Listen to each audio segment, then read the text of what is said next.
The last thing I heard in my first life was a woman I had loved for 2.5 years explaining that she deserved a bigger cut. I'm the one who talked him into opening the door, Li Xiaofan said, somewhere behind all those legs. So my share should be bigger than yours. Nobody argued with her. That's the part that still gets me. 40 of my neighbors were currently standing on me, and not one of them thought that was an unreasonable position. I had opened that door because Li Xiaofan was crying on the other side of it. 6 days into the freeze, -60 outside. She stood in my hallway with frost in her eyelashes saying she just wanted to be warm for 1 hour, so I let her in. And behind her came the whole building, and behind the building came the rest of the estate, and somewhere in the middle of all that, a boot went across my throat and my apartment stopped being mine. I remember the ceiling. I remember it going gray at the edges. I remember thinking, very clearly and very stupidly, that I had a case of instant noodles in the kitchen cabinet, and now none of it was going to be eaten by me. And then I opened my eyes on my own sofa, drenched in sweat, with the television on. Not the sofa in the ice, the sofa in the before, the one I bought on installments and never once sat on without checking whether my shoes were clean. I was lying on it in a work shirt with a stain on the cuff. The room was warm, and outside my window, the city of Tianhai was making its usual amount of noise, and my hands were the wrong hands. They had fat on them. In the last month of my last life, those hands had been claws. I sat there for a while doing the thing everyone does, which is patting yourself down like your own body is a set of keys you might have left at the office. Then I looked at my phone. November 12th, 2050. Now, that date on its own means nothing to you. It meant nothing to me either the first time around. It was a Tuesday. I had a shift the next morning. I was going to spend that evening reading messages from Li Xiaofan and deciding whether the little heart emoji at the end meant anything. Here is what that date actually was. 500,000 light years away, a star nobody in Tianhai City had ever heard of had already exploded. The light was already on its way. In 1 month it would arrive, and the sky would do something the scientists later named a Cambrian storm, because they needed a word, and that one was free. What it did in practice was simple. It turned the heat off. 1 month from that Tuesday, the temperature in my city dropped to -60. Up north, it went past -100. Then it snowed for a month without stopping. By the time it stopped, the snow was standing at the 6th floor of a residential tower, and 95% of every person I had ever passed on a street was dead. So, that was the position. On my sofa, 25,000 yuan of savings in the bank, 120 square meters of mortgaged apartment under me, 1 month on the clock, and a very specific memory of exactly which of my neighbors put their weight on me last. Some men get a second life and go looking for their high school crush. I made a list. The first thing I wrote on it wasn't a name, it was a rule. I am never going to be a good person again. I'd tried that. I'd opened the door. Look how that went. Then I noticed my right eye was broken. Not broken like blurry. Broken like there was a small white light sitting in the corner of it that didn't move when I moved my head. I blinked. It stayed. I covered my left eye. It got brighter. I went to the bathroom mirror and looked at myself. And in the mirror, my right pupil had a white point in it, like somebody had dropped a grain of salt into the iris. I thought about that supernova. I thought about the fact that its light had already left. Light travels. Maybe it had been arriving in small, quiet quantities for a while, before it arrived all at once. Then I focused on the light instead of through it, and the bathroom went away. I was standing in white, not a room. There were no walls, there was no floor I could feel, there was no up. It went out in every direction until it stopped being a distance and started being a fact. It was silent in a way that made my ears hunt for something to do. I stood in the middle of infinite nothing in my socks, and my first coherent thought was, I wonder if I can put things in here. I opened my eyes in my bathroom again, with my heart going like a washing machine on spin. Then I spent the next 2 hours doing science. The teacup went in. The teacup came back. The teacup was still warm. The television went in, which was interesting, because the television weighed more than I could lift, and I did not lift it. The fridge went in with the food still in it. The washing machine went in. The computer went in. The air conditioner came out of the wall and went in and left a rectangle of clean paint behind it. I stood there looking at that clean rectangle for a long moment, because that was the moment it stopped being a party trick. I tried the floorboards. Nothing. Tried the wall. Nothing. Tried the whole apartment, on the theory that if a fridge is a thing, then a building is also a thing. Absolutely nothing.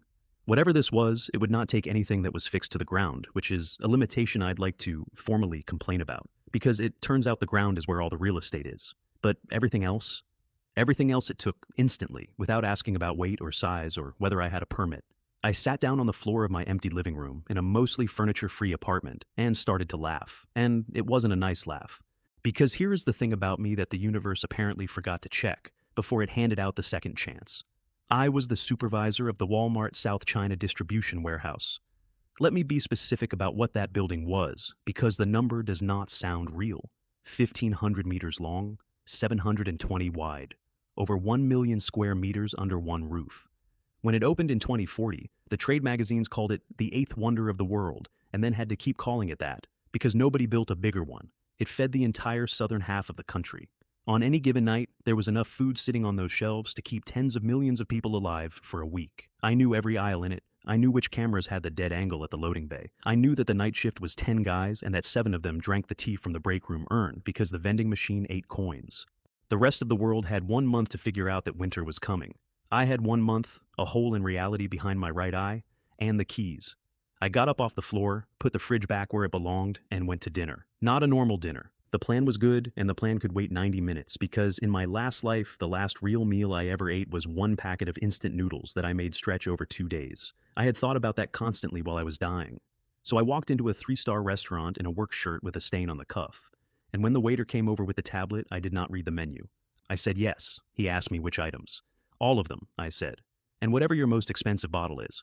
The bottle was a Chateau Lafite, and the bill was 50,000 yuan. And I want to tell you, I savored it like a gentleman. I did not. I ate like something that had recently been released from a cage. Halfway through the second lobster, I had to put my head down for a second, because it turns out your body remembers starving even when it hasn't done it yet. That's when the window happened. Li Xiaofan walked past the glass, best friend Wang Jingyi beside her, both of them out doing the thing where you walk through an expensive district holding a small shopping bag. She looked in. She saw a man she had classified 2.5 years ago as a warehouse supervisor with a manageable salary, sitting alone in a 3-star dining room with a table full of food and a bottle of Lafite in front of him. I watched her whole face reorganize itself. 2.5 years I had chased that woman. 2.5 years of the exact strategy she has probably now taught to her daughters, if she had any, which is don't take the initiative, don't refuse, and never take responsibility. Keep him warm. Keep him at 90%. Never close the door and never open it. I bought a car I couldn't afford because she mentioned once that she got carsick on buses. And in the ice, when it counted, she stood behind the crowd and did the math on my apartment out loud. She and Wang Jingyi stopped just past the window and stood there fixing their hair, waiting to bump into me by pure coincidence. I finished the wine. I took my time. And when I came out and they did their little surprised laugh, I did the thing I had promised myself I would do. I smiled at her because I had thought seriously on my sofa about killing her that afternoon. I had thought about it in detail, and I decided against it for 2 reasons. 1, we still had a legal system for another 30 days, and I did not want to spend the apocalypse in a cell. 2, and this is the real one, a woman like Li Xiaofan has never in her life been in a room where she was not the most valuable person present. Killing her would take a second. Letting her live to see what the world does to people like her would take a month, and I had the time. Ladies, I said, perfect, I need help carrying something. The supermarket was 3 blocks away, and I went down the food aisles like a man clearing a level. Rice, flour, oil, beef, mutton, cans, whole shelves of cans, sweeping them in with my forearm. 3 carts, then 4, and the 2 of them trailing behind me getting quieter and quieter as the total climbed. Chen Wei, Li Xiaofan said carefully, you know your monthly salary is only a little over 10 thou. Wang Jingyi actually said that part. Out loud, Li Xiaofan turned and gave her a look that I want framed. Because that's the rule, isn't it? Talk about feelings with the rich and talk about money with the poor. Her friend had just used the money voice on a man who might turn out to be a hidden second-generation heir, and Li Xiaofan was already 3 moves into recalculating me. I paid. 10,000 and change, cash, and neither of them offered. Then I made them push the carts, 400 pounds of frozen beef and canned goods and sacks of rice, all the way across the parking lot and down 2 blocks, both of them in heels. I walked in front with my hands in my pockets. Li Xiaofan kept smiling. She kept that smile up like a woman holding a wall in place. At one point, one of the carts went off the curb, and she nearly went with it, and she laughed. She laughed. Next month, I told them at the gate, I'll buy you both a proper dinner.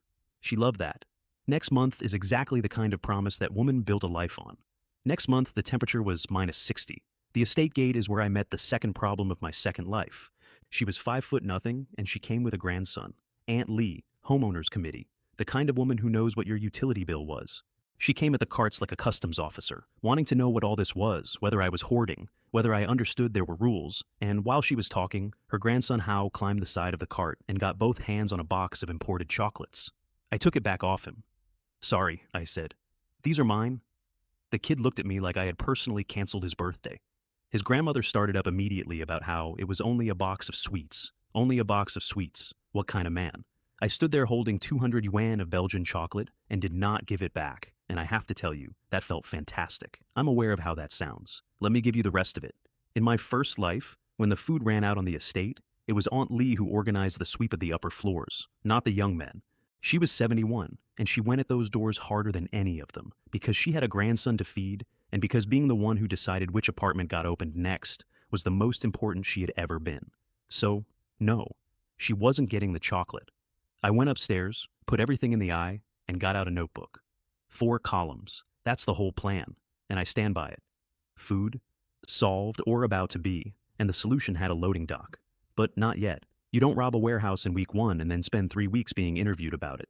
Warmth. Everybody dies of cold before they die of hunger. I needed a fireplace, I needed fuel. I needed to make a building, keep its heat, which is not a shopping problem, it's an engineering problem, medicine. In the ice, a scratch is a coin flip. I had a name for that one.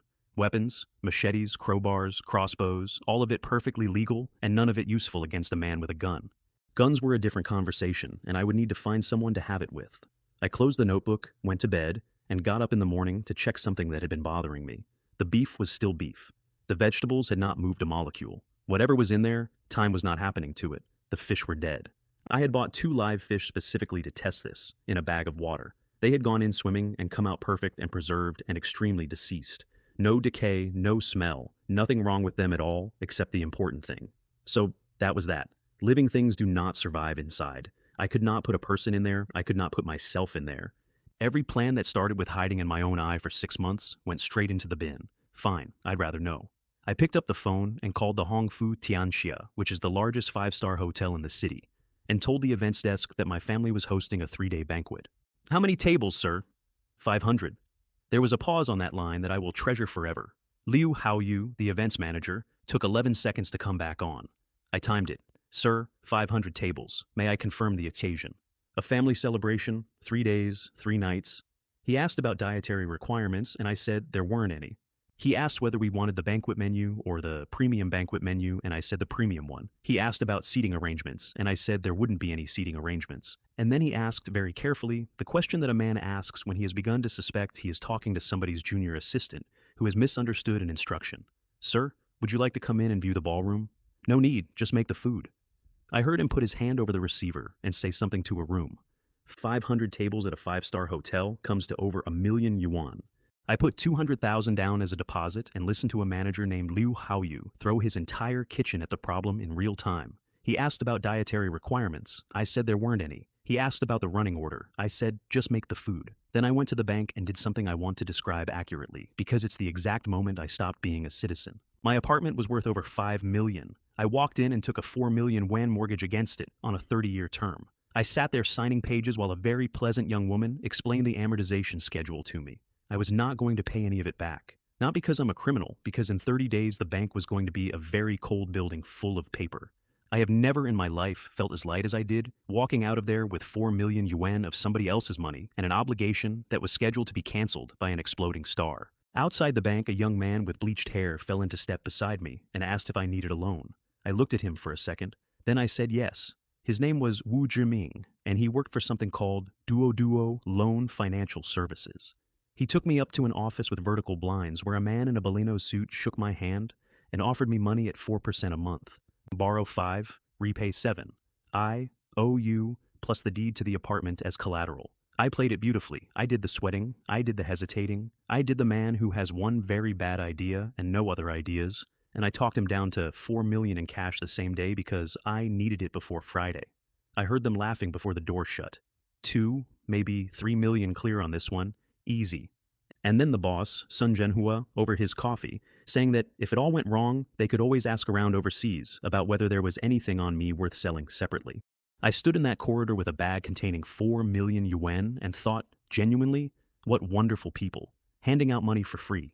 9 million in hand, and I owed all of it to institutions that had 4 weeks left to exist.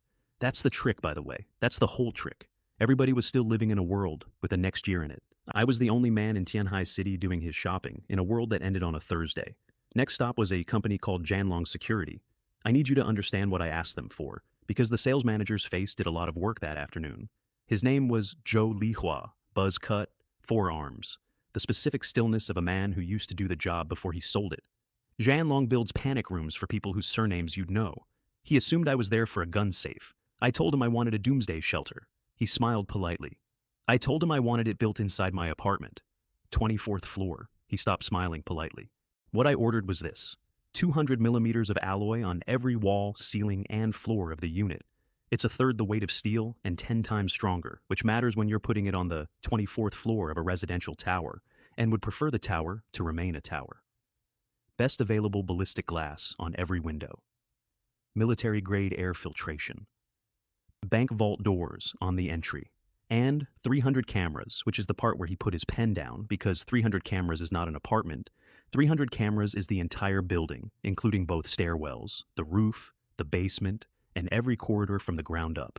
8 million and change. 1 million down, balance within 3 months. I have never enjoyed writing a check less than I enjoyed writing that one, and I have never enjoyed a payment schedule more. Before I left, I asked him, sideways, the way you ask, whether a man in his line of work ever came across anything with a trigger on it. He deflected. Very smooth, very professional, absolutely no. His eyes said, we should talk in 3 days. After that, it was the hunting ground out at Xishan, where a friend of mine named Zhu Guodong runs the range. 5 fine steel crossbows, 3 high-grade compound bows, 300 arrows, 300 bolts, 2 Damascus hunting knives. He wanted to know what all this was for, and I told him I was doing a safari in Africa. Africa! He was thrilled for me. Careful though, lot of lions out there, hyenas too. I told him I'd watch out for the hyenas. That one was free. Then I went and had hot pot. I ate alone and it was good. And when I finished, I asked to speak to the store manager and ordered 10,000 portions of hot pot base. He thought I was industrial sabotage. You could watch him think it. Some rival chain sending a lunatic in to clear out his stock before a promotion. He would only take cash. I gave him cash, over 1 million yuan of it. By the end, he was so happy he threw in 500 extra portions for free and shook my hand with both of his. Then I did the same thing to every major restaurant in the city, 100 tables from each. Sichuan, Cantonese, Shandong, Huaiyang, Hunan, Fujian, Anhui, Zhejiang, and every Western place with a lease. Several thousand tables of food, all of it prepared, all of it hot, all of it going into a white room where nothing ever gets cold. That's the part people always miss about the Eye. It wasn't a warehouse. It was a warehouse where the food came out steaming. The delivery is where the estate found out about me. 20 or 30 trucks from the Hongfu Tianxia came down our road at 10 in the morning and stopped at the gate. And Uncle Wang, who has been the guard on that gate for over 10 years, would not open it. Not for 30 trucks, not for a hotel manager, not for anybody. Because the owner hadn't come down yet, and rules are rules. I love that man. By the time I got downstairs, half the estate was at the windows. Is he getting married? With that many tables? That's not a wedding. That's a scandal. Hundreds of tables. Where would you even seat them? Li Xiaofan came out in a coat she'd chosen and did the casual thing, the little laugh. So, who's the food for, Chen Wei? Come on, tell me. And I said it was for my boss. Company function? I was just the one signing for it. I watched her cool by about 8 degrees in real time. It was like watching a room lose its heating. Within 90 seconds she had gotten to, well, rich kid or not, we're still best friends, aren't we? I'm not that kind of girl. Which is a sentence no woman has ever said while not being that kind of girl. The food went into a rented basement storeroom in front of everybody, and out of the basement storeroom into my eye in the dark. By the next morning, that room was empty, and nobody ever asked about it again. 3 days later, Zhou Lihua called about the other thing. 2 handguns, 100 rounds. Delivered quietly, no names, and I did not ask where they'd been. Then a man named Guo Yongqiang, whose brother-in-law is a vice president at Ruining Pharmaceutical, and who has been skimming that warehouse for 6 years, sold me 5 large crates of high-grade emergency medicine for 3 million yuan. Antibiotics, surgical kits, blood-clotting agents, painkillers, the works. He was nervous the whole time. I was the most relaxed man in the province. I want to describe that meeting because it is the one purchase I made that month that actually saved lives later. He wanted to meet in a car park. He had picked a car park, which told me immediately that Guo Yongqiang had watched a certain kind of film and had never once done anything illegal in his life. He was a man of about 50 in a good coat, with his collar up in 12-degree weather. He had the boot open before I was out of my own car, and he could not stop talking. His brother-in-law, he explained, unprompted, was a vice president at Ruining. The stock control there was, he said, historically informal. He had been correcting that informality on his own behalf for 6 years. And he was extremely keen for me to understand that everything in these crates was in date. They were too. I checked all 5. Broad-spectrum antibiotics and blister packs, sealed surgical kits, clotting powder, adrenaline, saline, sutures, a box of methylene blue that I bought purely because it was there, and enough painkillers to run a small hospital for a season. He asked me twice what I wanted it for. The second time he asked, he made a joke about doomsday preppers and laughed too hard at it. I paid him 3 million yuan in cash and told him he'd been very helpful. He shook my hand with both of his and said, on the way to his car, that if I ever needed anything else, he was always available. I have thought about that man on and off ever since. 6 years of quiet theft, 1 good coat, and a brother-in-law. He had no idea that he had just performed the single most useful act of his life. I took 20 days of leave from the warehouse using a grandfather who had died several years earlier and was about to be extremely useful to me. The only real friction that whole month came from a man named He Xiaodong, who worked at my warehouse and was in love with Li Xiaofan in the way that a dog is in love with a car. He had spent a full month's salary on concert tickets for her. She had brushed him off in a way that let him keep the tickets, which is its own art form. And because he needed to be a man about it in front of somebody, he came and found me by the loading bay and told me that Li Xiaofan's back was hurting and I should give her 500 yuan for treatment. I looked at him. "Who are you?" I said, "to point a finger at me?" That's it. That's the whole confrontation. He folded like a card table. I remember him better than that conversation deserves, though, because He Xiaodong was one of the men in my hallway on the last day of my first life. He wasn't a leader. He wasn't a planner. He was just there, in the crowd, doing what the crowd did, and that turns out to be enough. I moved into a suite at the Hongfu Tianxia for the rest of the month, because my apartment was full of men from Zhanlong turning it into a bank vault, and because a suite has excellent heating, and I intended to enjoy heating while it was still a thing you could buy. Li Xiaofan texted me every evening. She had noticed that I had stopped saying goodnight. It bothered her the way it bothers you when you check your pocket and a coin isn't there. Nothing valuable, just yours. Zhang Yi, meanwhile, told her she was being paranoid about the hoarding. If anything were actually going to happen, she said, the government would announce it. They did announce it, by the way. Eventually, they announced it 4 days before, in the tone of a company informing you about a scheduled maintenance window. Every evening in that suite, I practiced with the compound bow and the crossbow until I could put a bolt where I wanted it at 15 meters. It's not much. 15 meters is a corridor. A corridor was the plan. Then Zhanlong finished, and I went home to look at it. From the outside, nothing. Same door, same number, same scuff on the frame. Inside, a 200mm alloy shell. Seamless. Insulation off an Arctic research spec, rated at 99.5% heat retention. A custom fireplace. Ballistic glass floor to ceiling on the balcony. And 300 cameras feeding a console in my study that showed me every hallway and stairwell in that building. I stood in the middle of it and felt, for about 4 seconds, completely safe. Then I remembered water. Not a joke. I had food for years, fuel for years, a fortress, guns, medicine. I had somehow gotten all the way to the last week without seriously thinking about the fact that when the pipes freeze, the pipes freeze. I bought 100 industrial tanks, 500 cubic meters. The neighbors watched them come off the truck and had opinions. Water? He's stockpiling water? Tianhai City is right on the sea. What does he think is going to happen? The sea leaves. I want to note for the record that the sea did not leave. The sea froze. It's a different problem with an identical outcome. And then there was Uncle Wang. He's a veteran, 60-something, no children. He has sat in that gatehouse for over 10 years, being the only person on the estate who says good morning to everybody, including the people nobody says good morning to. He knew me because he knows everybody. He used to ask about my mother. In my first life, Uncle Wang froze to death in the second week. Not because he was weak, because on day 9, he gave his last 3 days of food to a woman on the 4th floor with a small daughter. Then he sat in his gatehouse with the door shut and did the arithmetic and did not come out. He was, I am fairly sure, the single decent thing that happened in that entire apocalypse, and it killed him in under 72 hours. So, I went down to the gate and I told him, not everything, enough, stock up. Buy food, buy coal, buy blankets, buy more than you think is reasonable, and do it now. And don't tell anyone I said so. He listened to the whole thing. He didn't laugh. And then Grandpa Shu from Building 12 shuffled past and heard the tail end of it and told me off. Talking like that, young man, you'll get reported for spreading rumors. They'll invite you for tea. Uncle Wang didn't say anything to that. He just looked at me for a second longer than he needed to. 2 days later, I saw a delivery van at the gatehouse and Uncle Wang carrying sacks of rice inside with his back very straight, like a man doing something slightly embarrassing that he had decided to do anyway. That's the whole reason I told him. Remember that, before the rest of this story happens.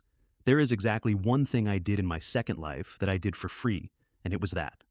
Which brings me to the last night of the old world, and to the warehouse. The plan was to hit it 3 days before the freeze. I moved it up because I came in for a shift and found 2 of the regional directors in the office at 8 in the morning, which never happens. and a manifest on the printer for a transfer that nobody had told the floor about. They knew. Of course they knew. Somebody up the chain had gotten the same 4-day warning early. The response of the men who run the food supply for the southern half of the country was to start quietly moving it somewhere with their names on it. So I did it that night, 3 days early, with the eye.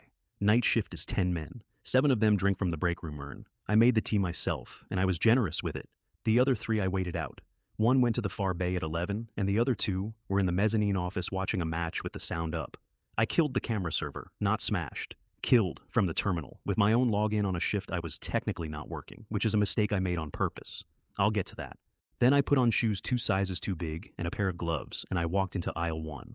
I want to describe the first shelf properly because I only got to feel it once. You know how big a warehouse rack is. 11 meters high, 60 long, packed solid. I looked at it with my right eye, the way you'd look at a word to check the spelling.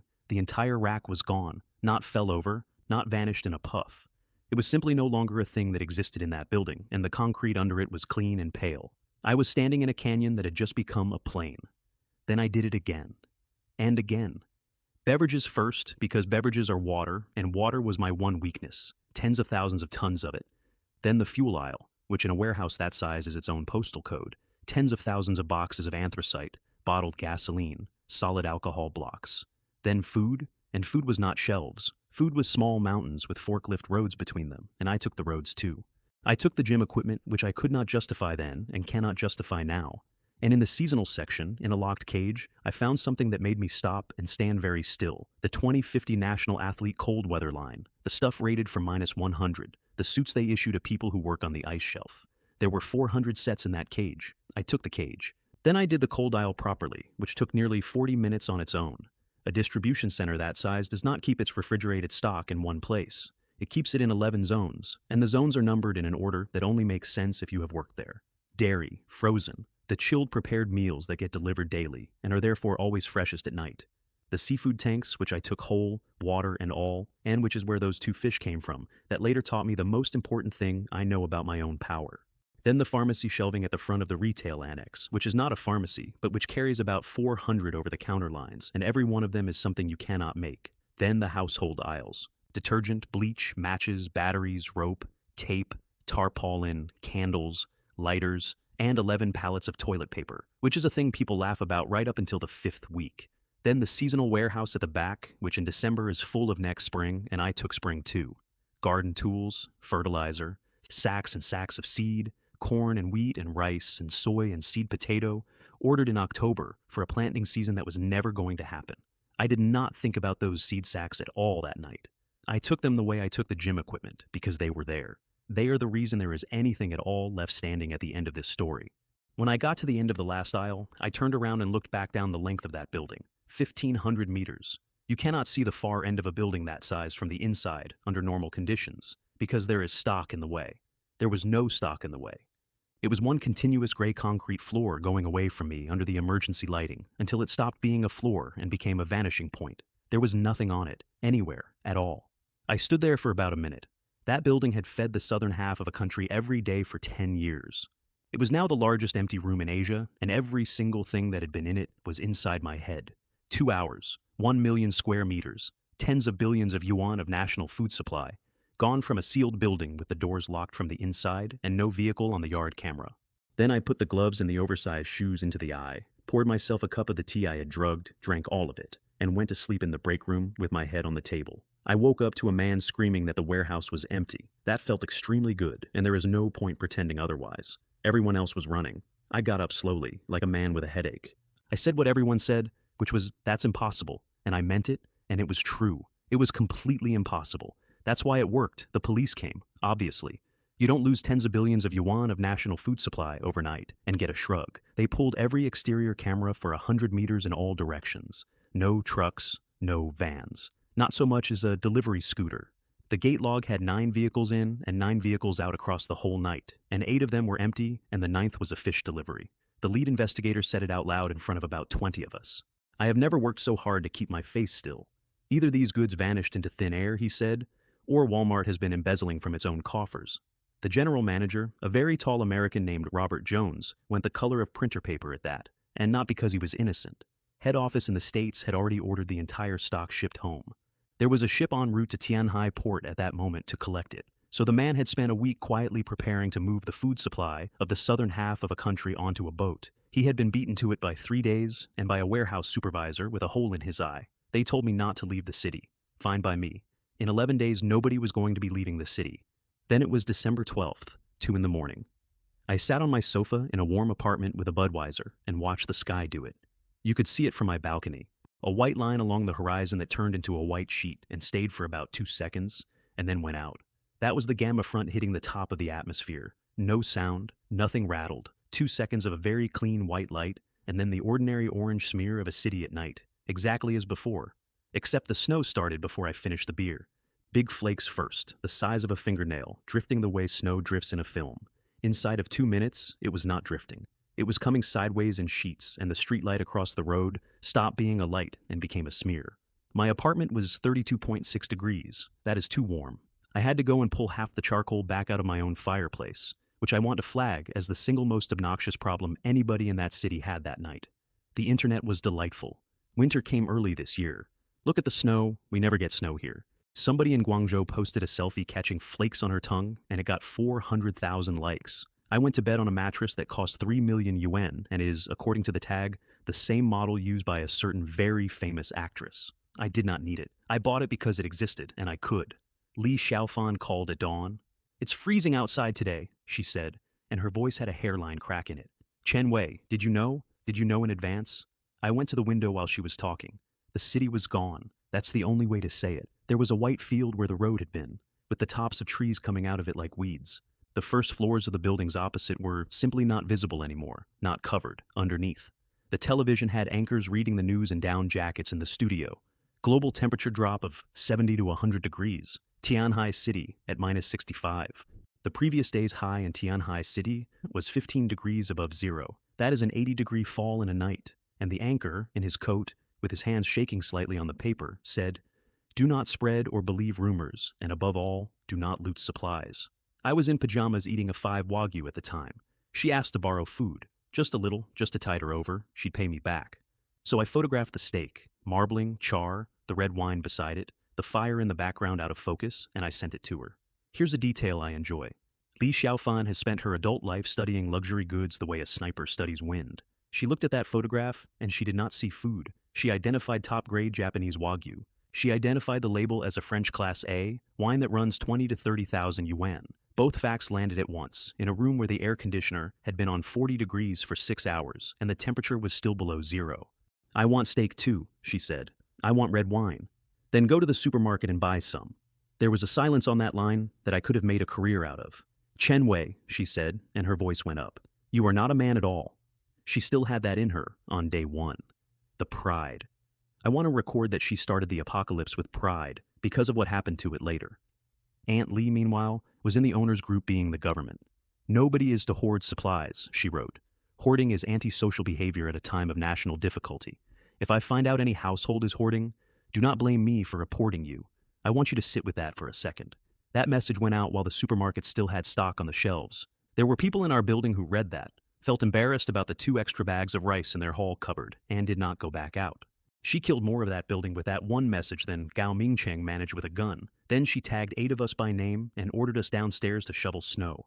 3 meters of it at -65 with kitchen brooms. I looked at the list of 8 names for a while because it was a very interesting list. Every single one of us was a young man living alone with a normal job. No families, no connections. Nobody who would make it a problem. So I replied in the group publicly. "Aunt Lee," I said, "why only us? There are 40 households in this building. You haven't tagged the 6th floor. You haven't tagged 802. Are their driveways not snowed in?" And then I typed the 2 names out, because half that building was too frightened to. Gao Mingcheng, 6th floor, units 601 and 602, both of them knocked into one flat. Runs a gang, has a few hundred men across the district, 6 of whom lived in this building with him. In my first life, he was the one who led the machete charge up the stairwell. He was still holding one when they got to my hallway. Lin Junji, 802. Developer's son. Family money. 3 generations of it. In my first life, he was the very first person to put a knife into me. He did it wearing gloves, so his hands stayed clean. The group went completely silent for about 90 seconds. Then Gao Mingcheng sent a voice message. I'll transcribe it faithfully, minus about 6 words. "Shoveling snow? What the hell are you doing? Who do you think you are?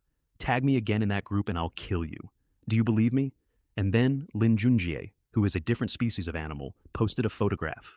Himself under a quilt with a woman's bare shoulder next to him, a heater glowing in the corner, and a caption. Do you think I pay property management fees for nothing? I am where I am because of my parents and my family. How could I possibly compare to you poor bastards? He got 11 likes. In our own building. Aunt Lee messaged me privately to tell me I had made things very difficult for her. I told her what she was, which is a person who bullies whoever cannot fight back and folds instantly in front of whoever can. That she had known perfectly well who she was when she wrote that list of 8 names. She blocked me. Then she sat in her flat, I would bet money, thinking about how good it was going to feel when the rationing started and she got to decide what I ate. Gao Mingcheng rang my phone 11 times that afternoon. I picked up on the 11th, told him precisely what I thought of him in some detail, and blocked him. Then I made tea and watched him on the cameras. He came up in the lift with a baseball bat, wearing a down jacket he had left unzipped so that everyone could see the tattoo across his chest. At -70. Standing in an unheated corridor with his coat open, so people would know he was the kind of man who does not feel the cold. He hit my door with the bat, 200 millimeters of alloy. He got chipped paint and a hand that was going to hurt for a week. He hit it about 9 times, and by the 9th, he was doing that thing where the shout goes up at the end because your arms have stopped working. I have a firing port in that door. Zhanlong put it in without being asked, which tells you what they thought I was. It's at 2 meters, it opens only from the inside, and it takes a crossbow perfectly. I put the sight on his forehead and held it there for maybe 4 seconds. Then I dropped it 40 centimeters and put the bolt through his calf. Not mercy. Arithmetic. Gao Mingcheng dead on day 2 is a power vacuum in a building full of people who all know where I live.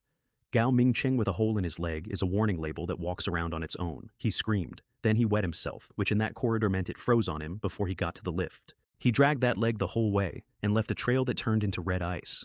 By evening, the whole floor knew what a firing port was. Nobody could come for him. 120 didn't connect.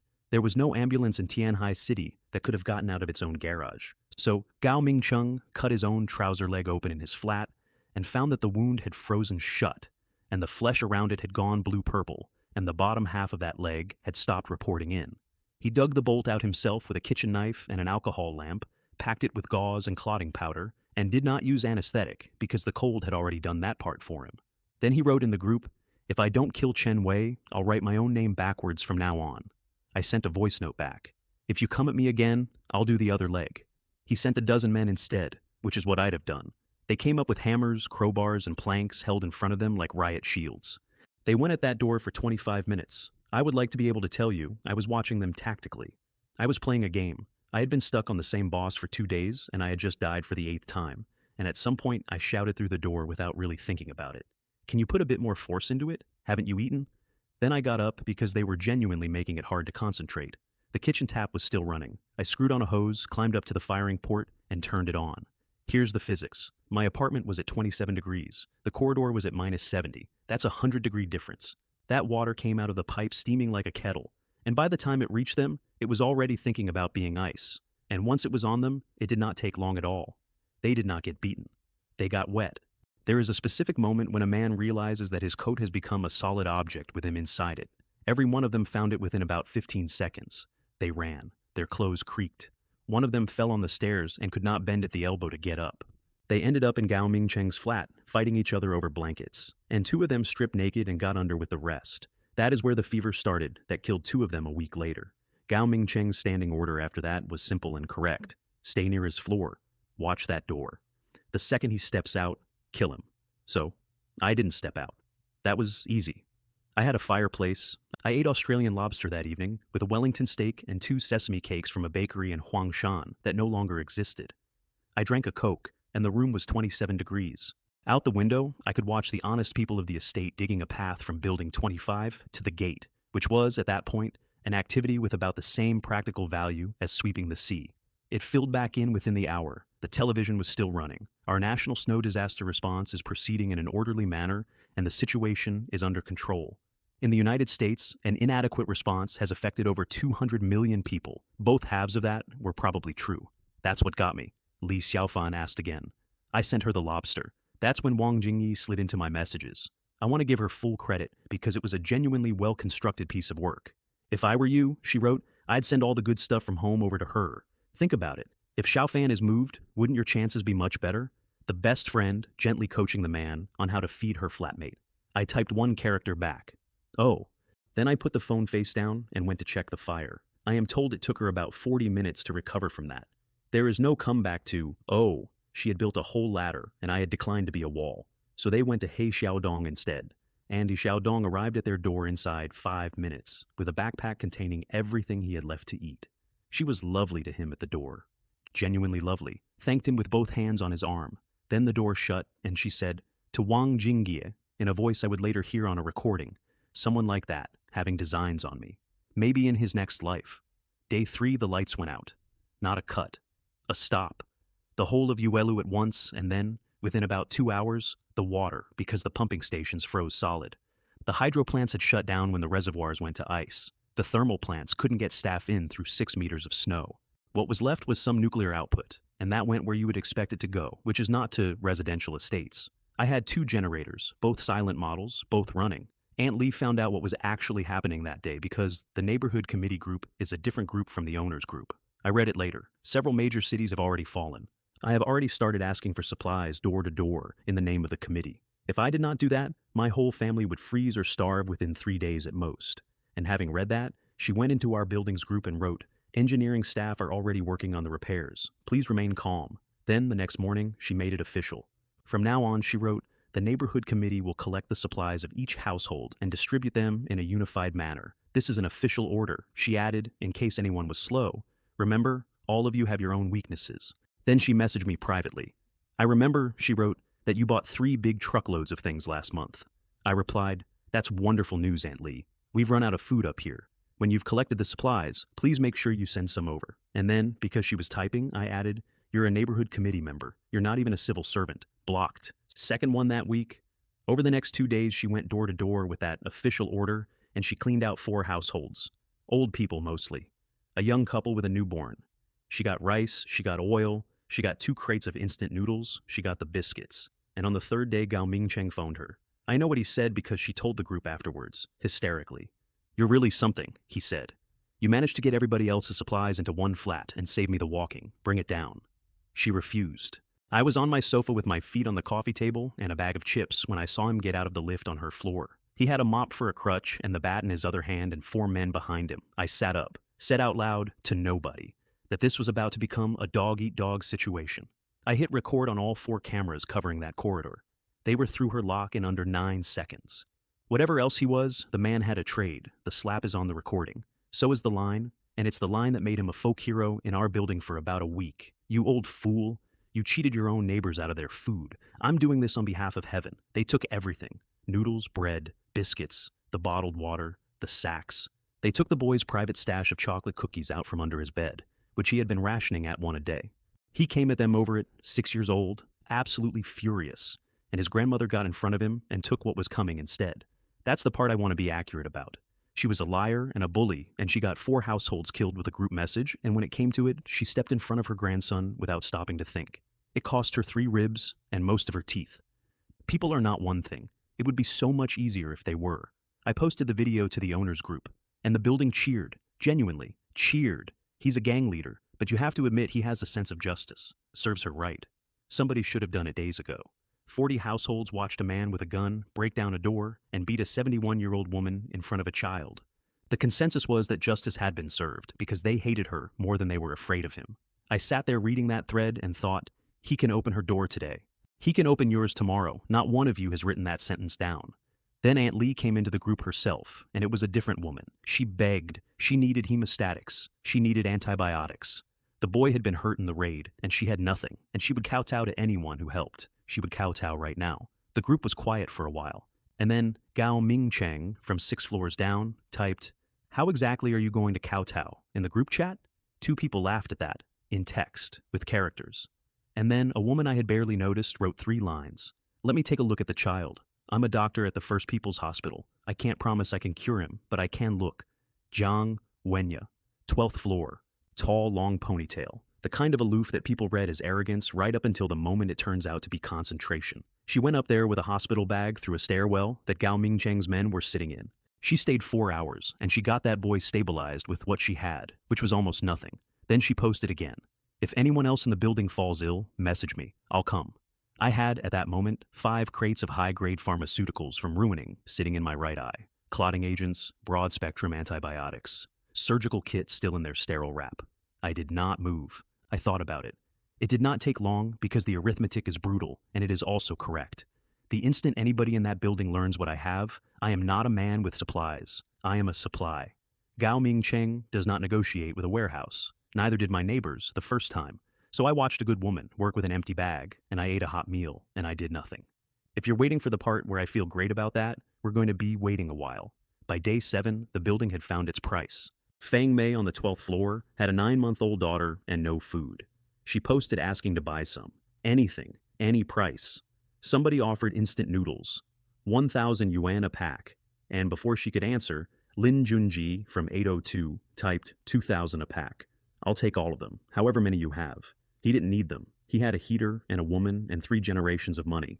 He did it because he could, and because it cost him nothing, and because there is a kind of person for whom the entire point of having is that somebody else is watching you have it.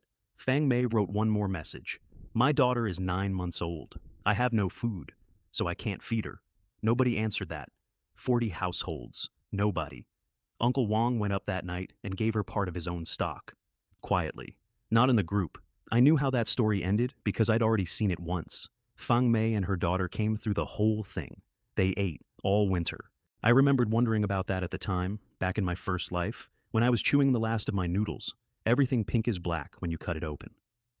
Day 10. Across the estate, in a flat that used to smell like 3 kinds of perfume, Li Xiaofan and Wang Jingyi did an inventory. 1 open packet of compressed biscuits, 5 packs of crispy noodles, the snack kind, 3 instant, half a jar of chili crisp. Li Xiaofan picked crumbs off the floor with a wet fingertip. I know that because Wang Jingyi later described it to me in writing, in a message she thought was going to be helpful to her. By then, Li Xiaofan had already tried the other market. She had gone looking for a man with food on her terms, and her terms had been the same terms she had used for 8 years. 1 meter 85, government job, 50,000 a month. There was nobody left in that bracket who was buying. A 60-year-old man on the 9th floor told her, apparently very kindly, that she had come too late. Half a month earlier, he said, and I'd have been in the game. Temperature is the most effective cure for standards ever discovered. I know the exact sequence of her decline because Wang Jingyi wrote all of it down for me later, in a message she believed was going to be useful to her. It is the most complete piece of documentation I have from that entire month. Day 4, Li Xiaofan was still telling their group chat that this would be over by the new year and that she intended to lose 4 pounds while it lasted. Day 6, she posted her requirements. She was not asking for charity. She was proposing a relationship, and her criteria were the criteria she had used since she was 22. 1 meter 85, government post or equivalent, 50,000 a month. Day 8, she dropped the height. Day 9, she went and knocked on 4 doors in her own building, in makeup, in a coat she had not worn since October, and came back with nothing because 3 of those flats were already empty and the 4th belonged to a man who had 2 daughters and a wife. Day 11, she went to the 9th floor, and a man of about 60 who had been a school administrator told her, apparently with real regret, that she had come too late. Half a month earlier, he said, and I would have been in the running, but I have made other arrangements now. Day 13, she was picking crumbs off the floor with a wet fingertip while her flatmate watched. Day 14, she called me in a voice 9 years younger than her actual voice. Temperature is the most effective cure for standards ever discovered. Then she called me, and her voice had gone soft and warm, and about 9 years younger. I told her I was ill. Ill? What's wrong? Heat stroke, I said. Then I hung up and sent her a photograph of my fireplace with my bare legs stretched out in front of it, and the remains of the lamb chops on the arm of the chair. The fireplace was the thing that broke her, not the food. She had already lost the food argument in her head, but everyone in that city understood central heating, and everyone understood that central heating was gone. An alive fire in a residential tower in a dead city is a thing so far outside the possible that it reads as a different species of person. She asked for a video call. I took it. I had just finished lifting, shirtless, the lights on full, the good lamps, the gym rack behind me, and behind that, deliberately in frame, the kitchen counter, with dried scallops and fish maw and abalone and a tin of caviar and truffles in a paper bag from a shop she would know. Both of them crowded into the camera. They looked awful.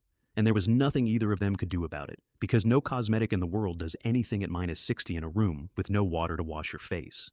How have you both been? I said. You've lost weight. Congratulations.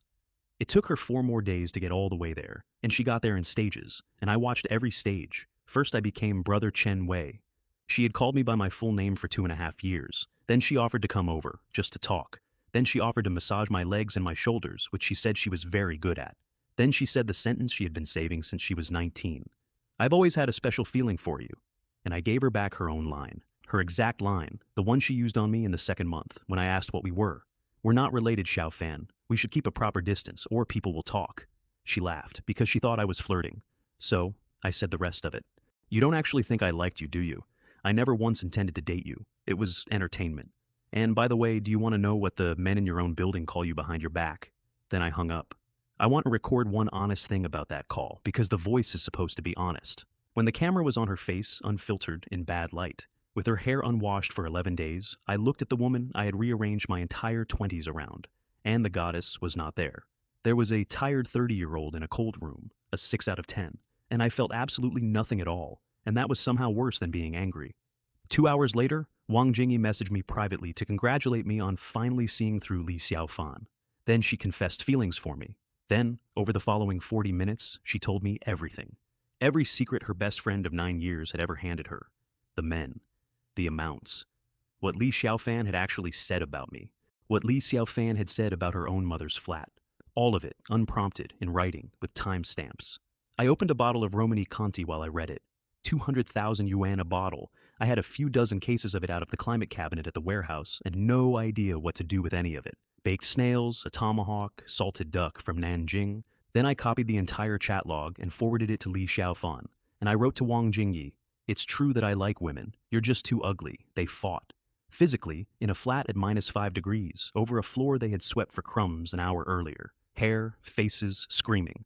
And then they stopped, and they did not separate. And they went on living in that flat together, because outside that flat, there was nowhere at all to go. That's when the state stopped pretending. The notice came through the emergency channel. Electricity will be supplied for 1 hour per day, between 1 and 2 in the afternoon. Please use it for kettles and for charging communication devices only." It wasn't the content, it was the tone. Up to that morning, every official word had been about how the response was proceeding and the situation was controlled.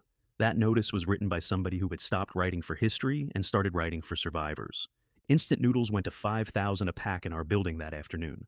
Li Xiaofan sent an apology so long, I had to scroll it 3 times. Then she offered me the only asset she had left in the world, in fairly direct terms. Wang Jingyi sent selfies. I told Li Xiaofan that a rotten pear will still quench your thirst, but I wasn't that thirsty.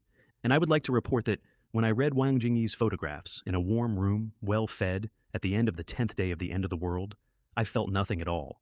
I actually laughed. That's the part that told me the second life had properly started, which is when they decided to kill me.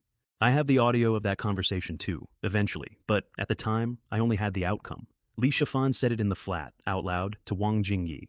"If nothing else works, killing Chen Wei is fine as well." Then they recruited He Xiaodong, and the way they recruited him is the reason I stopped feeling complicated about any of it. They told him I had demanded Li Xiaofan sleep with me in exchange for food.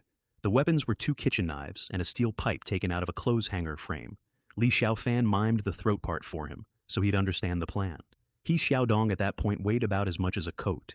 He had given her every ration he owned, 1 bag at a time, over 11 days. He agreed to help murder me in exchange for being allowed to hold her hand through 7 layers of clothing. I watched the 3 of them come up the stairwell on camera at 11 at night. 2 women flat against the corridor wall on either side of my door, with the knives down along their legs, and He Xiaodong out front, holding up a small box for the peephole, ibuprofen. That was the bait, a box of painkillers. They had genuinely convinced themselves that a man with a fireplace, a gym, and a caviar tin would open an armored door at midnight for ibuprofen. "Ibuprofen?" I said through the door.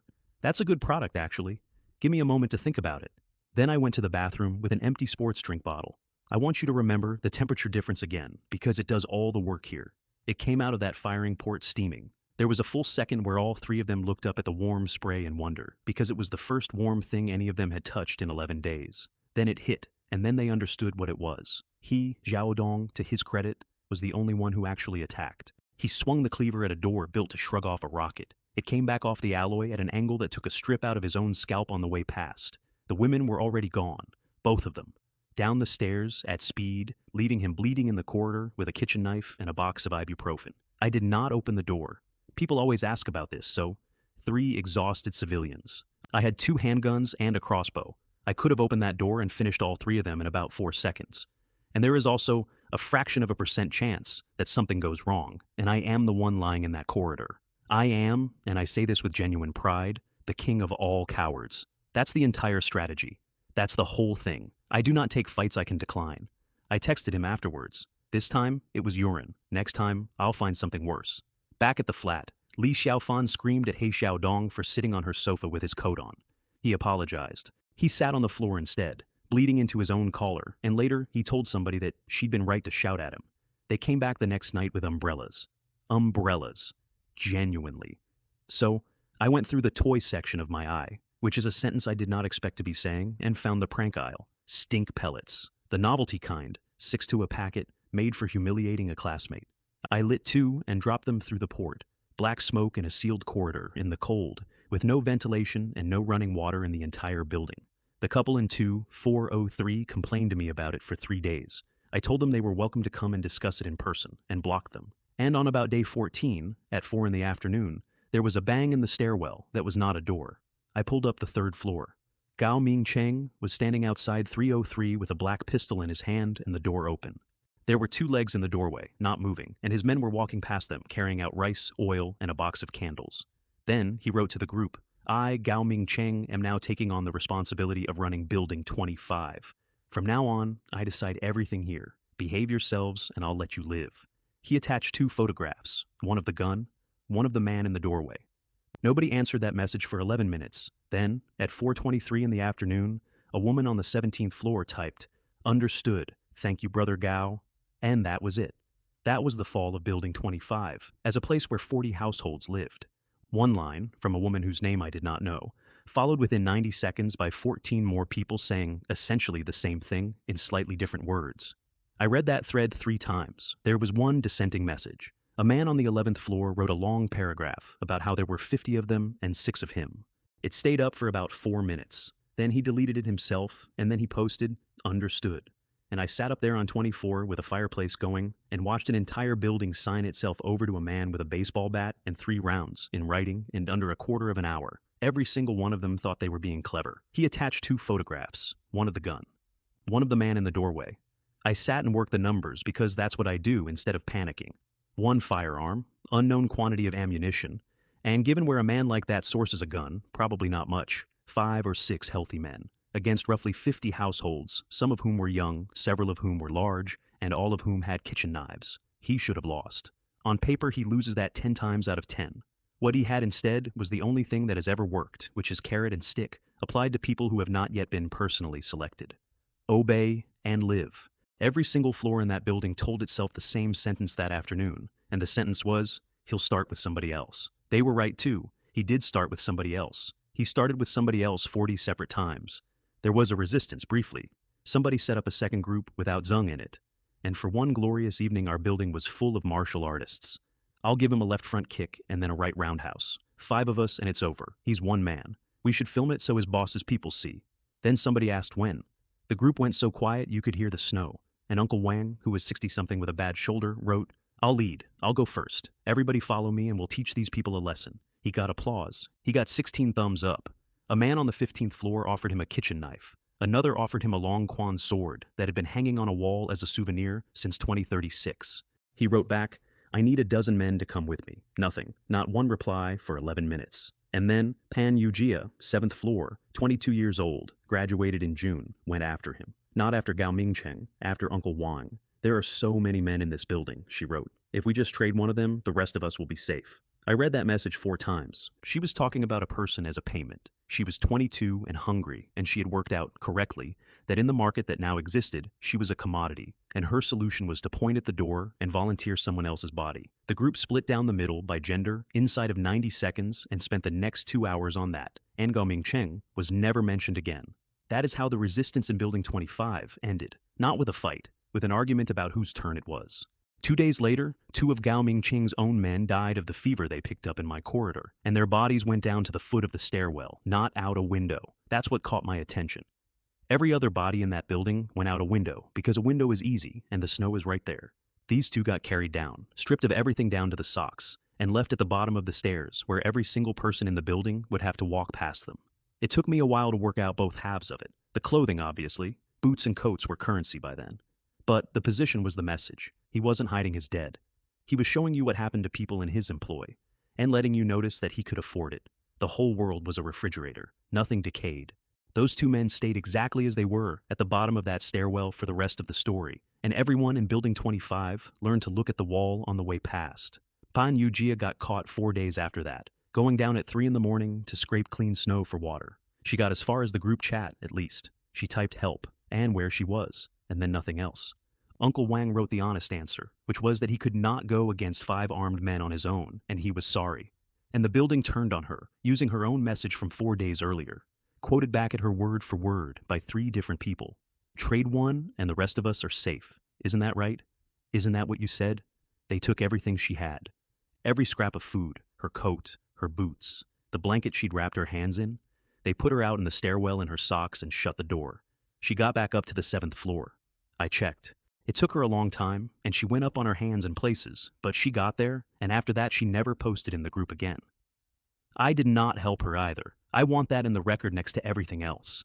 I watched the whole climb on the stairwell cameras with a cup of tea going cold beside me. She did 4 floors, then stopped on a landing for 11 minutes, then did 2 more, then stopped again. On the 6th, she sat down against the wall and did not move for so long that I actually leaned forward. There were people behind every one of those doors. I could see the light of their lamps under them on the camera. 12 occupied flats on the floors she went past, and she went past all 12 of them, and not one door opened. I do not believe for a second that a single person behind them was asleep. She got to 7 and got the door open with her elbows because her hands had stopped working, and she went in and it shut. I did not help her either. I want that in the record next to everything else. And then, the last group of the pre-war period formed, and it had my name on it. Li Xiaofan added me. Wang Jingyi, He Xiaodong, and 3 new faces. Tang Lingling from the 18th floor, who ran a cosmetics business, and is He Xiaodong's cousin. Wu Jianping, finance, gold-rimmed glasses, the kind of man who says let's be rational. And Luo Kai, who I did not know at all yet, and who was, it turned out, the most dangerous person in the room. The pitch was that everybody should move into my flat. Tang Lingling made it, and she made it warmly. Your place has the balcony, and that security door of yours is exceptionally sturdy. We'd all be safer together. And listen, you probably think we are taking advantage of you, but that's not it at all. We can protect you too. I typed one message, protect me, 6 question marks. I counted them out. Then I wrote, you are of no value to me. Why on earth would I protect you? And I left the group. You cannot be blackmailed with morality if you refuse to hold any. That is the entire technique. That's the whole secret. Every single one of those people was running the same play, which is to make you feel like a bad person until you open a door. It works on everybody, and it worked on me once already, and I died of it. While I was typing that, something went past my window. I turned my head in time to see it hit. 18th floor of the opposite building, straight down, into 6 or 7 meters of packed snow, and the snow closed over it. There was no sound at all through ballistic glass. I stood there for a bit. Then I went and put another log on. They kept talking after I left the group, of course. They went to Tang Lingling's flat and watched the videos Li Xiaofan had forwarded them. All my photographs, the fireplace, the counter, the lobster, the wine. Wu Jianping took off his gold-rimmed glasses, polished them, and said the sentence that started the war. He's an extremely selfish individual, and there's only one of him in that apartment. I think, under the circumstances, we might consider some special methods. Luo Kai said he was in. Tang Lingling said the problem was the door. We're not like Gao Mingcheng and his people, she said. We're not good at that kind of thing. And He Xiaodong, with the scab still on his scalp, said, the last time we knocked on that door, he urinated on us from above. Luo Kai's contribution to the plan was that he used to be a locksmith. I can open every common lock on the market, he told them. Give me 4 minutes with any residential door in this city. They came up at 11 the next night, masked, wrapped to the eyes, umbrellas held over the group like they were going to a garden party in hell. And Luo Kai was actually good. I watched him work on the camera, and he had 3 of my 5 locks inside 2 minutes, moving fast, hands steady in gloves, a man doing the one thing he was genuinely excellent at. What he could not do anything about was the 10-centimeter steel bar I had dropped through the frame from the inside. That's the joke of the whole siege, by the way, and I'd like it noted early. Zhanlong sold me 8 million yuan of engineering. What actually stopped the professional was a length of scaffolding pipe and the fact that I was at home. The more complicated a thing is, the simpler the answer usually turns out to be. He got frustrated. He got his shoulder into it. And in the Zhanlong app on my phone, there is a small orange button with a lightning icon on it. I had never pressed it, and I pressed it. The current took him, and it did not give him back. I've been asked what that looked like. It looked like a man holding on to something, that's all. He was bent over the handle, and then he was locked onto it, and the whole group jumped away from him, rather than toward him. There was a smell that came through my door seal, and after about 6 seconds I let go of the button, and he went down, and stayed down. Then his clothes were smoking in a cold corridor, and a woman was screaming, and Wu Jianping was pulling everybody back toward the stairs. I sat there in my own hallway with the phone in my hand, and here is the thing I promised to be honest about. It felt good, not righteous, not relieved. It felt the way it feels when you finally get a screw to turn. That was the first person I killed in either of my lives, and my hands were completely steady, and I went and put the kettle on. They regrouped in the corridor and started shouting through the door. I want to preserve the shape of this argument, because it is the single most human thing in this entire story. Tang Lingling, first, outraged. We came here in good faith to discuss living together in a civilized manner, and you killed somebody. You're worse than Gao Mingcheng. Wu Jianping, reasonable, hands out, doing the voice. We only wanted to talk, Mr. Chen. A man is dead. Don't you think you owe us an explanation? They had come to my door at 11 at night with a locksmith and 2 knives, and within 90 seconds of losing a man, they had constructed a version of events in which I was the aggressor, and they were owed an apology. I asked them how exactly breaking into someone's home qualified as a chat. And Wang Jingyi, God bless her, went straight to the actual point and offered me a deal on my own apartment. Look, she said, at worst we'll let you keep the master bedroom, and we'll provide you with all the supplies. They'll let me keep my bedroom in my flat, provide me with my food. I laughed so hard I had to sit down on the shoe cabinet. They came back the next afternoon with a bed frame. Not a bed, the main beam out of a bed frame, solid hardwood, about 2.5 meters of it, 3 men on it, and the women behind with the umbrellas up. I let them hit the door 11 times so they'd feel the shape of the problem. Then I went and got the metal box. I had prepared 20 bolts specially. I'd taken them out of the packaging on day 2, wetted the shafts and the heads, and stood them in a tray by the window in a room with an open fireplace, and left them for 11 days until they had a good even orange coat on them. They were not going to kill anybody quickly. That was not the point of them. Gao Mingcheng taught me this, actually, and he never knew he was teaching. When I put a bolt through his calf, the thing that nearly finished him was not the bolt. It was that there was no ambulance, no clean water, no theater, and no antibiotics anywhere in that city that were not sitting behind my right eye. A hole in the leg in a world with hospitals is an inconvenience. A hole in the leg in that world is a coin flip that takes 9 days to land. So I shot the first 3 blind, straight under the rim of the umbrellas. Then I took my time, and I aimed at arms and thighs on purpose. Meat, not organs. Somewhere they'd survive long enough to think about it. 3 of the 6 went home carrying something. Then I had my one genuine moment of panic that week, which was about logistics. 300 bolts sounds enormous until you spend 20 in an afternoon. I do not have a bolt factory, I have an eye. Then I went and looked properly at what was actually in the eye. Bearing balls, whole crates of them, out of the industrial aisle, toy glass marbles, thousands, out of the seasonal section. Every metal fitting on every piece of gym equipment I had taken for no reason at all. A crossbow does not care what shape the thing is, past a certain point. Neither does a slingshot, and I had 11 of those too, because they were next to the marbles. I sat in my living room among all this and understood that I could keep shooting at these people for the rest of my natural life. Downstairs, in Tang Lingling's flat, 3 men were bleeding on a floor, and somebody noticed the rust. Every shaft, every single one, orange the whole length. Tang Lingling slapped Li Xiaofan for it, which was novel. You said the only thing solid about that flat was the door. You said he was just a warehouse clerk. Why is it that every time we go up there, you come back perfectly fine? Then they called the doctor. Zhang Yi came down in a black knee-length down coat with a metal medical case. The first thing she said when she walked into that room was, "Another arrow wound?" Then she caught herself, about half a second too late, and did some very poor covering, because she'd already treated one.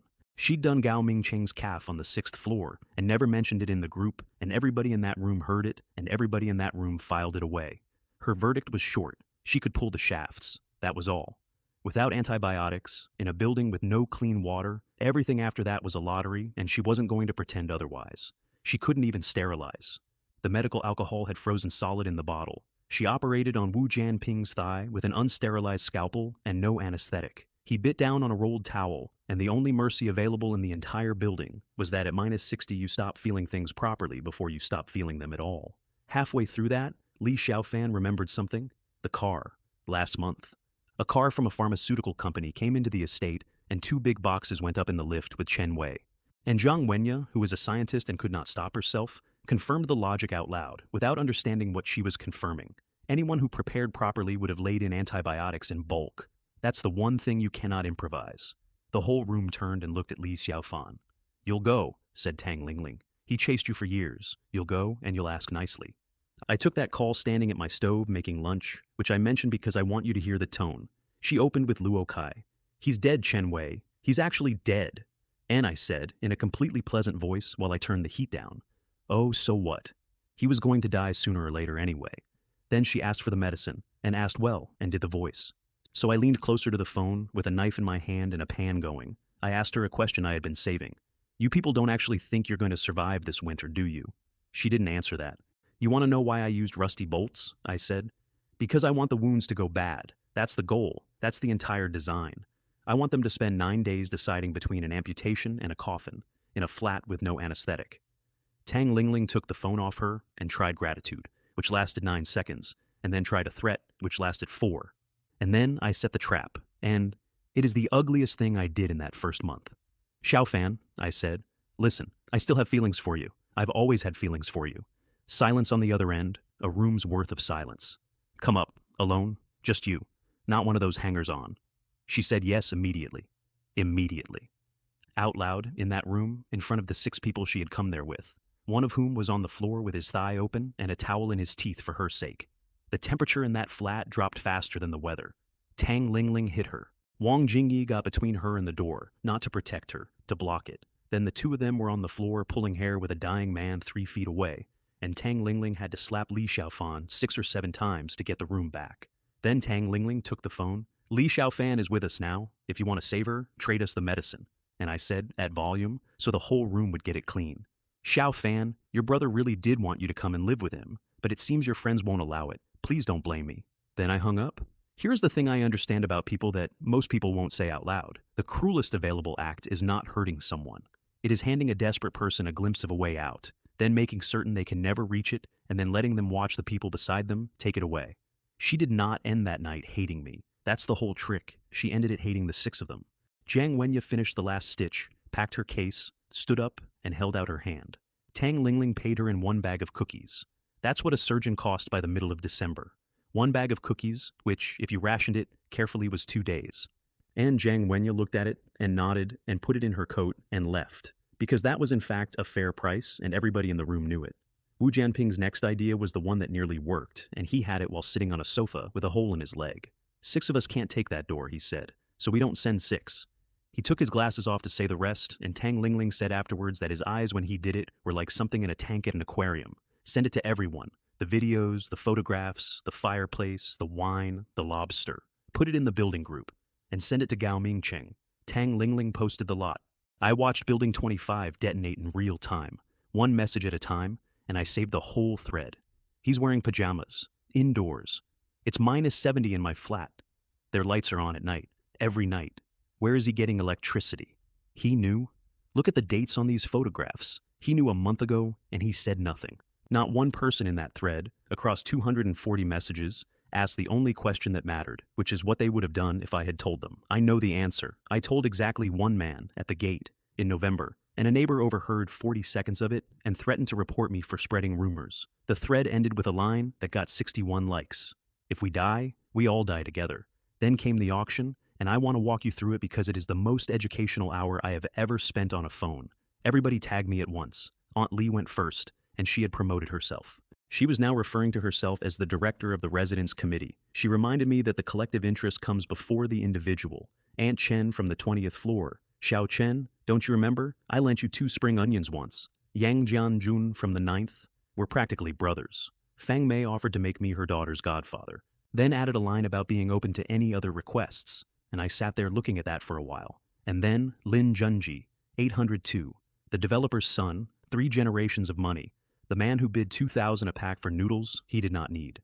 If you let me live in your apartment, he wrote, I'll sign over all my assets. And then, 90 seconds later, having apparently done some thinking, no, my father is dead. I'll sign over my entire family's assets, over 1 billion. My entire reply to the auction in full was as follows. Oh, then, am I really that close with you? Why would I share my things with you? Lin Junjie's offer came in at 9:30, and I want to give it the space it deserves because it is the purest thing anybody said to me that entire winter. His first message was, "If you let me live in your apartment, I'll sign over all my assets." Then, 90 seconds later, having clearly gone away and had a genuine think about it, "No, my father is dead. I'll sign over my entire family's assets, everything, over 1 billion." And I sat there in a warm room with a glass of Australian Shiraz and read a man offering me 1 billion won for a spare room. He meant it, that's the part. He was not bluffing, and he was not being sarcastic. Somewhere in that flat on the 8th floor, on day 15 of the Ice Age, Lin Junjie had done a valuation, and the valuation had come out at 1 billion yuan for a heated room. He had typed it into a group chat with 300 people in it, 3 generations of a construction fortune, land holdings across 2 provinces. A company his grandfather started with a cement mixer, for a sofa. And the thing that stayed with me is that he was right. That was the correct price. That was in fact a generous offer from my side of the transaction, because I did not need 1 billion yuan, and there was nothing on this earth that 1 billion yuan could buy anymore, and both of us knew it. He typed it anyway because it was the largest number he had. That is what money turned into in about 11 days, a large number that people typed at each other. Then, after 100 more messages, then after another 60. Then what? I want to explain the picture I had in my head the whole time, because I keep it to this day. Imagine a ship goes down in Arctic water. 100 people in the sea, holding on to the wreck, and there is something moving underneath them, and a fishing boat comes past, close enough to see. It does not stop, and the men on the deck are eating hot pot and singing. That's it. That's the whole month. I was the boat. I opened an Australian Shiraz and a tin of French foie gras and watched the thread scroll, and then, in among 140 people begging, one message came in that was not begging. "Mr. Chen, our food and medical supplies are running low. I hope you can help us. In return, I can provide you with medical assistance in the future. Zhang Yi, 26 years old, First People's Hospital, 1 meter 75, the only person in that entire building who looked at a man with everything and did not think about how to take it, but about what she had that he might one day need." I wrote back, "As expected of a doctor, extremely rational. Rather than begging for sympathy, you'd prefer to do a deal, and I did the deal. Food and medicine, delivered by a method to be arranged in exchange for one thing: intelligence. Everything the building decided before they did it." She did not answer for a long time. 19 minutes. I could see the typing indicator start and stop 4 times. Then, all right. We never met in person for another 9 days, and everything between us happened at the firing port at 2 in the morning. The mechanism was simple, and it was hers. She would come up at a time I gave her, alone, and knock twice and then once. I would send down a sealed bag on a length of parachute cord. She would take what was in it and clip on whatever she was sending up. The first bag I sent her had a week of food in it and a full course of the antibiotics she had been rationing to nothing, and a note that said, "Use these on whoever you like, I don't care." She sent back 4 pages of handwriting, not a report, a survey. Every occupied flat in Building 25, floor by floor, with the number of people in it, their approximate condition, who was armed, who had food left, and which households were already talking to which other households. She had done it in the ordinary course of being a doctor, over 3 weeks, without ever intending it to be intelligence. She had it all in her head because she is a person who cannot look at a situation without organizing it. I read those 4 pages twice, and then I put them in the space and thought, I have accidentally hired somebody far better than the job I offered.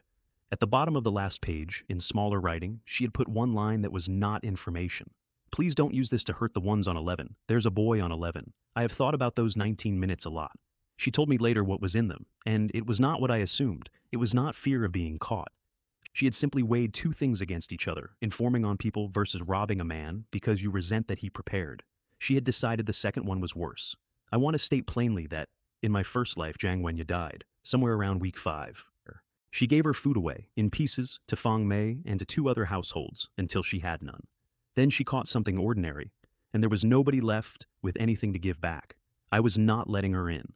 Let's not get sentimental about it. I couldn't let anybody in that I couldn't be sure of controlling. She was a person with a conscience, which is precisely the kind you cannot control. But I could pay her.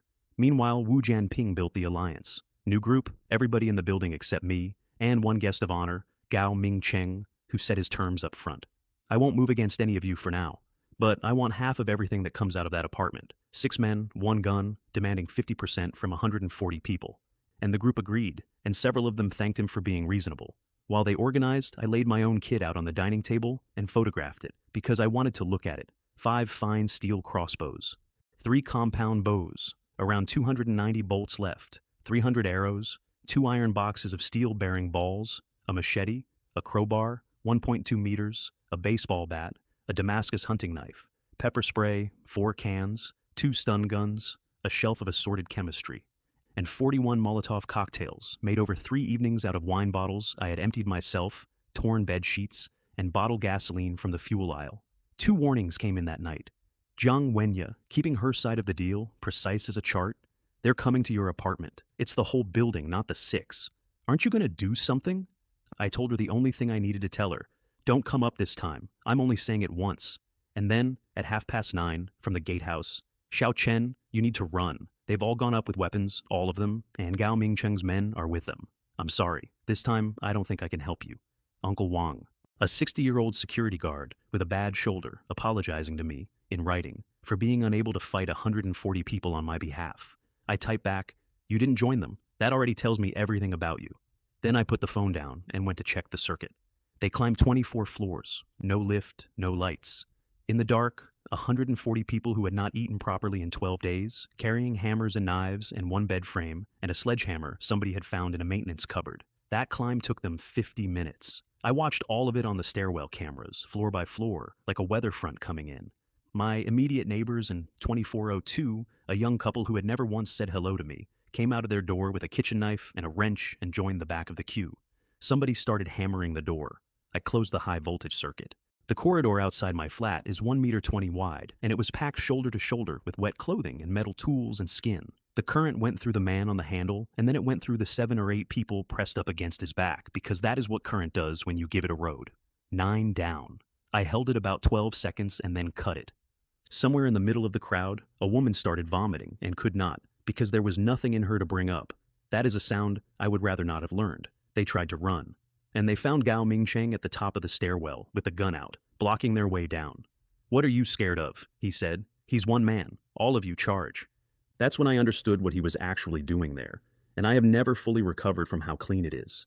He was not there to break my door. He was there to make sure the assault happened, because every person who died in that corridor was a person whose flat was now empty, and his men were already on the lower floors while the rest of the building was on the 24th.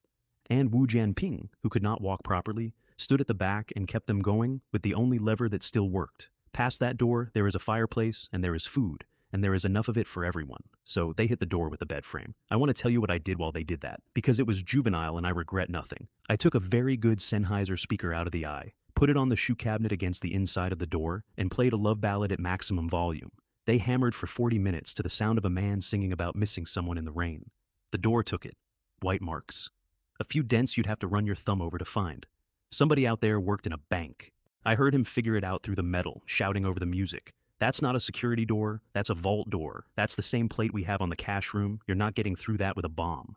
Then I opened the firing port and shot into them without aiming. You don't need to aim into a packed corridor. I put about 40 bolts through that slot in 90 seconds, and I would be surprised if 6 of them found nothing. People went down, and people behind them went over the top of them, trying to reach the stairwell. That is where most of the injuries actually came from that night, and none of those are on my count. They jammed the port with a mop handle and a broom. I closed the inner hatch, which is a separate plate, and bolted it. Then I sat down on the floor with my back against the door and drank a cola. I said it out loud. To an empty apartment, and I meant it. Ah, that's good. Wu Jianping's next idea was the wall. The door is alloy, he said. Fine.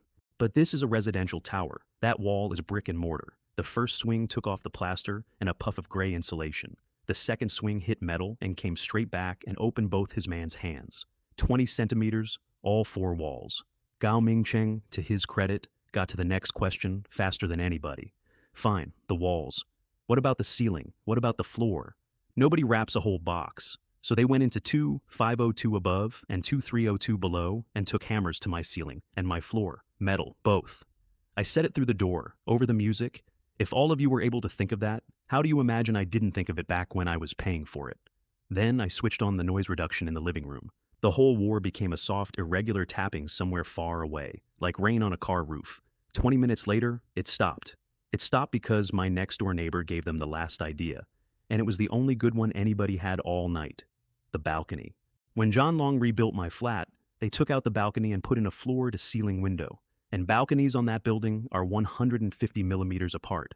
A dozen people went over the rail on the 24th floor in a blizzard in the dark at -70, holding onto a concrete lip with hands they could not feel. That is genuinely brave, I want to say that.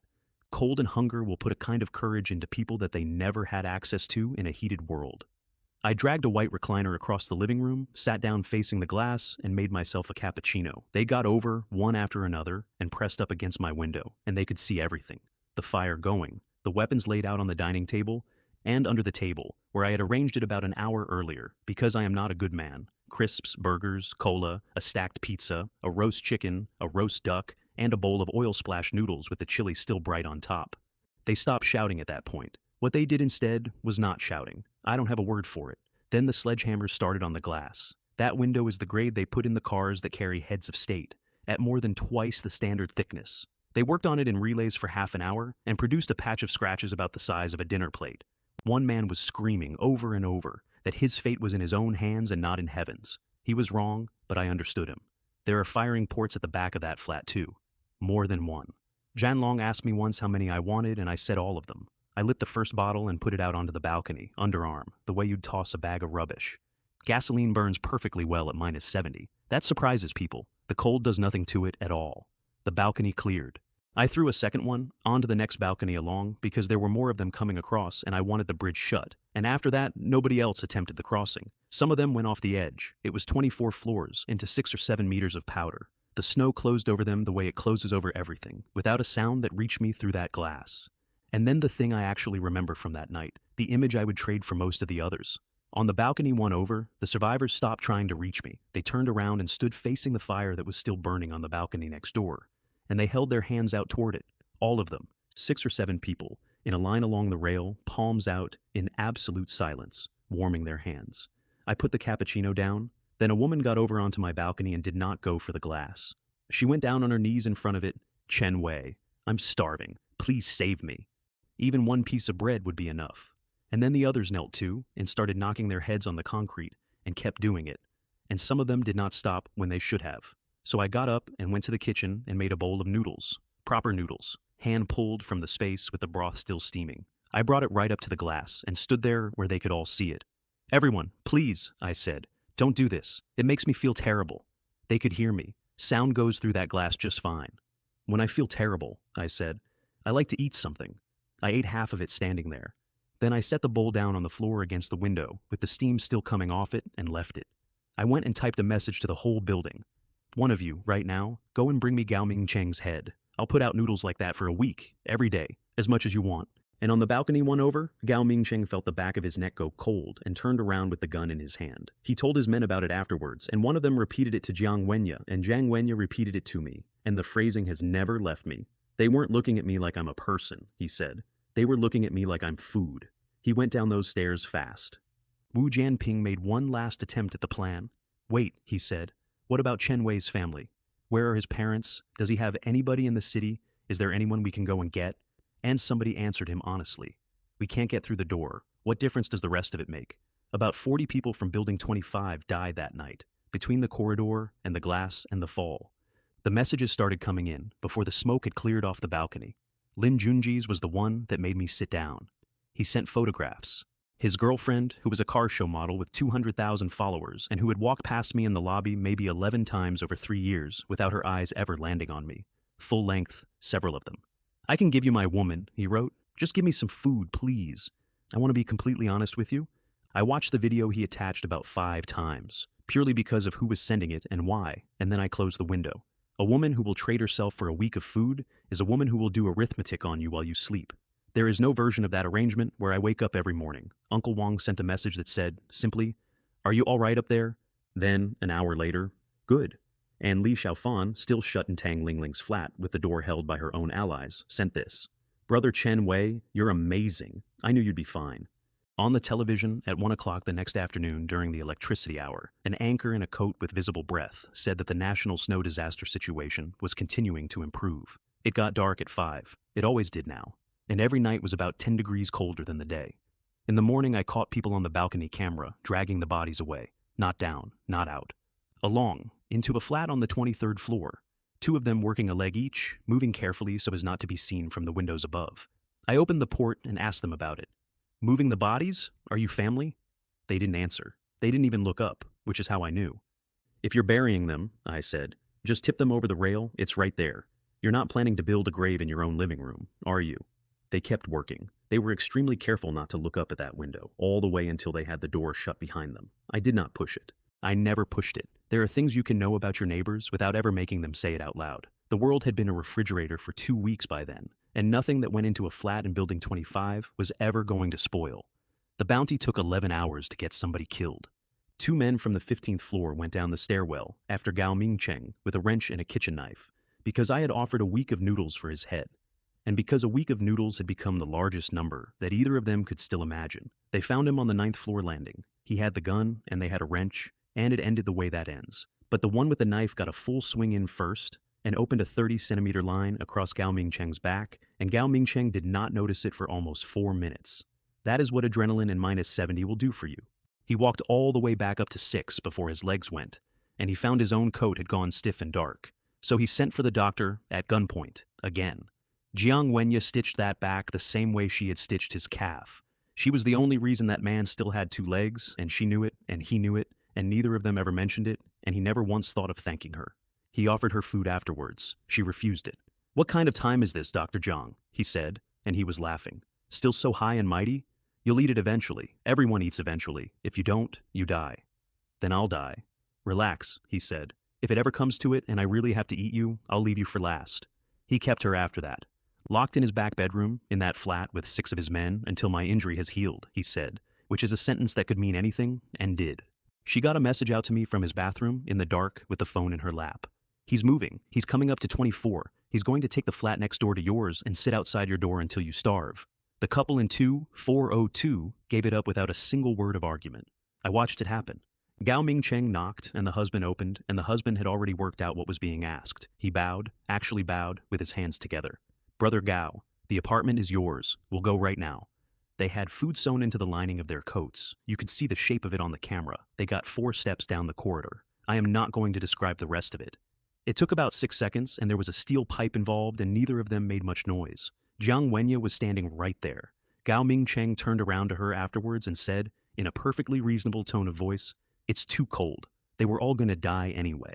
Dr. Jiang, you'll have to get used to this." So now I had Gao Mingcheng living on the other side of my living room wall. For 4 days there was clanging, all day into the night. Him and 5 men going along every seam of that flat with hammers, hunting for a place where the alloy stopped. Because it had to stop somewhere. It stopped at the outer face of the concrete, but they were never going to believe that until they had touched every centimeter of it themselves. And while they were doing that, and while 100 people in the building below were sending me 200 messages a day, I started cooking on camera. This was not strategy. This was entertainment.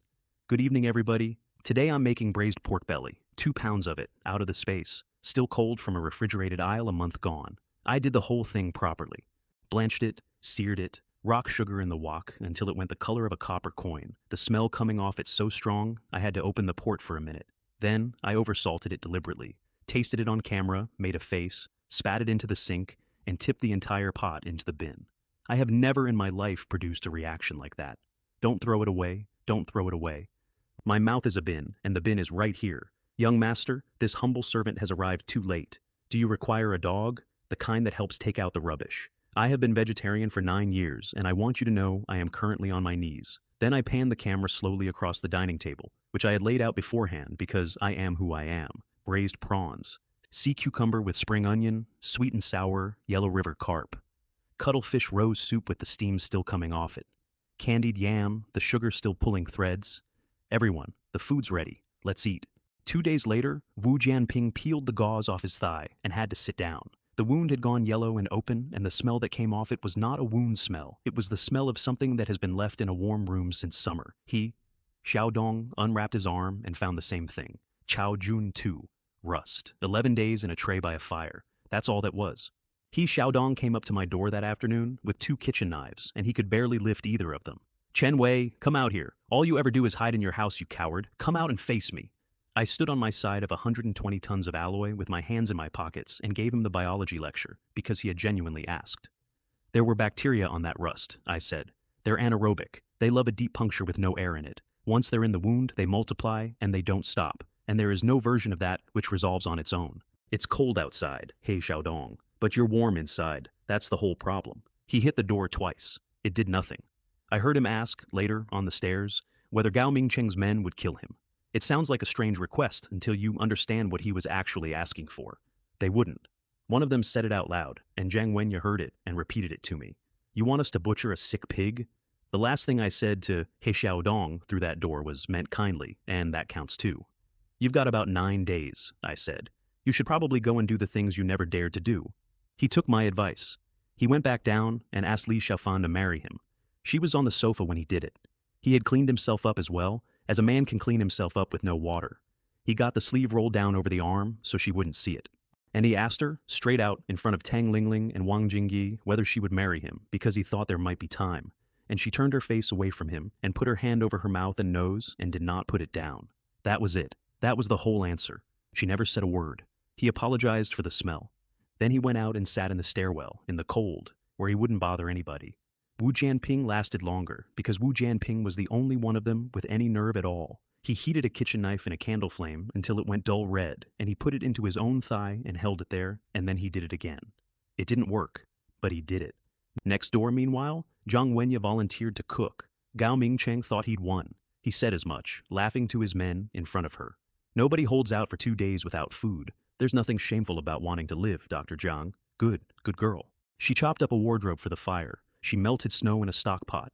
She made a soup out of instant noodle blocks and canned meat and a bag of dried mushrooms. And she emptied half a bottle of sleeping powder into it. Half a bottle. She told me the number afterwards, and then she told me what the number meant, which is that the dose in that pot would have put an elephant on the floor. She had not been trying to get them to sleep. She had been trying to make certain. Then she ladled herself a bowl and sat down at the table with them and pretended to eat it, with her heart going in her words like a single-cylinder engine. 20 minutes later, a man's head went back against the wall, then another, then the room. Her message to me was 4 words. They're asleep. All 10. I told her, get them onto the balcony. She did it one at a time, by the ankles, 10 grown men, across a living room, and out through a sliding door, in a temperature that made her hands stop working. It took her over an hour. She is 1.75 meters and weighs nothing. Then I got dressed. The -100 rated coat out of the seasonal cage, the boots, the gloves, 10 coils of hemp rope as thick as a child's arm, the crossbow loaded, the machete across my back, and the pistol off safety in my right hand. Then I opened my balcony door for the first time since the world ended. Fingerprint, electronic, then the physical bar by hand. The cold came in like a wall and took the breath straight out of my chest. I did not cross the gap. I want to be very clear about that.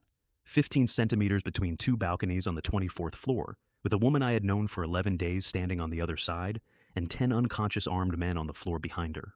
I threw her the ropes. It wasn't me, I said. It was you. She looked at me for a second. Then she started tying hands. 10 pairs, wrist to wrist, and then all of them to the rail. She checked everyone twice because she is a surgeon, and surgeons check twice. Then she found Gao Mingcheng's pistol in his coat, dropped the magazine out, and slid both across the gap to me separately. 3 rounds left in it. 3. That man ran a building of 140 people for 11 days on 3 rounds. I told her to go back inside and shut the door. Then I got the hose. 27 degrees on my side of the wall, -70 on theirs. That water came out steaming, like a kettle, in a beautiful white plume, and it went across all 10 of them. Then I went back and forth over them slowly and evenly, the way you'd water a lawn. They woke up somewhere in the middle. Gao Mingcheng got his eyes open and got about a quarter of the way to standing before the ropes stopped him. The last thing that man ever said in this world was my name. 2 minutes in, they were shaking and going blue. 3 minutes, most of the movement had stopped. By 5, it was one shape, not 10. The water had filled in between them and set. I turned the hose off and stood there for a while in the wind. People want a speech at that point. I didn't have one. I had a thought, and it was a practical one. And it is the only justification I have ever offered for that night. What is safer than the dead? Nothing is safer than the dead. Then I went inside and unlocked my door for the first time in 15 days. 4 locks and the electronic bolt off my phone. I stood back 6 meters with the gun up and pointed at the doorway, because a warm apartment is a thing people will do anything for.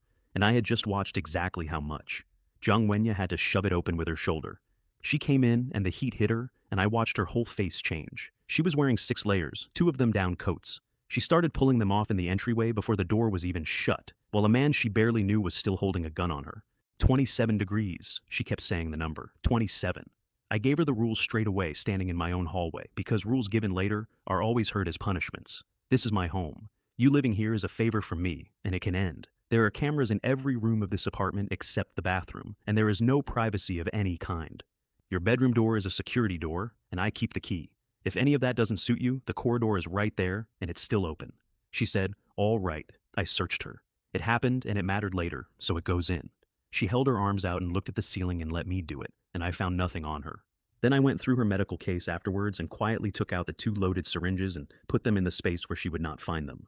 Then I told her to go and shower, and I laid out clean clothes for her size by eye.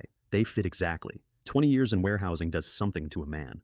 She was in that bathroom for 50 minutes. I know what she did in there because she told me weeks later, and because I could hear it through the wall. She stood under hot water in a dead city and cried for half an hour. She had not cried once in the previous 16 days, not when Gao Mingcheng locked her in, not when she paid for a scalpel with a bag of cookies. I told her about the eye that evening. I didn't build up to it. I said there was something she needed to know if she was going to live here. Then I put my hand out flat and pulled a sandwich out of the air about 8 centimeters above my own palm. She did not scream. She sat down slowly on the arm of the sofa and asked, in a completely level voice, whether living things could go in. I told her they could go in. I told her what came out. And then I told her the actual reason I was telling her, which is not trust and has never been trust. As long as I'm alive, I said, everything in there is something you get to eat. If I die, this apartment is exactly as warm as every other apartment in this building within about 4 days. There is no version of a future for you that does not have me in it. I want you to have done that arithmetic properly, because I'd rather you were loyal for reasons that survive a bad week. She thought about that for a while. Then she asked what her job was. Cooking, cleaning, and the waste, because the sewers had frozen solid on day 4, and everything that left this apartment left in sealed bags through a hatch. She took all 3 without a flicker. She started calling me master somewhere in the 2nd week, and she never told me why. I never asked, and she said it in a tone that made it about 40% a joke. The rest of the terms took another evening, and she negotiated them properly, which surprised me. She wanted 3 things. 1, that when the building came to my door again. She said when, not if, I would not open it, whatever anybody outside was saying, including if it was somebody she knew.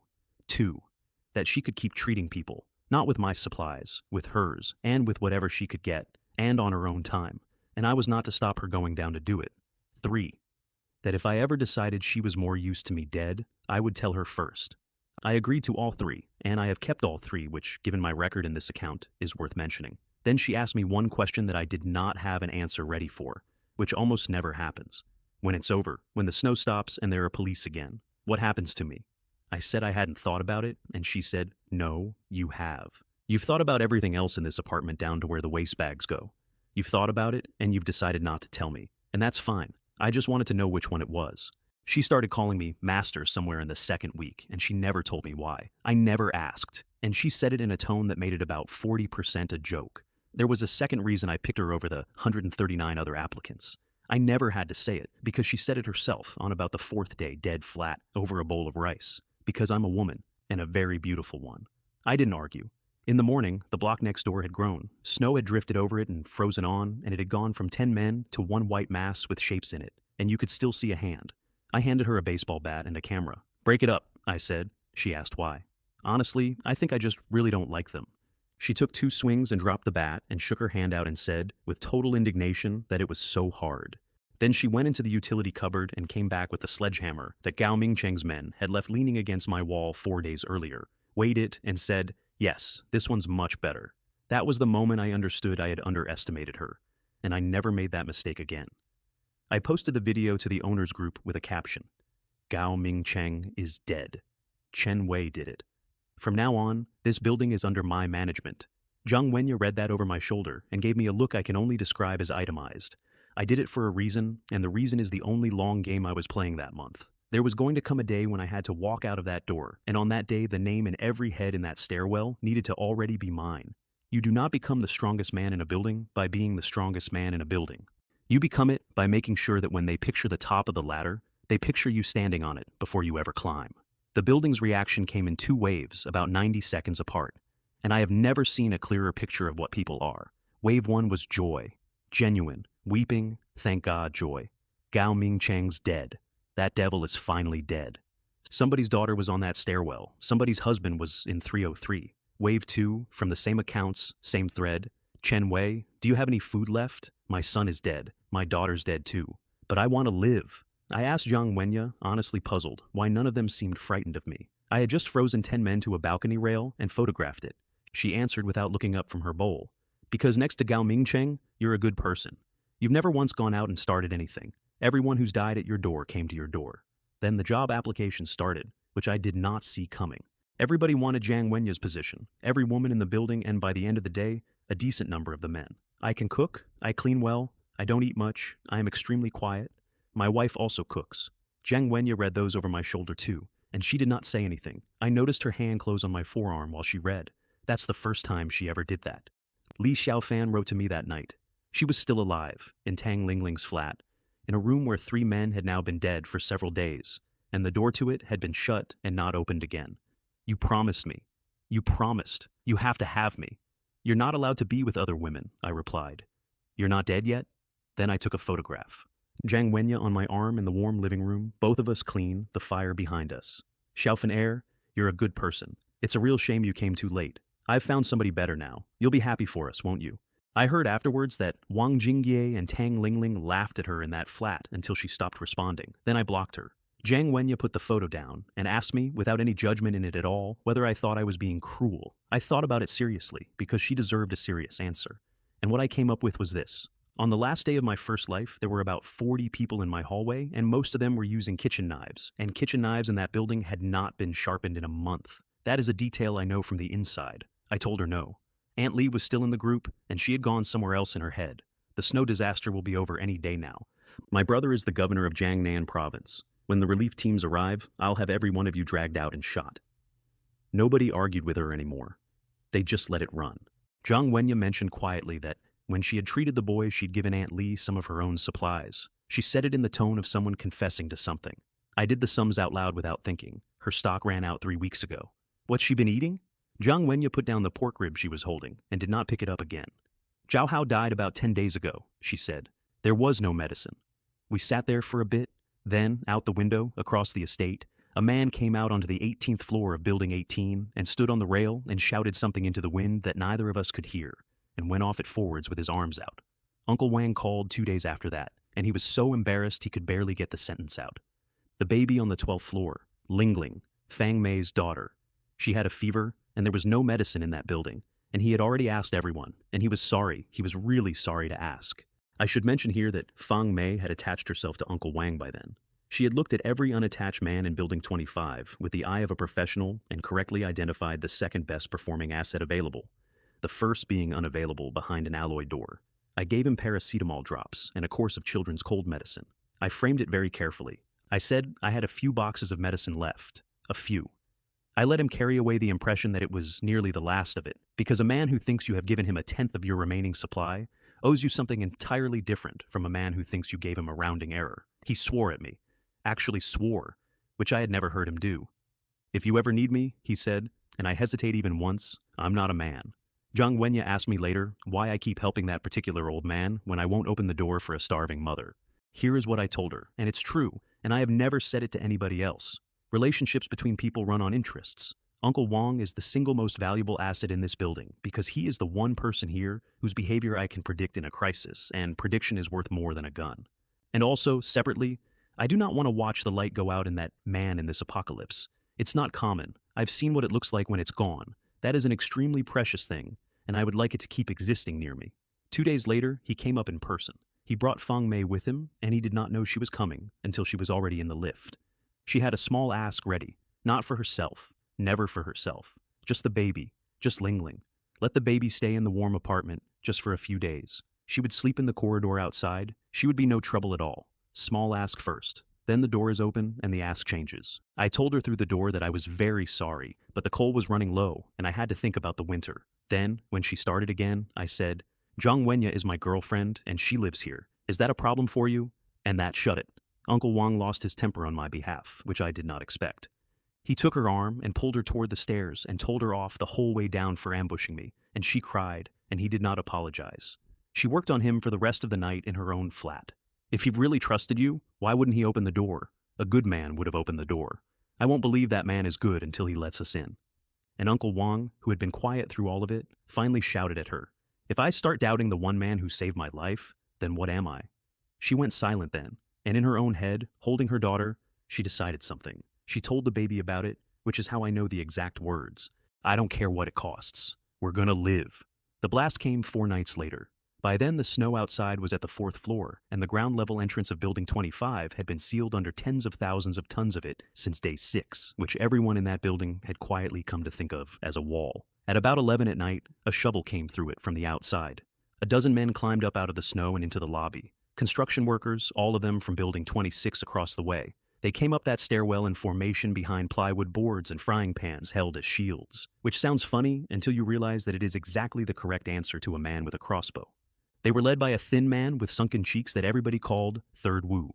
On the 10th floor, they came across a man scraping snow off a windowsill for water. They killed him there and left him on the landing, and one of them said out loud, "We'll pick that up on the way back." And on 24, they brought up a man in a gray wool hat with a gray backpack, and everybody called him Old Ox, and Old Ox did sight blasting for a living. Detonators, bricks of something wrapped in yellow tape. I saw the backpack on the camera, and I got Zhang Yi into the inner room, and I got behind the wall. The bang took my hearing for a good 10 seconds. The whole tower felt it.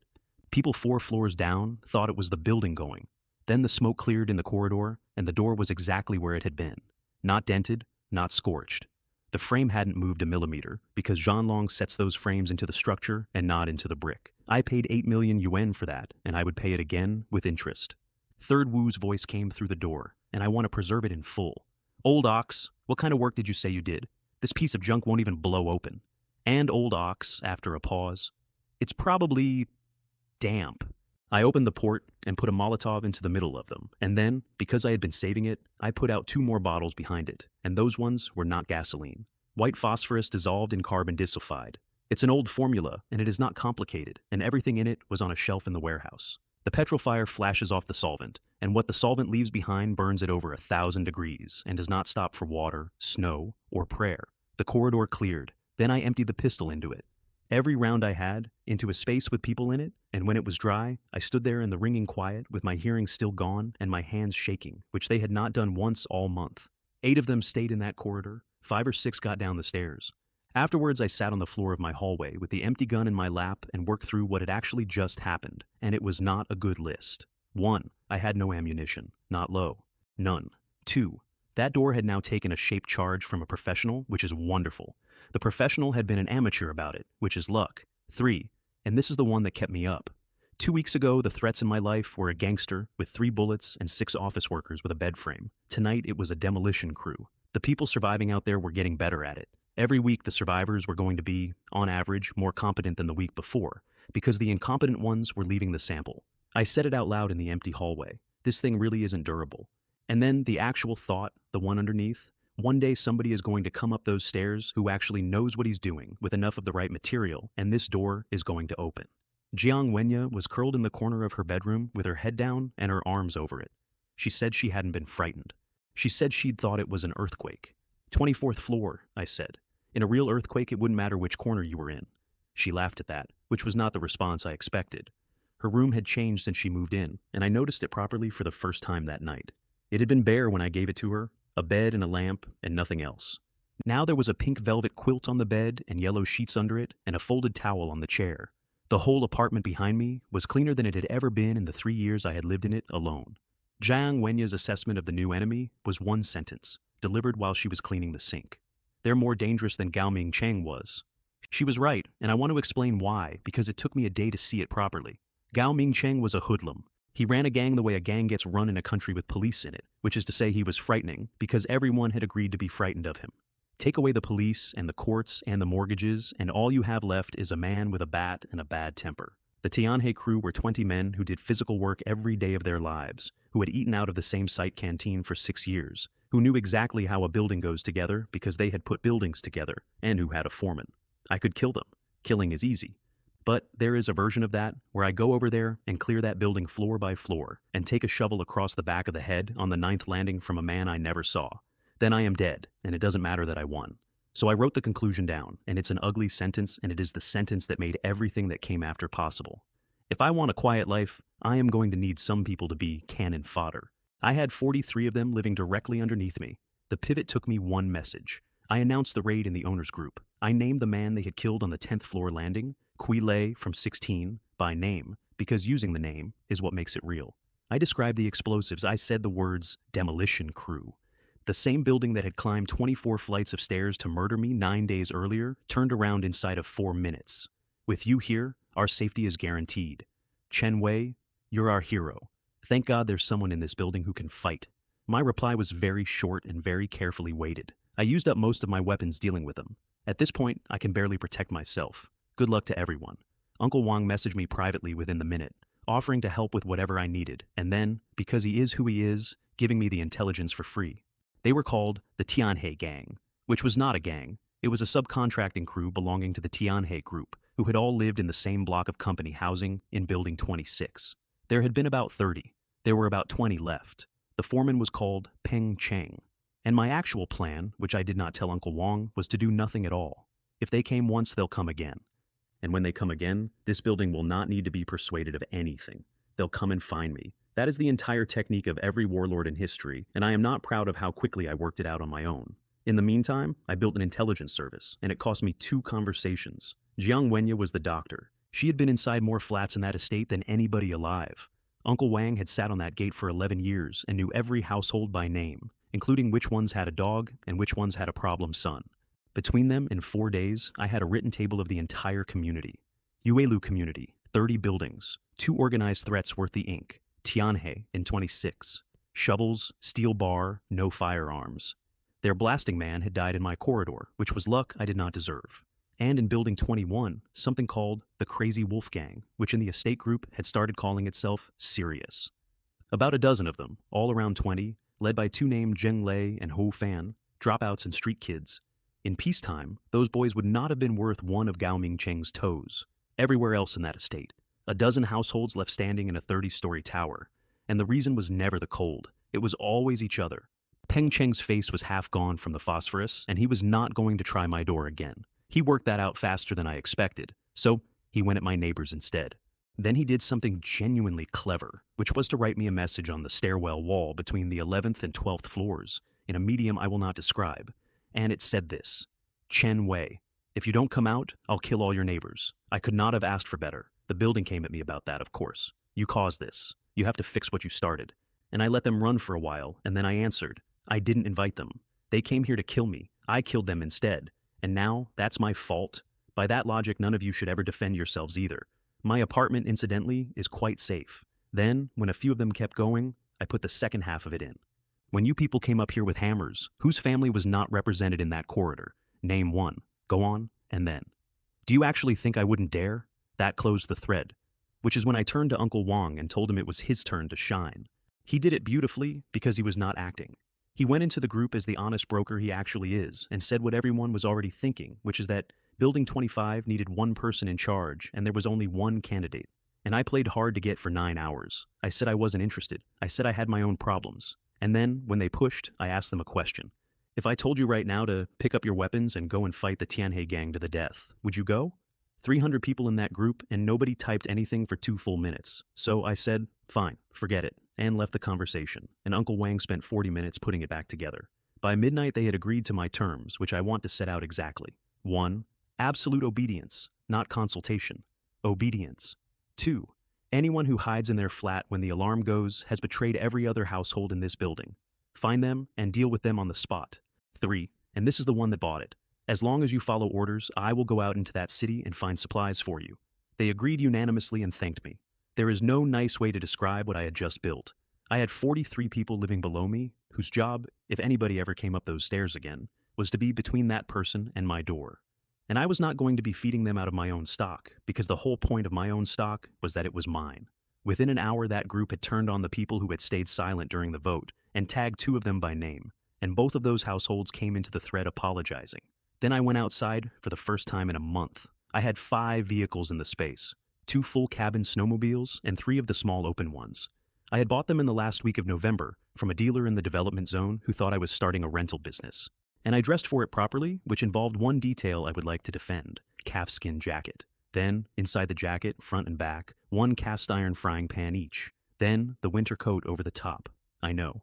But I did not yet have police body armor, and a frying pan will absolutely stop a kitchen knife. I would rather be alive and ridiculous than dead and well-dressed. In my right hand, the crowbar, 1.2 meters, because a knife wound does not stop a man immediately, and a crowbar does. Pistol loaded in the coat.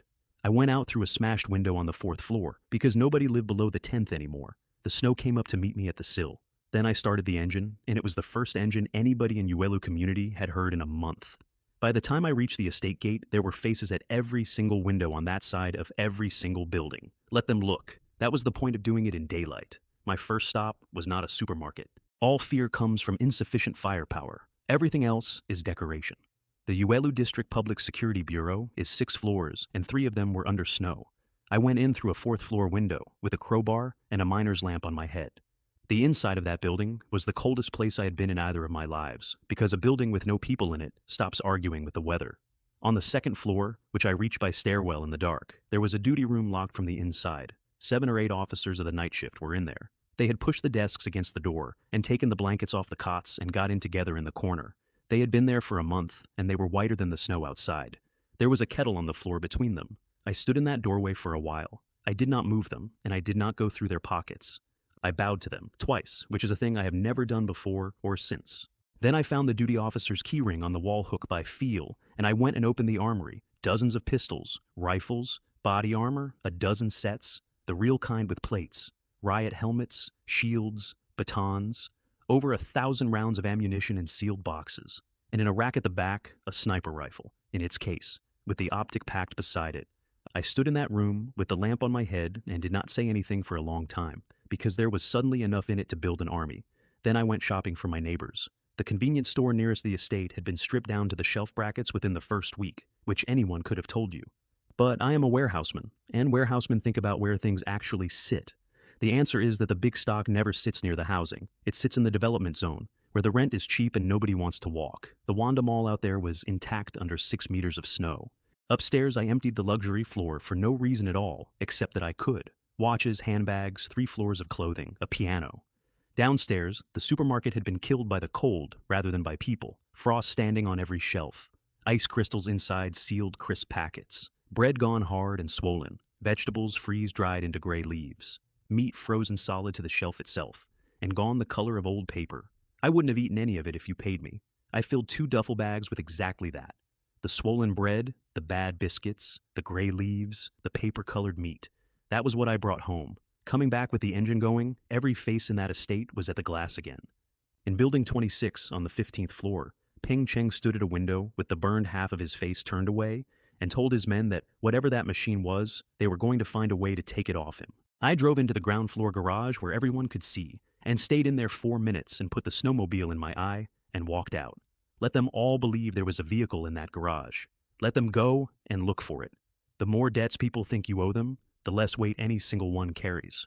Uncle Wang met me at the 4th floor window and helped me in with the bags, and I performed for him, and I performed well. I was determined to bring something back for everyone, I told him, even if I had to search the whole of Tianhe City. He believed every word. That's the part that isn't funny. We had gotten about 1/3 of the way through the distribution in the 4th floor corridor when 4 Tianhe men came in through the same window I had, and I did not shoot. I stepped back into the crowd, and I raised my voice, and I said the only sentence that mattered. That food is yours. Don't let them take it. Anyone who deals with one of them gets a reward of 5 people's rations. Dozens of starving people went past me at once. Uncle Wang was in front with an iron bar. There were women in that crowd swinging cooking pots. 4 Tianhe men, 4 healthy men with steel, went down under a crowd that outnumbered them 10 to 1 and had not eaten properly in a fortnight. 2 of my neighbors died doing it. Zhang Yi worked on both of them in a stairwell by torchlight and lost both, and afterwards she sat on the step with her hands hanging between her knees. With an operating theater, she said. With blood and antibiotics, either of them, both of them. Then she said, "Is this what the world is now?" I clapped. I actually applauded. Standing in that corridor with 2 people dying on the stairs behind me. Good. Well done. That's exactly right. Then I rewarded the 2 men who had gone in hardest, Shi Guohua and Ding Wenbo. I did it by the armful, in front of everybody, and both of them cried and swore themselves to me on the spot. Everyone else got a handful. Palm-sized. 1 meal? Here is the principle, and I have never dressed it up. Feed a dog to full every day, and it gets slow, and it stops looking at you. Keep it from starving and no further, and it will watch your hands for the rest of its life. Lin Junji got 1 fruit sweet. He had been at the back the whole fight, shouting kill them, while walking backwards.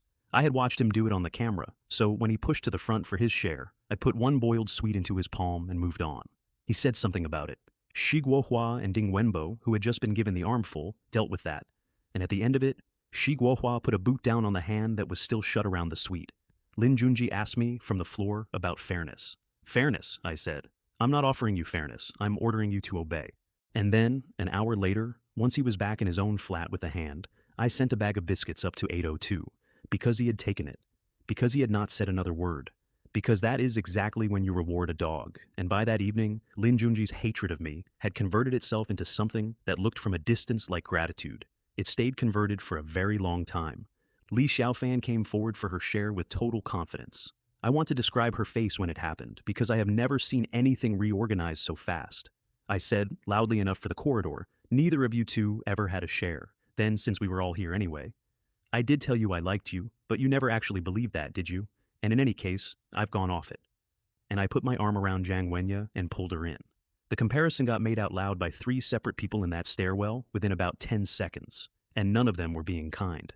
Attending physician at the First People's Hospital, 1 meter 75, versus a girl from a cosmetics counter. Somebody said fairy and beggar. Then I asked Lin Junji, who owed me a debt now, to tell the corridor what the men in this building used to call Li Xiaofan behind her back. He told them. She screamed at all of us and went up the stairs.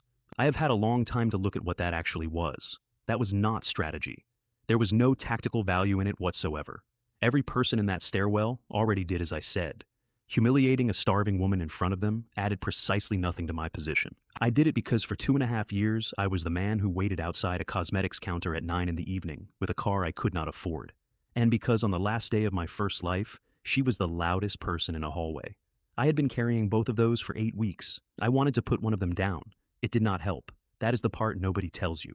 I got exactly what I had been rehearsing since the day I woke up on that sofa, in front of an audience with the perfect line delivered at the perfect moment. And I went upstairs afterwards and ate dinner and felt nothing at all. The same nothing as on the video call. I was never going to get anything out of her. Not because she had nothing left. Because the man who was owed died in that hallway, and I am somebody else. She screamed at all of us and went up the stairs. Wang Jingyi tried her luck about 90 seconds later, and I refused her flat, and she asked why. I gave her the truest answer I had. Because you annoy me and I don't want to. Is that not allowed? Only an idiot brings up fairness in a place like this. That night, I did the roster. 47 people left in Building 25, not counting infants. Minus me, minus Zhang Wenye, minus Uncle Wang, minus Fang Mei. 43 bodies. 6 squads of 7 or 8, 24-hour watch. All of it on the 4th floor, because the 4th floor was the only way into that tower, whether you came through the snow or over it. Alarm system, because nobody had a phone with charge. Hit the metal stair railings with something metal, and the floor above you relays it up. It reaches 24 in about 11 seconds. We tested it 4 times. Standing bounty. 1 enemy dealt with, 5 people's rations. No kills, 1 meal a day and last pick. Uncle Wang I exempted from watch duty. Publicly, I said, it was because you don't put your best fighter on a rota. Privately, it was because I had decided, in November, standing at a gatehouse, that this specific man was not going to freeze to death in this apocalypse. I was not about to let him die on a stairwell for people who had left him to lead the charge alone. Fang Mei pushed for their household share, and pushed hard, and I gave Uncle Wang an entire case of instant noodles at the door. 24 packs. A week for 3 people if they were careful. I was sitting on roughly 20,000 cases of the same brand at that moment. I have never once eaten one. Back upstairs, I took off the coat and both frying pans clattered out onto the floor. And Zhang Wenye laughed at me for a long time. I let her because I was upgrading to police plates the next morning, and I would never be laughed at for that again. Then I spent 2 days learning the rifles off the internet. That's not a joke. There was still internet, in the hour a day when there was power. A handful of the big companies still had servers up and running somewhere on backup, and somebody, somewhere, was keeping them alive. I have thought about that a lot. Whoever those engineers were, in whatever building, running a data center in a dead country with nobody to bill.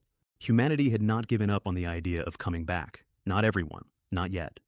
And in the middle of all this, gently, over 3 separate conversations, I started working on Uncle Wang about the baby. Nothing heavy, just a man's opinion, offered as a favor. A man should really have children of his own. Raising another man's child is, well, you know. He laughed it off every time. He also stopped finishing his sentences about Fang Mei somewhere in the 2nd week, and I noticed that, and I said nothing more about it. Sowing that kind of thing works exactly the same way as watering. A very small amount, very often. And never while anyone is watching. At 2 in the morning, they came again, 9 of them, led by Ping Cheng's nephew Yang Wei. This time, the watch was awake. Bricks came down the stairwell from the 5th floor before the 2nd man was through the window. The railings started ringing. The entire building came down those stairs for the 5-portion bounty. 3 of them died on the 4th floor in under 2 minutes. The rest went back out the window into the snow. I got to the balcony while they were still crawling. 8 power optic, prone on my own balcony rail with a coat under the barrel. At a range I later measured at 410 meters. I put the crosshair on a man dragging himself through deep powder. I squeezed, and in the instant the round left the barrel, I felt something. I don't have a better word. There was a line. For about a quarter of a second, there was a line between the muzzle and the man. It was as real to me as the rail under my elbow, and the round went down it. He stopped moving. Second shot, same feeling, same result. Third one was 440 meters and moving, and I took it in the head without thinking about it. I lay there in the wind on the 24th floor and worked it out. The Gamma Front did not give me a storage space. It gave me something spatial, and the storage was one expression of it. The other expression was that I could feel where things were in relation to each other, precisely, in a way that has nothing to do with eyesight or with practice. I could shoot. 7 rounds, 7 of them on the snow. I lay there afterwards with my heart going and thought, with great satisfaction. From now on, I never have to be in the room at all. The building heard those shots, and by morning, the building had built the rest of the story on its own. That was never a pistol, not at that range. Chen Wei's a marksman, an actual marksman. He was never a warehouse supervisor. Think about it, the apartment, the supplies, the weapons. He must have been special forces and the warehouse was cover. I did not correct a single word of it. Uncle Wang did come and ask, though. He listened to the report of those shots from his own window. He came up the next day and asked me, quite carefully, what my unit had been. I told him I just had a knack for it. He looked at me for a while. Then he said, "It's a good thing it was you who fired those shots. If it had been anybody else in this estate, we'd be in serious trouble." There were 10 bodies out on the snow the next morning, and 9 men left in Building 26. Peng Cheng's fear finally got bigger than his anger. Zhang Wenye heard the whole conversation secondhand from a woman she was treating. They've got guns. What are we supposed to fight guns with? His order that night was to go back out and retrieve their own dead from the snow. I noticed that nobody in that building asked him what for. I stopped locking the kitchen after that. Small thing. It was the first time since she moved in that I left the food where Jiang Wenye could reach it while I was out of the apartment, and neither of us mentioned it. On the watch floor, they started standing up straight when I came through. And in Building 21, at the window on the 7th floor, a 19-year-old named Zheng Lei stood watching my building with a machete he had let go rusty, and said to his friends that troubled times make heroes, and this was their opportunity. Then he said, "And somebody figure out where we can get cigarettes. I haven't smoked in 2 weeks. I'm losing my mind. Remember that? It matters later." I spent the next 4 days going through every corporate warehouse in the development zone, and every single one of them was empty. Not looted, emptied, properly, with paperwork, by people with forklifts, before the storm, which told me I had been exactly right to hit Walmart 3 days early, and cost me nothing but time. I consoled myself by collecting a dozen luxury cars, 4 heavy trucks, 2 bulldozers, and 3 excavators, on the general principle that a man with infinite storage should never walk past a machine. Then I got to the largest filling station in the district, and it was gone. Not damaged, the canopy was under. There was a smooth white field with a sign sticking out of it. I sat on the snowmobile looking at that sign for about 10 minutes. And I was genuinely about to leave. And then I thought, hold on, excavator. A 20-ton excavator dropped out of a hole in the air sinks about a meter into fresh powder, which I did not anticipate, and which nearly ended the entire idea. I had never operated one. I learned in the way everybody learns, which is badly, in public, with nobody watching. 2 hours to find the roof of the shop. 4 or 5 more to open a way down to a convenience store window at what used to be ground level. Underneath all that snow, the station was completely intact. Lights off, chocolate on the shelves, a mop leaning against the counter, 4 tanks under the forecourt. About 200 cubic meters of fuel. I grounded myself twice before I went near the pipework because I did not survive an ice age to be killed by static electricity. I wrapped every cut end in cling film, and then I swallowed the tanks whole. And sitting on that snowmobile afterwards with my legs shaking from 6 hours of shoveling, I had the thought that changed the size of my entire life. If I can dig up a filling station, I can dig up anything. Every warehouse, every mall, every pharmacy, every armory, every gold vault and grain silo in this city is not destroyed. It's stored. It is sitting exactly where it was, perfectly preserved, in a refrigerator the size of the world. There is precisely one man alive with a machine to reach it and a place to put it. The whole planet had become a treasure vault, and it was mine, and nobody else even had the keys to the door. At the second distribution I gave out by merit, and Shi Guohua asked the obvious question, which was how anybody was supposed to earn a reward if the enemy stopped coming, and I gave him the answer that started the war. I said I'd pay for an enemy, I said. I never said you had to wait for them to come here. From that evening, anybody in Yuelu community who did not live in Building 25 counted. Aunt Lee made her attempt 3 days later. There is a stairwell door on the 13th floor that is not shut properly, and I saw an eye in the gap of it on the camera, red all the way through. I still went down that stairwell because I had my armor on and because I wanted to know. She came out of it screaming with a kitchen knife over her head. Chen Wei, my grandson. You'll pay for my grandson with your life. I shoved Zhang Wenya against the wall and went down the flight backwards and took the swing on the plate under the coat, and then I gave her the crowbar, shoulder first, then the hand with the knife in it, and then I did not finish it. I sat her against the wall and I talked to her instead. I told her that I had sent medicine up for the boy. That is true. I sent it to Uncle Wang for Ling Ling, and I let her hear the word medicine without the rest of the sentence. I told her the boy had still been breathing when she gave up on him. And then I turned around and asked Zhang Wenya, who cannot lie, and who was standing right there, to confirm the medical position. Zhang Wenya said, because it was true. If he had been given a little longer, it's possible he wouldn't have died. Aunt Lee came apart in front of me on that landing. That's not it. That's not what happened. That's not it. Then, 30 seconds later, yes. Yes, it was you. You did it. Then back again. I called the neighbors down to watch. 4 or 5 of them came out onto the landing and stood there. I asked her loudly how it was that she had been alive for 3 weeks after her supplies ran out, and whether she had anything left at home. I never answered that question. I didn't need to. I just left it standing in the air in front of 40 people who had each spent a fortnight not asking it about somebody. And the last of the disgust in that building, which had been floating loose since Gao Ming Cheng died, landed on her. They walked away from her. All of them. Nobody helped her up, and nobody finished her, and nobody said anything at all. She was still sitting on that landing when I went back upstairs. Zhang Wenya did not speak to me the whole way up. At the door, she said one thing. When you kill people, it's not frightening. When you talk to them, it is. 2 nights later, she was washing my feet, which had become a thing she did in the evenings without either of us ever deciding it, and she gave me the day's intelligence. Zhu Yi, Building 9, 38. Ran a 200 million yuan social commerce beauty group before all this, which is to say a pyramid scheme with lipstick in it. Building 9 had lost 10 people in a month, which was the second best figure in the estate, and Zhang Wenya's explanation was one line, and I have never improved on it. They're all in that business together. Of course they're good at keeping people in line. And under that message, a second request, from a man whose name stopped me. Kai Tao, Building 18, Finance Director of Walmart South China. My Finance Director. 6 floors of the same office building for 2.5 years, a man I had nodded to at 4 separate company dinners. I had never once heard him raise his voice. I took both meetings. Zhu Yi came to my 4th floor window with 2 men, and she had the pitch ready. We can supply you with 76 people. You have transport and weapons. I have family members who follow orders. Family members. That was the word she used, and she used it about 11 times. I told her cooperation means an equal exchange, and that 76 mouths is not a contribution, it's an invoice. She switched instantly, without any transition at all, to the thing she had brought.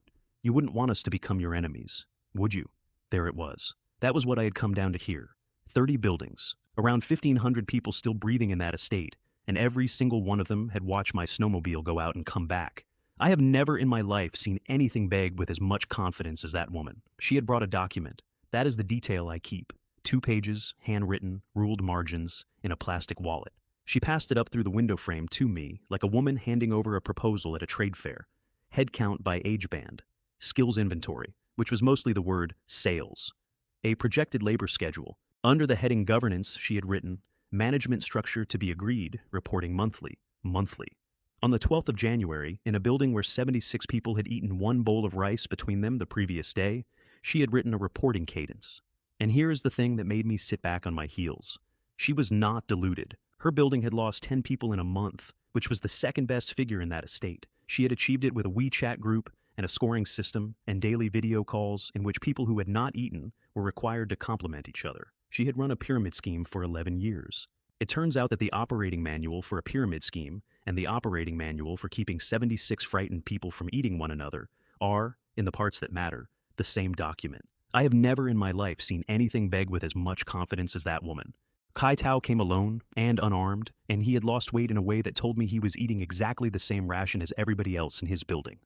5 deaths in Building 18 in a month. All elderly, not one of them violent. He had done it with a spreadsheet. Every household stock declared and pooled, rationed by body weight and age, distributed twice a day, minutes taken. A finance director had built the only functioning society in Yuelu community and had run it for a month without a weapon in the place. I've come here in good faith, he said, hoping we can cooperate and build something decent, a community, something that survives this. And I respected him, and I told him the truth, which he did not want. Without force behind it, I said, everything you've built is a rumor. The Central Plains had granaries, records, and law for 2,000 years. The people on the grasslands had horses. Guess which of those two things decided the borders? He didn't argue. He said his building would use force for self-defense only, that they would not take a side in any war in this estate, that when it was over, they would deal with whoever was still standing. That is a completely rational policy. It is also, I told him, the policy of a granary. Before he went, I asked him the question I actually wanted answered. 5 deaths in 4 weeks. How? And Kai Tao, standing in the snow with his hands in his pockets, gave me the whole thing in about 90 seconds, in the voice of a man presenting to a board. Everybody declares. On day 1, every household in that building put every gram of food it owned on a table in the ground floor lobby in front of everybody. And it was weighed and written down. 11 households lied. He knew which 11 because the numbers did not match what he could see in their faces. He did not name a single one of them, and within 4 days 9 of the 11 had quietly added the rest. Rationing by mass and age, not by household. A 90-kilo man gets more than a 50-kilo woman. A child under 6 gets a fixed supplement off the top before anything else is divided. Nobody in that building argued about that, and he says he does not know why. 2 meals a day at fixed times, cooked centrally, eaten together in the 4th floor corridor. Because eating together means nobody can hide what they have, and nobody has to watch anybody else eat better. Minutes taken at every distribution, actual minutes on paper, signed and pinned to the stairwell wall. And the last one, which is the one I have never stopped thinking about. The oldest 4 residents in that building volunteered in the 2nd week to go on to half rations permanently. It was their own idea, and Kai Tao argued against it for 2 days and lost the vote. Those are 4 of his 5 deaths. That is a completely rational policy. It is also, I told him, the policy of a granary. 4 other buildings messaged me the same week with worse manners. Labor, women, and a promise not to attack me while I was busy. I laid it all out for Zhang Yi that night, because I had reached the point where I needed to hear myself say it. Option 1, clear the estate, 30 buildings, 1,500 people, and about 400 of them capable of fighting. I have 1,000 rounds. The arithmetic almost works, except that I would have to leave this apartment every day to do it for weeks, and go into stairwells, and at some point, somebody gets lucky. And then I said the other part of it out loud for the first time. I don't have any trauma about killing, that's not the issue, but I'm not a butcher either, and I don't want to become one. And I think if I did that for 6 weeks, I would come back up here as something I don't want to live with. Option 2, feed them. 1,500 people is 450 tons of food a year, and I would be finished in 18 months. The moment the food stopped, they would be back at my door with hammers, and there is a detail underneath that which decided it. Every single one of those buildings had a boss. Every single boss fed his own circle first, and treated everybody else in his own building as a reserve. Zhang Yi, joking, said, "So move somewhere else." I did not laugh because she had just made me think of something. Could I put the safe house in the eye? I spent an hour on that, and the answer was no. And it is the same rule it has always been. Only things that stand on their own go in. That flat was welded into the frame of a tower. So I decided to wait, not out of mercy, out of arithmetic.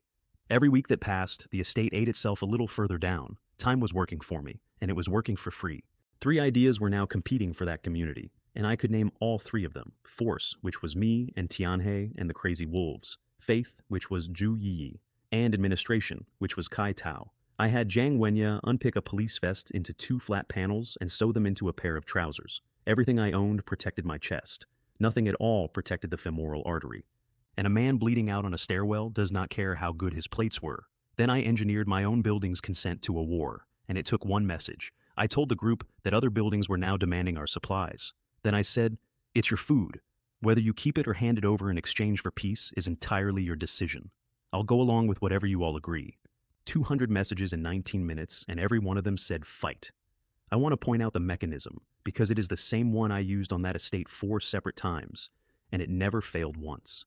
I did not tell them to fight. I have never once told a group of people to fight. I gave them a fact which was true. I gave them a choice which was real, and I made absolutely certain that the choice was being made in public, in a group of 300 people, where every single person could see who had typed what.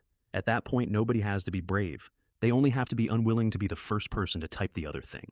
The first 11 messages were all some version of, "We should discuss this carefully." Then somebody on the 8th floor typed, "Give them nothing." It got 40 likes in 90 seconds, and after that the vote was over, and the remaining 190 messages were people making sure their name was on the correct side of it. 2 of the households who had been arguing for talks in the first 11 messages sent their own sons out that night. 200 messages in 19 minutes, and every one of them said, Fight. I sent Shi Guohua and Ding Wenbo into Building 26 that night with 14 men. I did not go. I said I'd been busy all day and was a bit tired, which was true. 8 of ours died, 3 of theirs. And I need to say the honest thing about that, because the whole voice falls apart if I start lying now. Those 8 were mine on paper. In practice, 6 of them had been in my corridor on the night of the assault, and 2 of them had been in my hallway on the last day of my first life. I performed grief extremely well. I sat with Ding Wenbo while Zhang Wenya worked on his forearm. Then I gave him, in front of the entire building, an oversized bowl of braised pork on rice with the egg on top. Every man in that stairwell wanted the next one. And then I noticed something that saved my life. Building 21 had never once contacted me. Not a message, not a threat, not a request. Tianhe had come 3 times. Zhu Yiye had come with a pitch. 4 other buildings had sent terms. The Crazy Wolf Gang had said absolutely nothing at all for 6 weeks. The dogs that don't bark are the ones you want to worry about. I told Uncle Wang to lock his door. I told Zhang Wenya not to open ours for anybody. Then I went out the next morning, the way I always did. Same route, same hour. Because I had just realized I had been going out on the same route at the same hour for 11 days. At the estate boundary, a door panel came out of the snow on 2 ropes. The machine hit it at 40, and the front end went up, and 2 of them were thrown clear on the impact. Then 7 or 8 more came up out of the drifts on both sides with machetes and steel bar. The line came back the moment I needed it. 3 headshots on the charge, one after another, before the nearest one closed. Then a machete coming down at me and a 4th shot into him at a distance where I could see the stitching on his glove. Then 2 more. 4 of them ran. And I put the pistol in my teeth, restarted the engine with both hands, and went after them. I have been told since by somebody who was there that 2 of those men wet themselves while running. I ran the last one down with 400 kilos of machine and then shot him, because there is no dignity in either of us pretending it was a duel.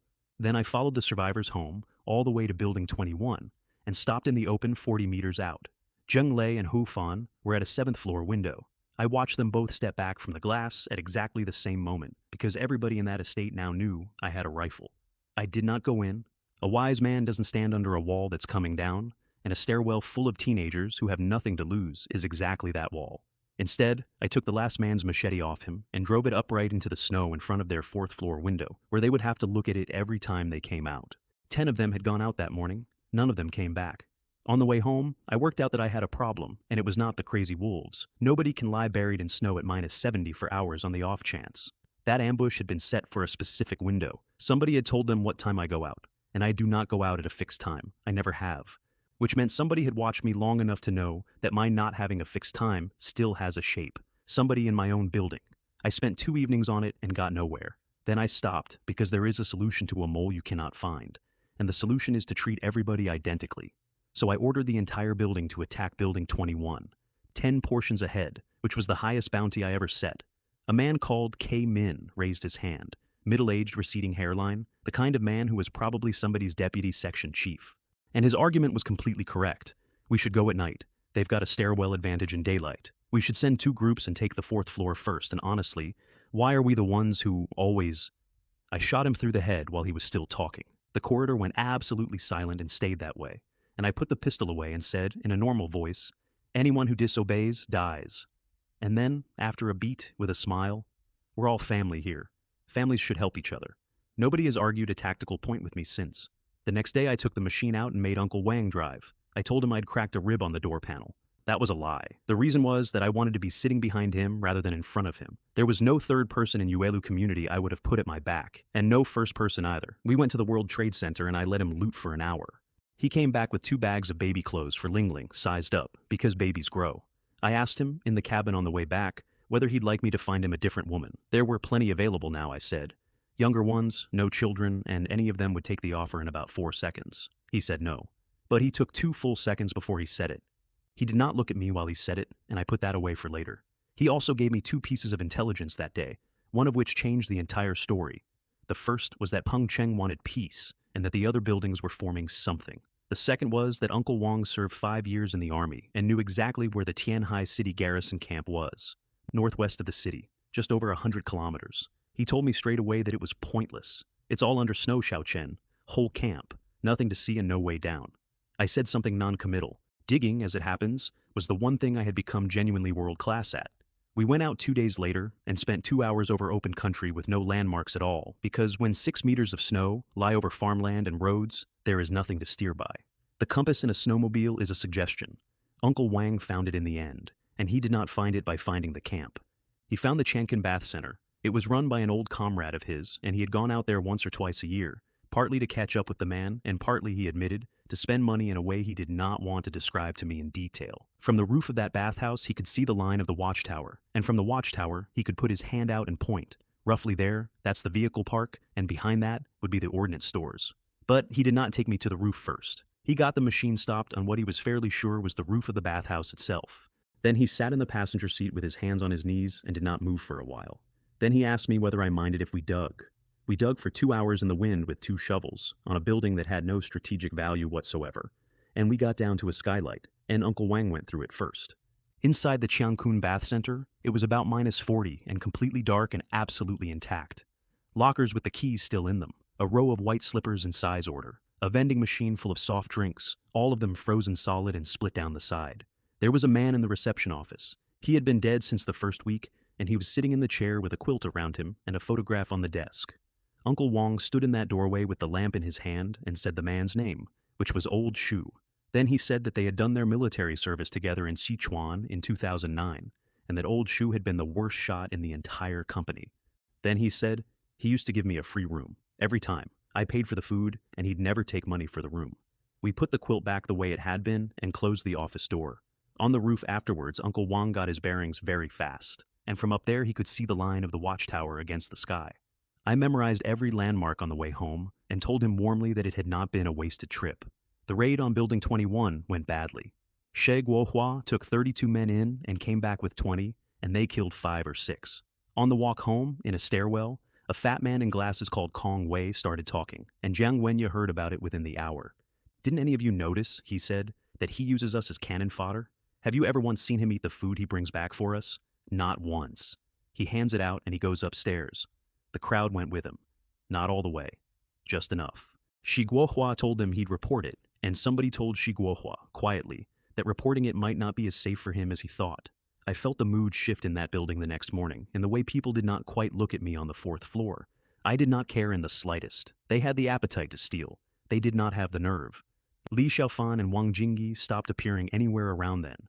Nobody saw it happen. Nobody reported it. Their flat was on the 19th floor, and at some point in that week, it simply stopped being a flat with people in it. I found out 4 days later, from a neighbor, secondhand, in a sentence with no particular emphasis on it. 2.5 years of my life, and I learned about the end of it the way you learn that a shop has closed. I went home that evening, and Jiang Wenya met me at the door in an apron. "Welcome back, master." She warned me that the building was turning. She'd heard about Kong Wei. She was worried. And I said, more sharply than I intended, "If I needed you to tell me a thing like that, I'd have been dead 100 times over." She went quiet. Then she asked me the question she had clearly been holding for a while. "Do you trust me?" "Wenya," I said, "you're the only person in this world I trust." I said it without a flicker, and I meant none of it. Women are very easy, provided you never feel guilty while you lie. That is the whole method. Guilt is what makes a lie visible. And I have had a long time to think about who I actually loved in either of my lives. The honest list is 1 name long, and it's mine. I'm aware of how that reads. I'm not asking you to like it. 2 floors below, Shi Guohua and Ding Wenbo sat in the flat they shared, holding their braised pork rice inside their down jackets to thaw it enough to chew, which took about 20 minutes. Ding Wenbo was happy. Shi Guohua wasn't. "Don't you think," Shi Guohua said, "that when he feeds us, what he's actually doing is buying cannon fodder?" And Ding Wenbo gave him the law of that entire winter in 1 sentence. "Whoever has the biggest fist is the boss. He can give us food, so we do what he says." Then Shi Guohua's phone lit up in his hand, and he read something and his face changed. He put it away without showing it to his friend. I went back to the camp alone. The first hole I dug went down into the dormitories, and I want to describe what was in there. Beds, made, corners squared off, blankets smooth flat, boots aligned under every frame. No bodies, not one, in a building for 200 men. They had been pulled out before the storm. Every soldier in that camp had been mobilized and sent somewhere. I can guess what for, and so can you. To escort the people who already knew what was coming to the places that had been prepared for them. The ordnance store was a concrete box with no windows. I spent 40 minutes on the padlock with a crowbar before I remembered that I was standing next to a 20-ton excavator and took the whole door off with a bucket. Racks of rifles and gun oil, gray-green ammunition crates stacked to the ceiling, camouflage, webbing, packs. I want to describe the inside of that store properly because I stood in the doorway of it for a full minute with the lamp on my head and did not go in. It was 30 meters long and it was full to the ceiling. The racks ran down both walls in double rows. Every weapon on them was wrapped and oiled and inventoried, with a laminated card on the end of each rack in somebody's neat handwriting. The floor down the middle was stacked 2 meters high with crates in a grid, aisles between them, everything squared off, everything labeled. There was a clipboard hanging on a nail by the door with a stock count on it dated the 8th of December. Somebody had done a full inventory 4 days before the world ended and had signed it and had hung the clipboard back on its nail. I went and looked at the signature for a while. Then I filled the space, and I filled it the way you fill a lift when you know nobody is coming after you. 2,040 pistol rounds, boxed, 5,300 rifle, 340 for the long gun, in sealed tins with silica packets, a military sniper rifle in a hard case, freeze-rated, dust-sealed, with a spare optic and a cleaning kit and the manual still in its plastic. Camouflage over whites in 4 sizes, webbing, field packs, entrenching tools, 12 pairs of the kind of gloves you can shoot in, and 10 flat wooden boxes stacked under the window at the back, each of them holding 5 grenades in shaped foam. I sat down on one of the crates in the middle of that room and let myself have about 30 seconds of it. 6 weeks earlier, I had been a man with a crossbow and 2 frying pans, 2,000 pistol rounds, over 5,000 rifle, 340 for the sniper rifle, and a military sniper rifle to go with them, freeze-rated and sealed, which made the police one I had been so proud of look like a toy, and 10 boxes of grenades, 50 of them. There was a second, smaller store 400 meters away that gave me thousands more rounds and 2 more boxes. On the way out, I used the excavator to snap a stand of pines off at the base and swallowed them whole, all of them. I had an idea forming about what black smoke does inside a sealed building. I was going to need wood that had never had a chance to dry. Then I went home and gave my neighbors absolutely nothing, on purpose. I came back with the sled empty, and I said the trip had been a failure. You are all my pets, and pets do not get to expect. They grumbled. And then Kong Wei, the fat man in the glasses, stepped out into the corridor and suggested, reasonably in front of 40 people, that since the snowmobile had 2 seats, maybe he could ride along and help carry. What? I said. You've got your eye on my machine as well? Then I shot him, and then I shot 4 more people standing near him who had not said anything at all. You will never understand your position from a speech. You understand it when the man next to you goes down for nothing.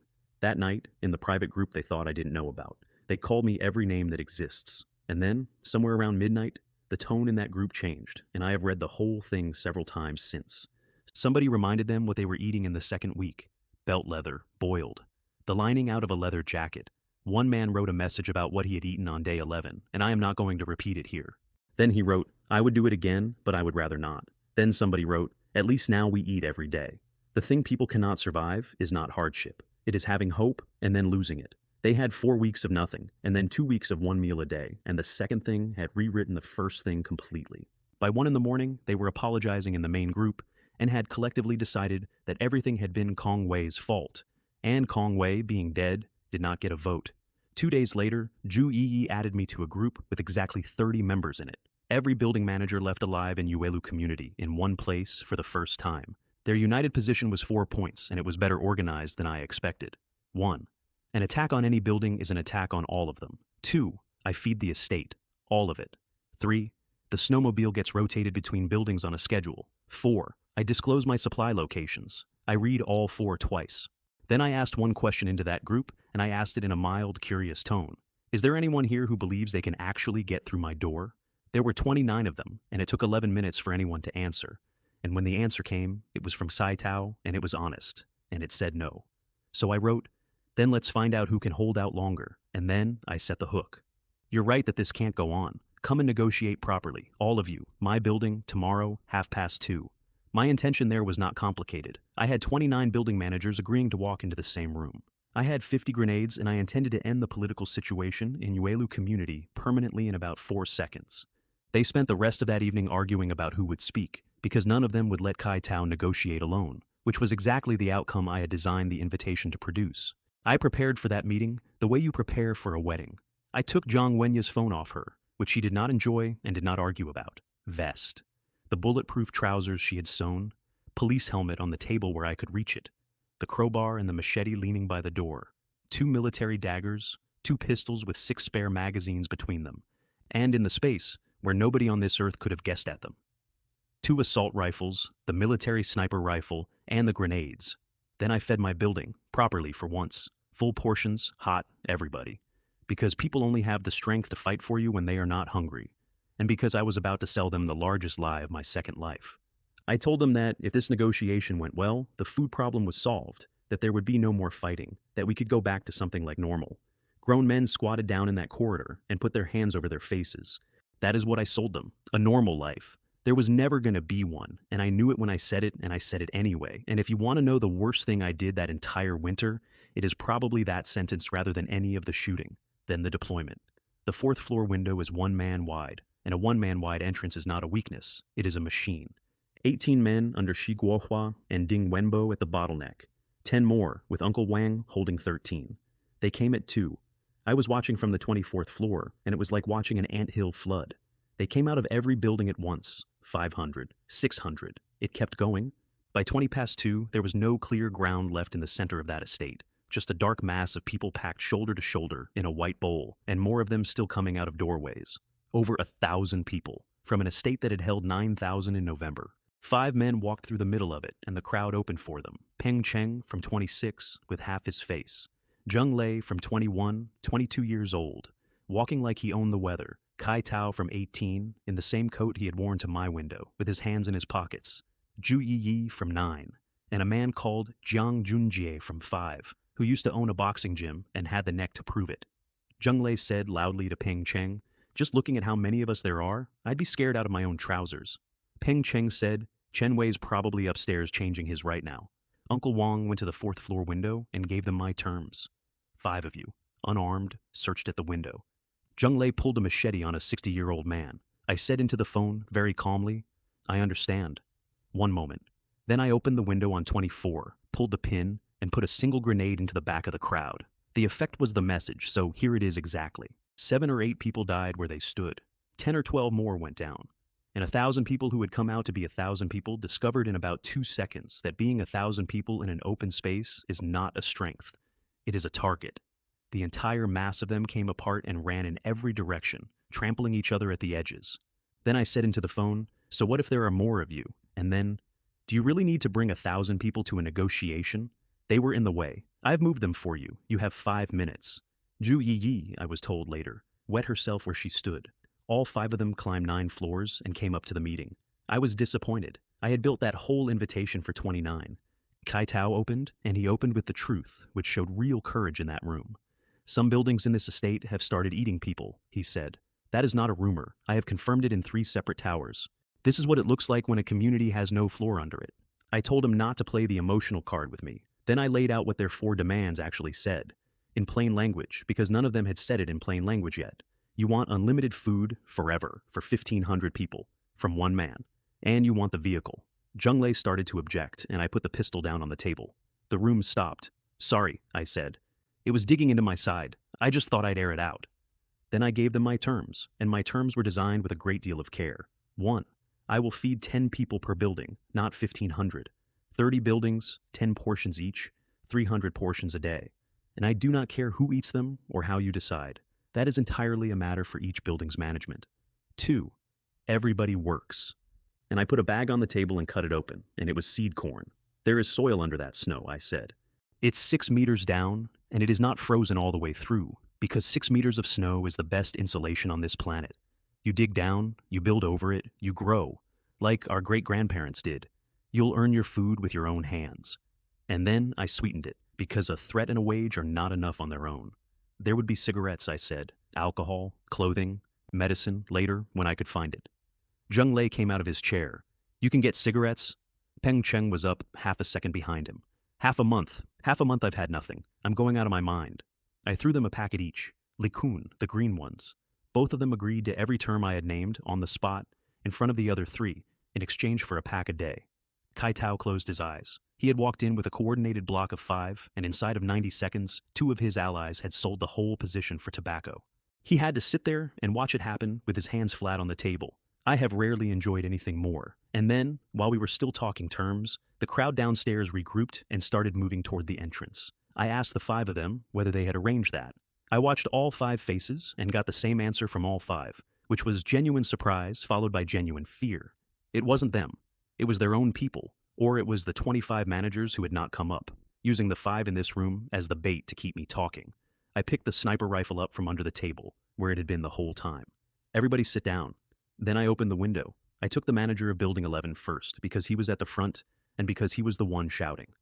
Then a second one. And then, because I was angry rather than tactical, I stopped shooting the people who were running and started shooting the ones who had thrown themselves flat in the snow because they were the ones who thought they had found the clever answer. 14 or 15 of them. Then I closed the window and turned around and asked the 5 men at my table whether they had finished thinking it over. All 5 of them raised their hands. Zheng Lei and Peng Cheng hung back at the door on the way out. Cigarettes, they said. You mentioned tomorrow, but I threw half a packet on the floor between them. 2 grown men who ran 2 of the most violent buildings in that estate went down onto the carpet of my hallway for it and tore the packet apart between them. They left with about 6 each and did not look at one another in the lift. I told my own building that I had shouldered the whole thing on their behalf, that I had negotiated peace for the estate and taken on the burden of feeding it. They cried in the stairwell. A woman thanked me for her children, and somebody said in the group, with 61 likes underneath it, honestly, when you think about it, Chen Wei has killed 70 or 80 people, but every single one of them deserved it. That evening I explained the actual design to Uncle Wang in my kitchen. I checked the corridor twice before I started, which had become a joke between us. There were 2 pits in that agreement. The first was the number 10. It is not scarcity that destroys people. It is inequality. If I feed nobody, an estate of 1,500 hungry people is a united estate. If I feed 10 per building, then every single day, in every building, 1,500 people watch a bag of food arrive at their own front door, and 10 of them eat it. They will not blame me. They will never blame me. I am the man who brings the food. They will blame the 10, and the 10 will be their own neighbors, and their own manager will be the one who chose. Hope arriving, and then being handed to someone else, once a day, forever. There is no siege engine on this earth that works as fast as that. The second pit was the farming. There is no chance that anybody in that estate grows a crop under 6 meters of snow this winter. None. I know that. Kai Tao knows it too, which is why he was the only person in the room who didn't ask a single question about it. But it is the last asset those people have. Not their tools, not their weapons. Their strength. Every hour spent digging a shaft is an hour of calories they do not have. I was buying all of it, and paying in seed. Uncle Wang listened to all of that, and did not say anything for a while. Then he asked me how I had learned to think like that, and I gave him the only honest answer I've got. I don't think I'm clever, I really don't. I've never manipulated anyone in my life. The only difference between me and everybody out there is that I'm not frightened and I'm not hungry.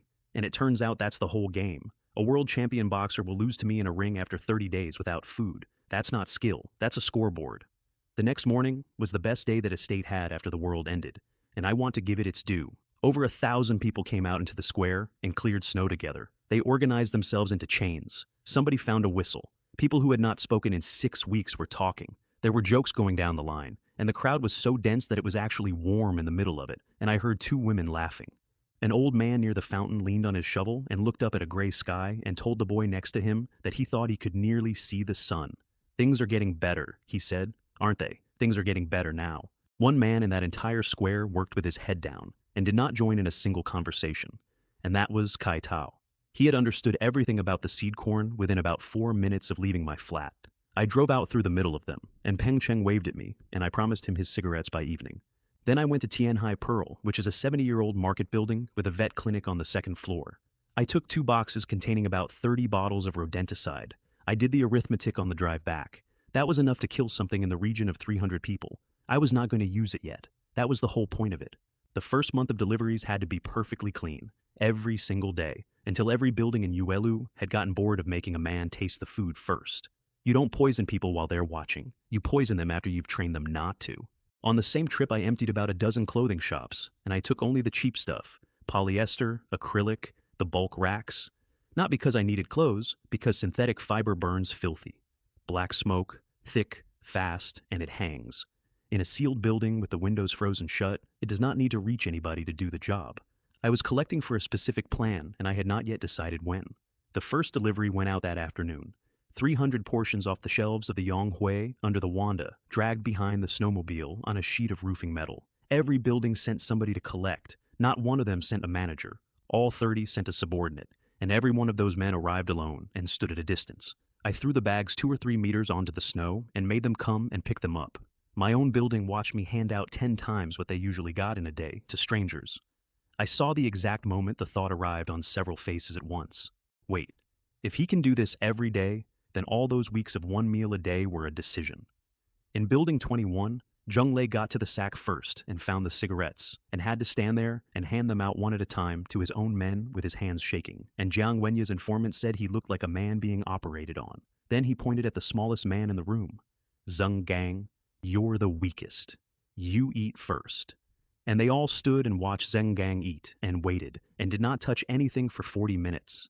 Zhang Gang was 19. He had been the one who fetched water, and the one who was sent up the stairwell first. He had been in Building 21 for 6 weeks doing exactly what he was told. They sat him on a chair in the middle of the room, and put a full portion in front of him. Hot food, out of my sled, better than anything in that building had seen since November.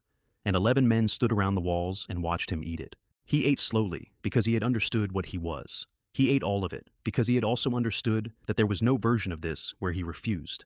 Then Zhang Lei sat down opposite him and looked at his watch. 40 minutes. Nobody spoke. Somebody near the door lit one of my cigarettes, and Zhang Lei told him to put it out because he wanted to be able to smell if anything was wrong. At the end of the 40 minutes, Zhang Gang was still sitting there, alive, sweating, with an empty bowl in his hands. And Zhang Lei stood up and clapped him on the shoulder and said, quite warmly, "Good lad." Then 11 men ate. Zhang Gang did that every single day for the next 9 days. He was, by the end of that week, the best-fed person in Building 21, and every man in that room hated him for it. He knew exactly what the job was, and he took it, because a taster eats first. They all stood and watched Zhang Gang eat, and waited, and did not touch anything for 40 minutes. Every building in that estate did the same thing that night with a different name. And downstairs, on every floor of every building, the people who did not get any of it went to bed hungry and completely happy. I have the messages. Somebody's boyfriend wrote to her that night, "Tomorrow, it'll be our turn." And she wrote back that, when this is over, she wants to give him 3 children. One that looks like him, one that looks like her, and one that looks like both of them. That is the cruelest thing in this entire story, and I built it on purpose, and it worked perfectly. The shouting started at about 9 the next morning, from 5 or 6 buildings at the same time. Brother Yang, we worked. We dug all day yesterday, just as you told us. But you haven't given us anything. Old man, are you questioning me? And from Building 21, over the wind, I heard something that was not a shout. Then I heard Zhang Lei's voice quite clearly, because sound carries beautifully at that temperature. "Does anybody else want food? Step forward and let me have a look at you." Then, after a moment, "Keeping you alive is the greatest act of charity I am capable of." I stood at that window for a bit and listened to it happening in 5 buildings at once. Then, I went and had breakfast. Later that week, I dug out the municipal library, which took most of a day, and produced nothing of any practical value whatsoever. I took one book out of it, just one. Murakami, Norwegian Wood, a paperback with somebody's bus ticket in it at page 90. I told myself it was to keep something soft alive in me, while the rest of it went cold. I have never opened it. The second day, with no food reaching anybody below the management floors, Uelu community came apart. It started somewhere around 8 in the evening, and I could not tell you which building went first, because within 20 minutes, it was all of them. I turned my lights off and sat under a white velvet quilt at my window and watched. There was nothing to see, because there was no electricity anywhere out there. There was just sound, screaming in the dark from 30 towers at once, going on, and doors and glass. I want to tell you, I felt something. What I actually thought, quite clearly, was that the more of them died tonight, the better tomorrow was going to be. In the morning, there were 50 or 60 bodies in the courtyards. Most of them had come out of windows. Half the buildings on that estate had frozen red on the glass at the 3rd and 4th floors. Nobody came out to shovel anything, and nobody came out at all. I called my own building down to the 4th floor and pointed out at it. "If you want to keep eating," I said, "you'll do exactly as I say, unless you'd rather be like them." Uncle Wang asked me that afternoon whether we should send our people out to work in the square with the others, since the estate had all agreed to it. "Do you think anyone out there has time for farming today?" He didn't answer. Then I said the rest of it, because I wanted somebody to hear it out loud. "There is no arrangement any of them can reach. It doesn't matter how clever their managers are. Until the food problem is solved, one side has to be gone entirely. That's not cruelty. That's just what the numbers say." In 2 days, roughly 400 people died in Uelu community, and not one of them died of cold. Uncle Wang asked me why the majority didn't rise up. There were 1,500 of them, and maybe 200 with weapons. I have thought about that a great deal since, and my honest answer is that I don't know. Maybe they had not reached the line yet. Maybe every single one of them was still telling themselves that tomorrow they'd be in the 10. Nobody understands people. I certainly don't. And I have been on both sides of that stairwell. Zhu Yi came to my window on the 3rd morning, covered in dried blood that was not hers. Building 9 had gone the night before. Her own family members, all 76 of them, had turned on the 12 at the top. She was one of 2 who got out. She stood on that windowsill and made me a genuinely impressive pitch, given the circumstances. She would run the estate for me. Scientifically, she said, and she used the word logistics twice. Manage supply, manage labor, manage the messaging. You be the king, she said. I'll be the minister. I turned it down, and she said quietly that we might all die one day. Take the we out of that sentence, I said. Then she told me one true thing, and I did not ask her for it. She had been divorced at 23 and had washed dishes in a hot pot restaurant in Chengdu for 2 years, and had built a company from a WeChat account. And her daughter had been at school in America since the age of 10 and had never once come home for a summer. I asked her whether she had heard from her daughter since the 12th. She hadn't. Then I made a joke about the word president, and I watched her face close, and I turned around and went back inside. That is one of about 4 things in this story that I would take back. I went to Building 18 that week because I wanted to see it before it ended. They were still running the ration. 10-minute shifts on the stove, in order, by floor, and a list on the wall of the stairwell with names ticked off in biro. Their faces were the color of paper, and there was still something behind their eyes. Kai Tao had told his building the truth about the 10 portions on the first day. He had stood in the stairwell and said, "There are 10 meals arriving, and there are 80 of us, and here is what we are going to do. If there are 10 meals, we divide them into 80. If there is 1 meal, we divide it into 80. I told him what that means because he deserved to hear it from someone. You understand that all this achieves is that all of you die at the same time. Yes, he said. You could have picked a side, any of them. You'd be alive. Yes. Wanting to save everybody when you don't have the power to save anybody, I said, isn't kindness, Kai Tao. It's a crime. You're going to stand there and watch every single one of these people die, and you'll have done it with a clipboard. And he asked me for help. He asked straight, without decorating it. The way he probably used to ask for a budget variance. Sorry, I said. That's not possible. He nodded, he didn't argue, and he didn't curse me, and he went back to his list. Of every person in that estate, he is the only one I never managed to despise, and I tried. Then I went and made friends with the men I was going to kill. Zhang Lei and Ping Cheng in the stairwell of my own building. Over cigarettes I gave them by the handful, and I told them there would be more. Yuxi, Zhonghua, and liquor since it was cold, good baijiu, whatever they liked. Both of them decided that day, independently, that I had lost my nerve. I know because both of them said so to their own men within the hour, and both sets of men repeated it around. It came back to me by the evening through 2 separate channels. Then every other manager on that estate messaged me asking for the same thing. Cigarettes, betel nut, cheap grain alcohol. I agreed to all of it, every request, free. My own building decided I had gone soft too, and I let them. That night I sat down and counted properly. About 700 people left alive in Yuelu community. 400 dead in 2 days. And every manager in that estate had now personally arranged to come and collect a delivery from me in person with their hands out. Tomorrow then. I made the food better than usual, meaningfully better, and more of it, and partly for effect. Partly because I had decided they should get 1 decent meal.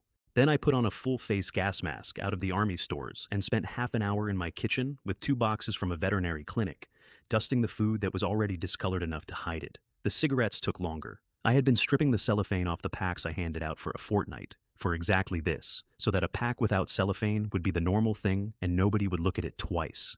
Then it goes into the tobacco with a syringe and a little patience. The liquor was the easiest of the 3. It dissolves. You put it through the cork with a needle and the hole closes on itself. Then I stood in my kitchen with all of it laid out and had a cigarette against the wall and had a bad feeling. I had the whole floor covered in it by 4 in the afternoon. 30 portions of food in the good containers, the sealed ones with the snap lids that keep the heat, arranged in 10 rows of 3. 9 cartons of cigarettes with the cellophane already off, which had been the entire point of 2 weeks of handing out unwrapped packs.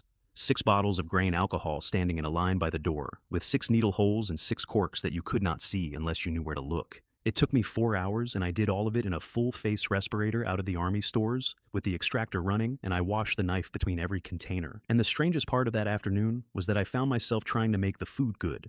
I did. I spent an extra 30 minutes on it. I made the braise properly. I did not skimp on the meat. I put the eggs in. Because those 30 containers were going out to 30 men who would open them in 30 different buildings and eat them in front of their own people. I wanted the last one to be decent. I have no defense for that. It is not mercy. Mercy would have been not doing it. It is something else, and I have never found the word. Then I stood in my kitchen with all of it laid out and had a cigarette against the wall and had a bad feeling, not conscience. I want to be clear. It was the specific feeling you get when a plan is going too well, and I have learned to respect it. There was still a mole in my building. I had never found them. Somebody had told the crazy wolves my movements weeks ago, and that person had been sitting in my stairwell every day since, watching me hand out food. I finished the cigarette and told myself the thing I tell myself. In the face of enough power, schemes stop mattering. I was wrong about that, as it turns out. Almost fatally, every manager came in person, all of them. 30 buildings, 29 men, and one woman standing in the snow at the fourth floor window in a loose line with sacks. The whole thing was so friendly that two of them were laughing about something, except Kai Tao, who sent nobody at all. And except that Shi Guohua and Ding Wenbo were standing very close together, off to my left, and both of them were watching my hands instead of the sacks. I took a step back before I knew why. Building 21, I said. And Zhang Lei came forward with his head down, and his hand came out of his coat with a pistol in it, and he fired at me from 4 meters. Uncle Wang hit me in the shoulder. Not a push. He put himself between us with a shove that took me off my feet. He took 3 rounds standing up, and he did not go down until the 4th one missed. Then everything happened at once. Half of them charged. Zhang Lei, Peng Cheng, and Shi Guohua and Ding Wenbo from 2 meters on my left, which is the closest anybody has ever gotten to me in either life. I went sideways and down behind the snowmobile and came up with an assault rifle out of empty air. I have wondered since what that looked like from the outside.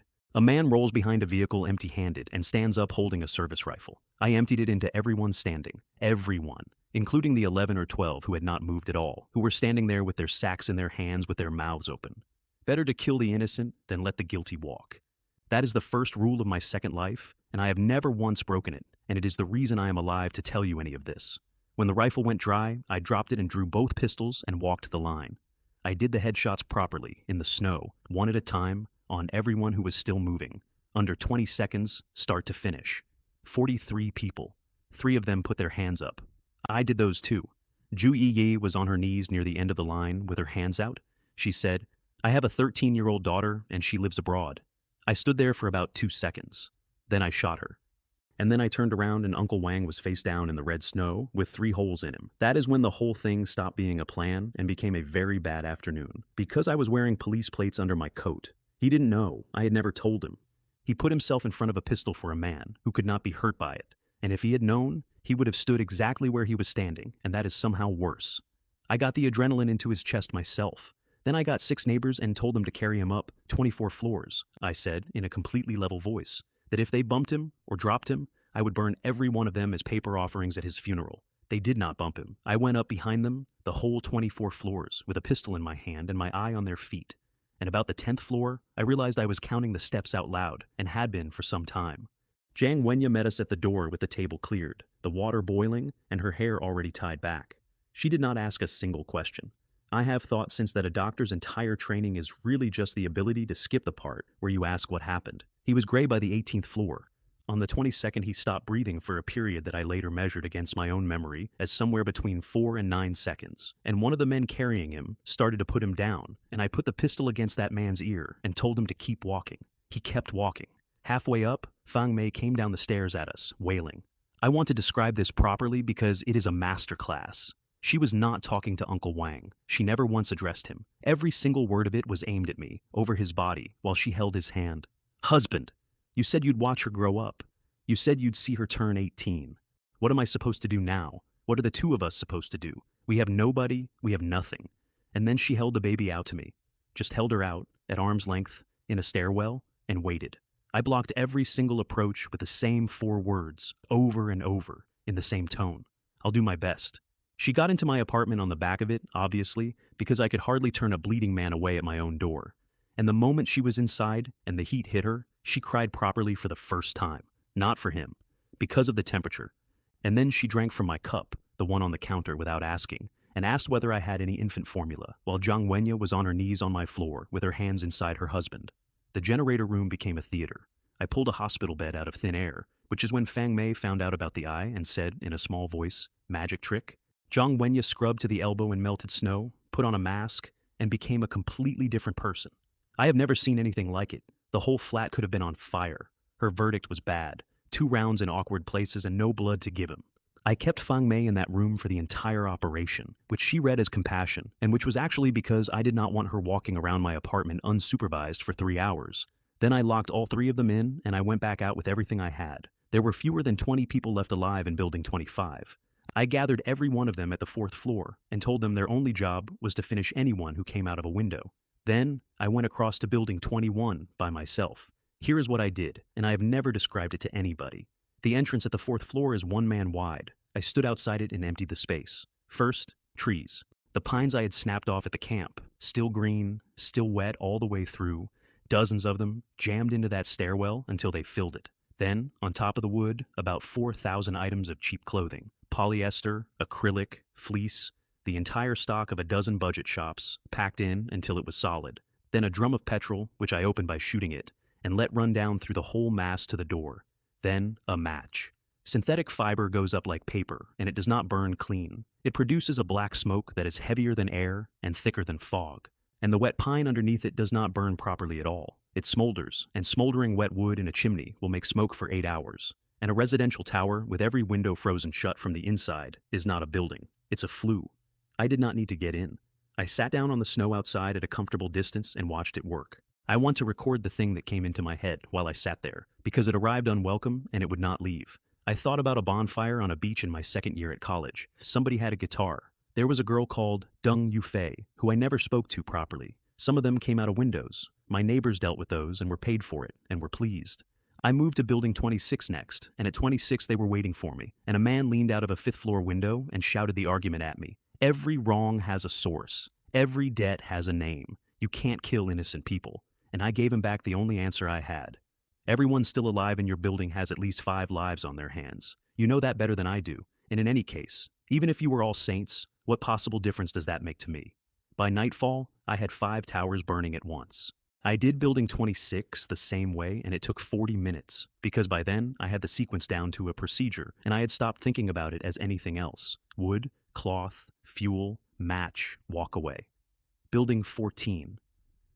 I did not have to do it all. Building 14 saw the smoke coming off 26 and came out through their own 4th floor window in a body. All of them, about 60 people, into open snow.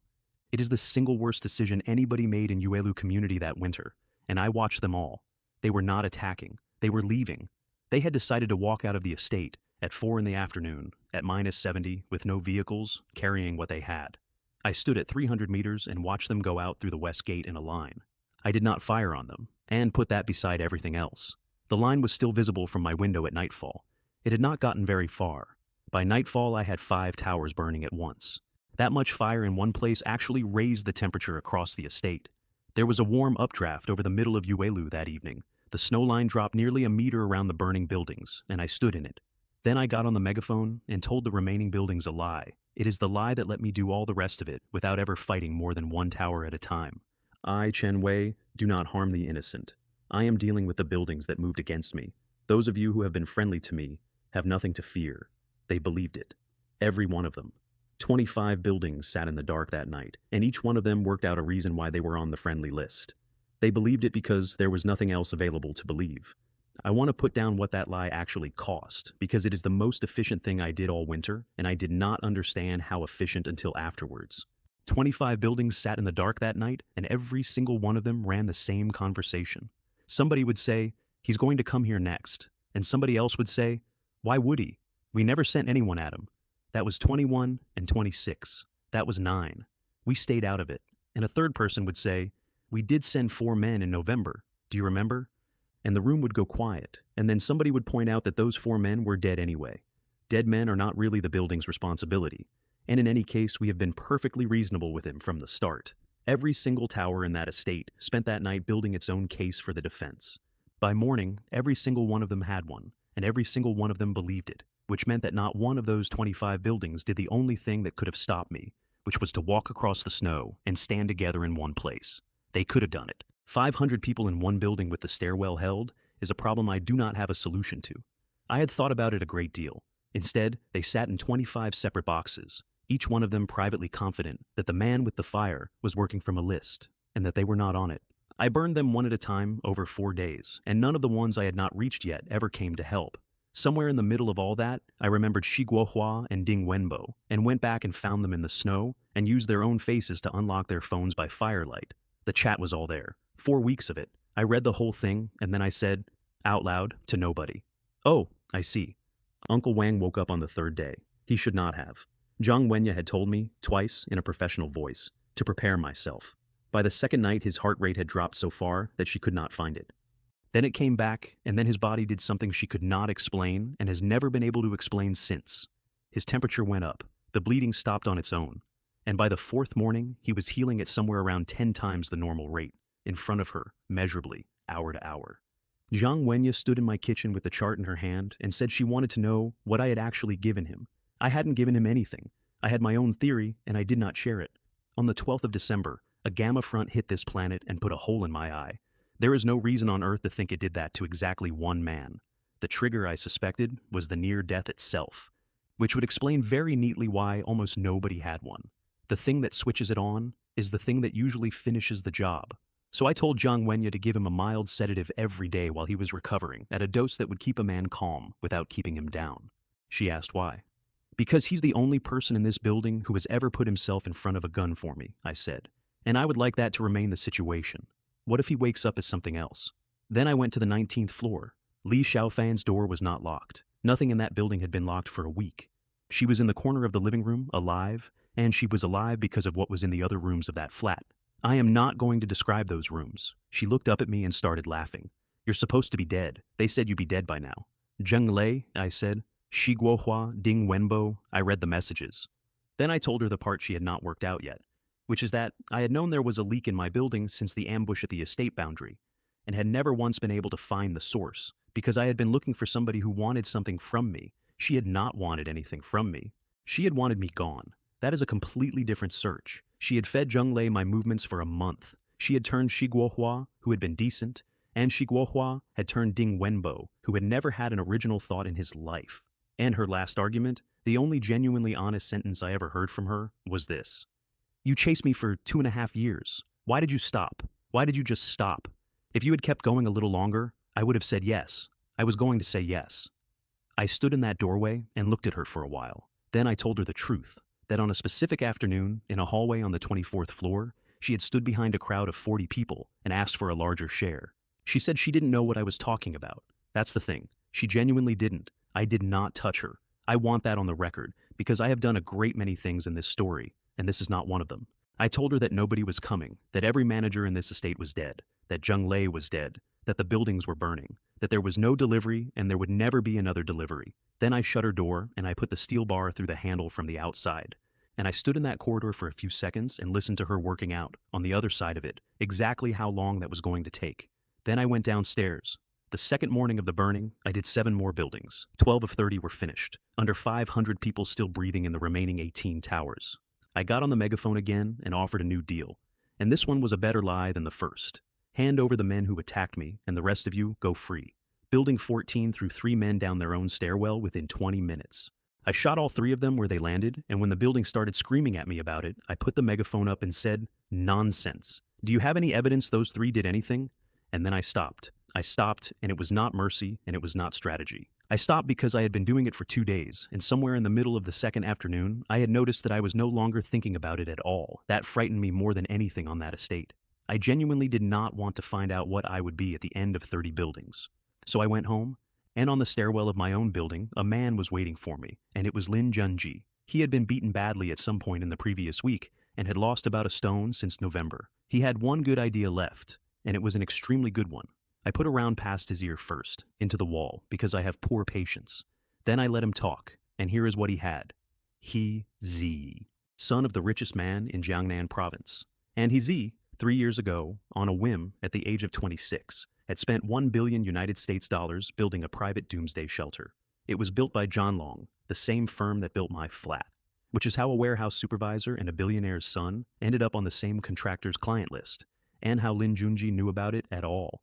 And it was not in the mountains, and it was not in the desert. It was Yunque Manor, Villa 101, in the most expensive residential estate in Tianhai City.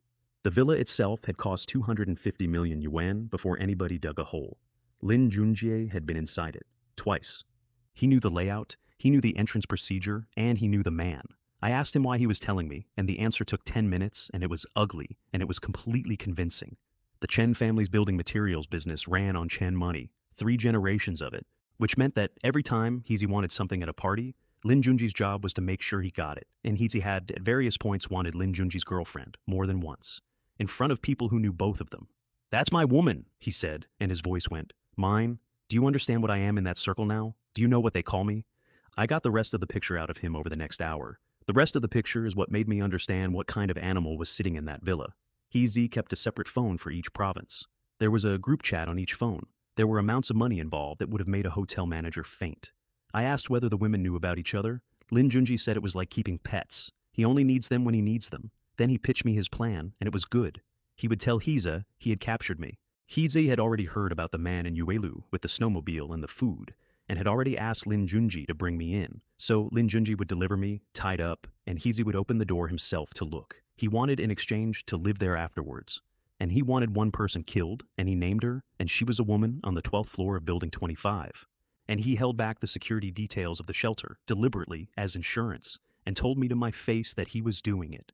He also worked out loud, that I intended to kill every remaining person on this estate once it was safe. He was not stupid. That was the whole problem with him. So I took a silver case out of the air and set it on the step between us, and I told him about myself.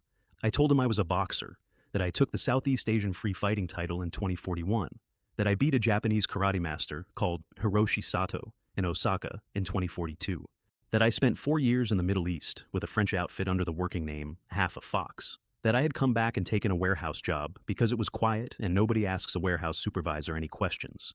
I made all of it up standing there, every word. He believed the entire thing, and I watched him do it, and he said, almost to himself, no wonder his shooting is like that. Then I opened the case and took out a blue syringe. Slow acting, I said. 1 week. I have the antidote here. You'll get it on delivery. I put it in the backside, because a man will believe anything about a shot he cannot see. 9 minutes later, he was on his hands and knees on the landing being sick, and he looked up at me with absolute terror. I would like to note that what was in that syringe was methylene blue. It's a dye. Hospitals use it to trace things. It is essentially harmless, and if you push it fast, it produces a headache, nausea, and a very convincing sense that something is deeply wrong inside you. And about 10 hours later, it turns your urine a color that will settle any remaining doubts.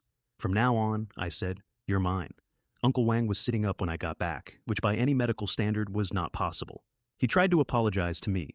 That's how the conversation started. He was apologizing for being slow.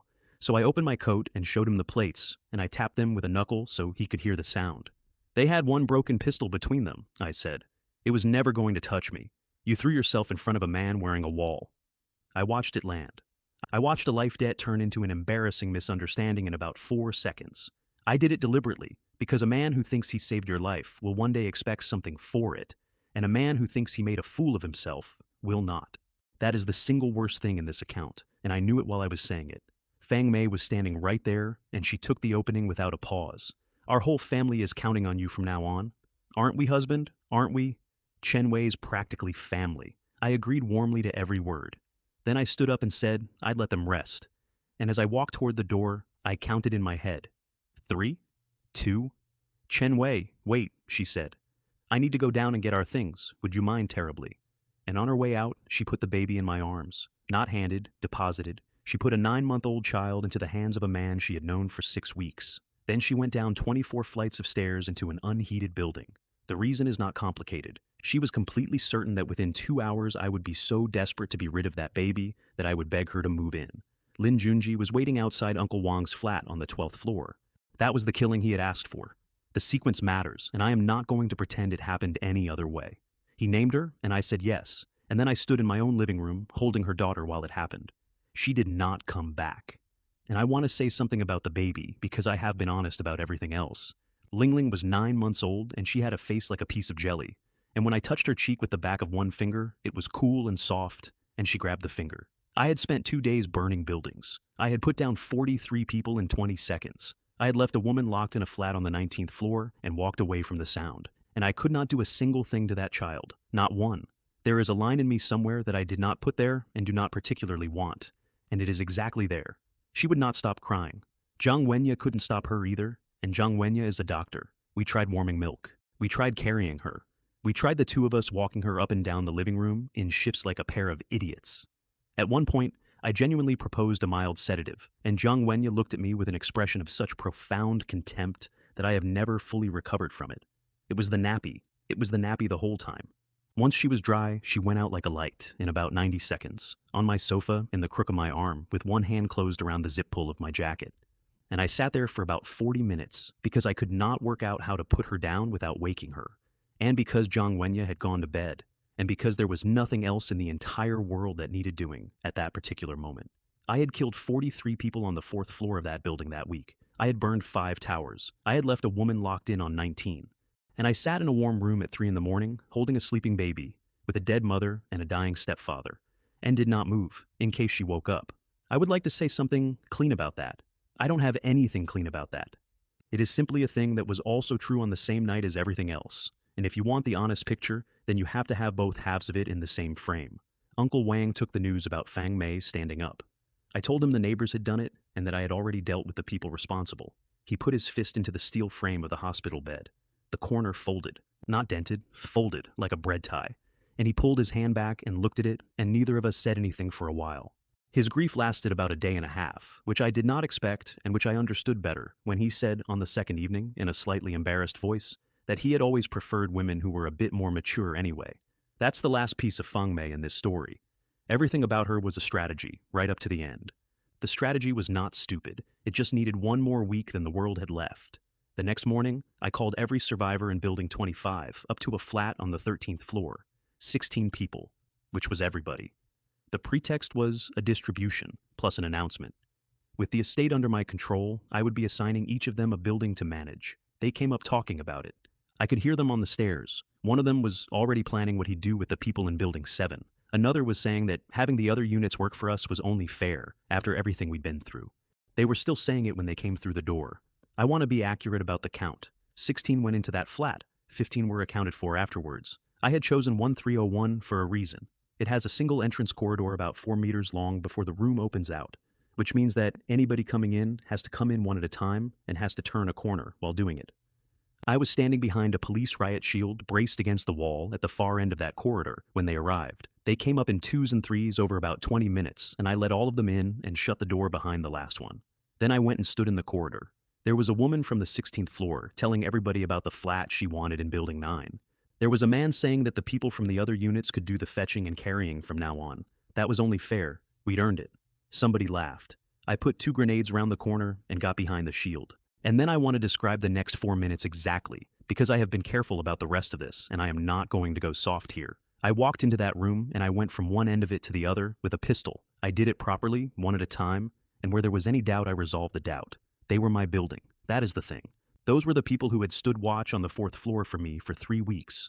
2 of them had been in the crowd that went at Tianhe with cooking pots. One of them had carried Uncle Wang up 24 flights and had not bumped him.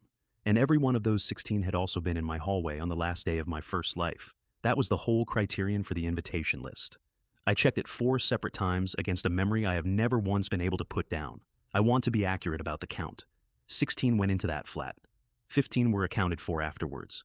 I spent an hour going room to room in that building before I found the 16th, folded into a kitchen cupboard on the 14th floor, with his hands over his mouth. After that, there were 5 people alive, in Building 25, including me. Every single person who had been in my hallway on the last day of my first life was dead. I sat down on the stairs at the end of it and waited to feel something. I did wait, and I would like to report accurately what arrived. Nothing arrived. It was just finished. That was all. It was like putting down a bag.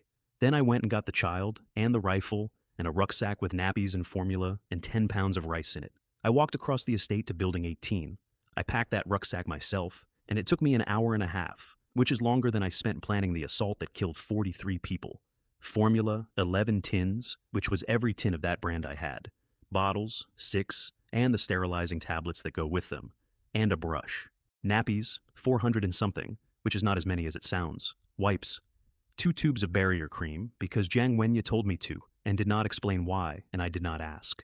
10 pounds of rice, because a household that takes in a child needs to not resent it by Thursday. And at the bottom, underneath everything, 4 tins of the good peaches and syrup, which have nothing to do with an infant and which I put in there because I could not think of anything else to put in there. Then I went and got the rifle, and I walked across the estate to Building 18. I fired twice into the air at the 4th floor window and waited. Kai Tao came out alone. He had gone yellow around the eyes and his coat was hanging off him. He looked at me for a long moment before he said anything, and what he eventually said was this. I had the rifle slung and the child in my left arm, and I had thought about how to do this the whole way across the estate. Every version I came up with was worse than the last. There were faces at the window on the 6th floor before he came out. 4 of them, then 8. Nobody shouted. Nobody threw anything. Somebody's hand went up over a child's eyes. Then the stairwell door opened and Kai Tao came out on his own, without a weapon, and walked 20 meters across open snow to a man who had burned 12 buildings in 2 days, and stopped an arm's length away. You came on your own, and you're carrying a child. Whatever else you are, you wouldn't kill people in that particular way. I need someone to raise her. He looked at the bundle and then back at me. And in exchange, I don't burn your building. He took her. Then, because he was Kai Tao, he asked what her name was. I had to tell him I didn't know, and he said Ling Ling would do fine. I gave him one piece of advice on the doorstep, and I gave it plainly because he had earned plain. Don't let her die on purpose. And watch the mouths of the people in your building. He said he understood. Then I tried to tempt him, one last time, because I genuinely could not accept that a rational man would take that deal. I told him that 12 towers on this estate had burned with their stores inside them, that most of that food was still down there under the snow, and that I would tell him where. And Kai Tao said no. He said, I'd rather die as a human being. And that is the moment I did the only unambiguously good thing I have done in either of my lives. I did not plan it, and I have never fully explained it to myself. I emptied my pockets onto the snow in front of him. Seed corn, wheat, rice, soybean, seed potato, and sweet potato in a sealed bag. Everything I had left from the meeting. Then everything of the same kind I still had in the space, which was a great deal more than I had shown at that table. You can't grow that this winter, I said. You know that. But it's a chance. It's my chance for you, and it's the only one I'm handing out. An old man came out of the stairwell behind Kai Tao at a run, which nobody in that estate had done for a month, and went down onto his knees in the snow over those bags. He was about 75, and his name was Xu Ming, and he had been a professor of crop science until 2039. He did not say hello to me. He gathered every bag up against his chest, and then he opened his coat and put all of them inside it, against his own body, to keep them warm. There's a chance, he kept saying. There's a chance. There's definitely a chance. I went back across the snow, and I did not look behind me, and if you want to know why I did that, I don't have an answer that satisfies me either. I spent the next 3 days finding out what my power actually was. I am going to describe this part carefully because it is the ugliest 3 days in this story, and it does not have a joke in it. I needed subjects. There were still buildings on that estate with people in them. What I learned was worth it, which is a sentence I am aware does not defend anything. The dimensional door does not only absorb. If a man swings at me and his arm crosses the plane, the arm goes in and the man does not. It takes what is on its side of the line and nothing else, cleanly, instantly, and the person is still standing there. A whole living person cannot be taken. I already knew that. And the last thing, which is the one I wish I did not know. Inside is not death. Inside is stopped. Time in there is not frozen absolutely. It is slowed by an enormous factor, and consciousness is not slowed with it in any way that helps. A man who goes into that space and comes back out 4 seconds later has spent something on the order of a lifetime in a white room, awake, unable to move or breathe or shut his eyes. I found that out from a man who came back out. He told me. Then he told me again. Then he could not stop telling me. Nobody who helped me with that research was ever seen on that estate again. I paid all of them first, in food. And none of that makes any difference to anything. I have never opened that door on a living person since. Not once. Not because I have become a better man. Because I know what is in there. Lin Junji got his antidote on the 4th day. It was saline. I loaded it in front of him, out of a sterile ampule with a straight face. He described the effect to me unprompted about 90 seconds later. A strange energy, he said, flowing through his body. Warmth in the limbs. The human mind is an astonishing instrument. We left a full day earlier than agreed, which was my decision, and which I made on the general principle that a plan proceeding perfectly on schedule is a plan somebody else is also expecting. He rode in front of me on the snowmobile with his wrists zip-tied and no helmet, freezing, because I wanted him arriving at that gate looking like a man who had been dragged there. The more wretched you look, I told him, the more convincing it'll be. Yungque Manor sits in a fold between 2 low mountains with the Ma River in front of it. I understood the sight the moment I saw it. The wind comes down off the ridge, crosses the estate, and dumps everything it's carrying into the river valley beyond. There were 2 or 3 meters of snow lying in that estate. There were 60 meters of it, standing over parts of the city I had just driven out of. I sat there on the machine looking at those roofs, most of which were still visible. I thought, I had assumed this thing would be fair. I really had. I had assumed that when it all went over, it would go over for everybody at once. And it turns out that even the weather gives the rich a discount. There were people alive in almost every villa in that estate. Every one of those houses had a wine cellar with 3 years of food in it, because that is simply what a house like that has, without anybody planning for anything. The first ones I met were a television presenter and an idol. Wu Wenbin had hosted a national variety show for 11 years, and he came out onto his own front steps to shout at me about it. Did I know who he was? Did I understand that the relief effort would be prioritizing taxpayers of his bracket and cultural figures of his standing? He used the phrase social value 4 times in 90 seconds. And behind him came a young man in a beautifully cut coat who introduced himself as Zhou Xiaogang and said he had been in the industry for 2.5 years. He offered me his autograph. He said, "And I want this preserved exactly. It goes for 2,000 yuan online." Then, when that did not land, he offered a photograph with me. Then, when that did not land either, he said, with the air of a man making a real concession, that he didn't mind making a sacrifice if that was what it took. I have thought about those 2 men a great deal since. The people who got the most out of the old society are the last ones on earth who will accept that it is gone. Everybody in Yuelu had understood by week 2. These 2 had a warm house and a full cellar, and so for them, it was still a bad month.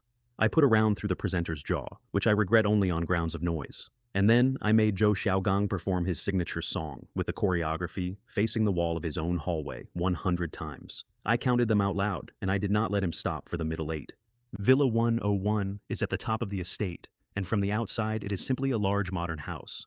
I opened the dimensional door before I was in sight of it, which is a habit I want to explain because it is the single reason I am alive. It costs me nothing to keep it open.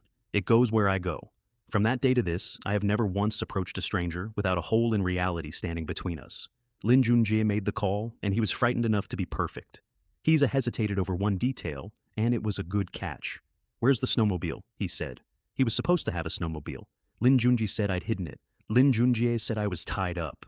Lin Junjie said, "Please, Brother Liang, it's -70 out here." Then the ground in front of the house opened, a 10-meter passage alloy-lined, sloping down, and at the bottom of it, a door I recognized instantly because it was a larger version of my own. We got about halfway down. And then the passage sealed behind us, and hundreds of small ports opened along both walls at once, and the whole tube filled with white gas. Hypnotic agent, aerosolized. It's not exotic. It's what you'd specify if you wanted to take intruders alive and you had $1 billion. I had the gas mask on under the hood before we came down the ramp, because a man who builds a corridor like that has not built it to be polite. And then, while the gas was pouring in, I performed. I screamed at Lin Junjie. I called him every name I had. I fired 3 rounds into the wall, wide, for the microphones. I let my voice go, and then I let it go ragged, and then I let it stop. And the entire time, out of my right hand, at knee height, quietly, I was swallowing that gas into the space as fast as it came out of the ports. 2 minutes later, a big man in a security jacket came down and dragged both of us into the great hall by the collar, and his name was Xu Jian, and he had been an actor once. They laid us out on the floor of a 100-square-meter living room with a bar in it. Hiza came down the stairs in a yellow silk robe with a wine glass in his hand. He was 29. He looked at the 2 of us on his carpet the way you'd look at a delivery. He asked Xu Jian whether the snowmobile was outside, and Xu Jian said he'd go and check in a minute, and the 2 of them started discussing what to do with it. That's the part I want you to have.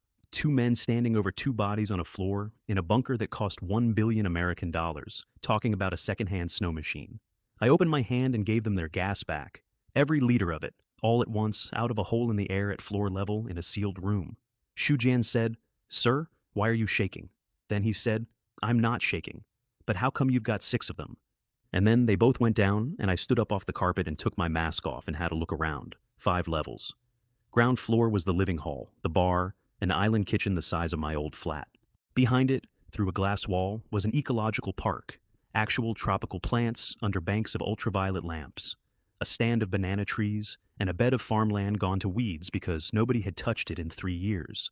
There was a zoo, an empty zoo, with the enclosures still standing and the feeding schedule still laminated on the wall.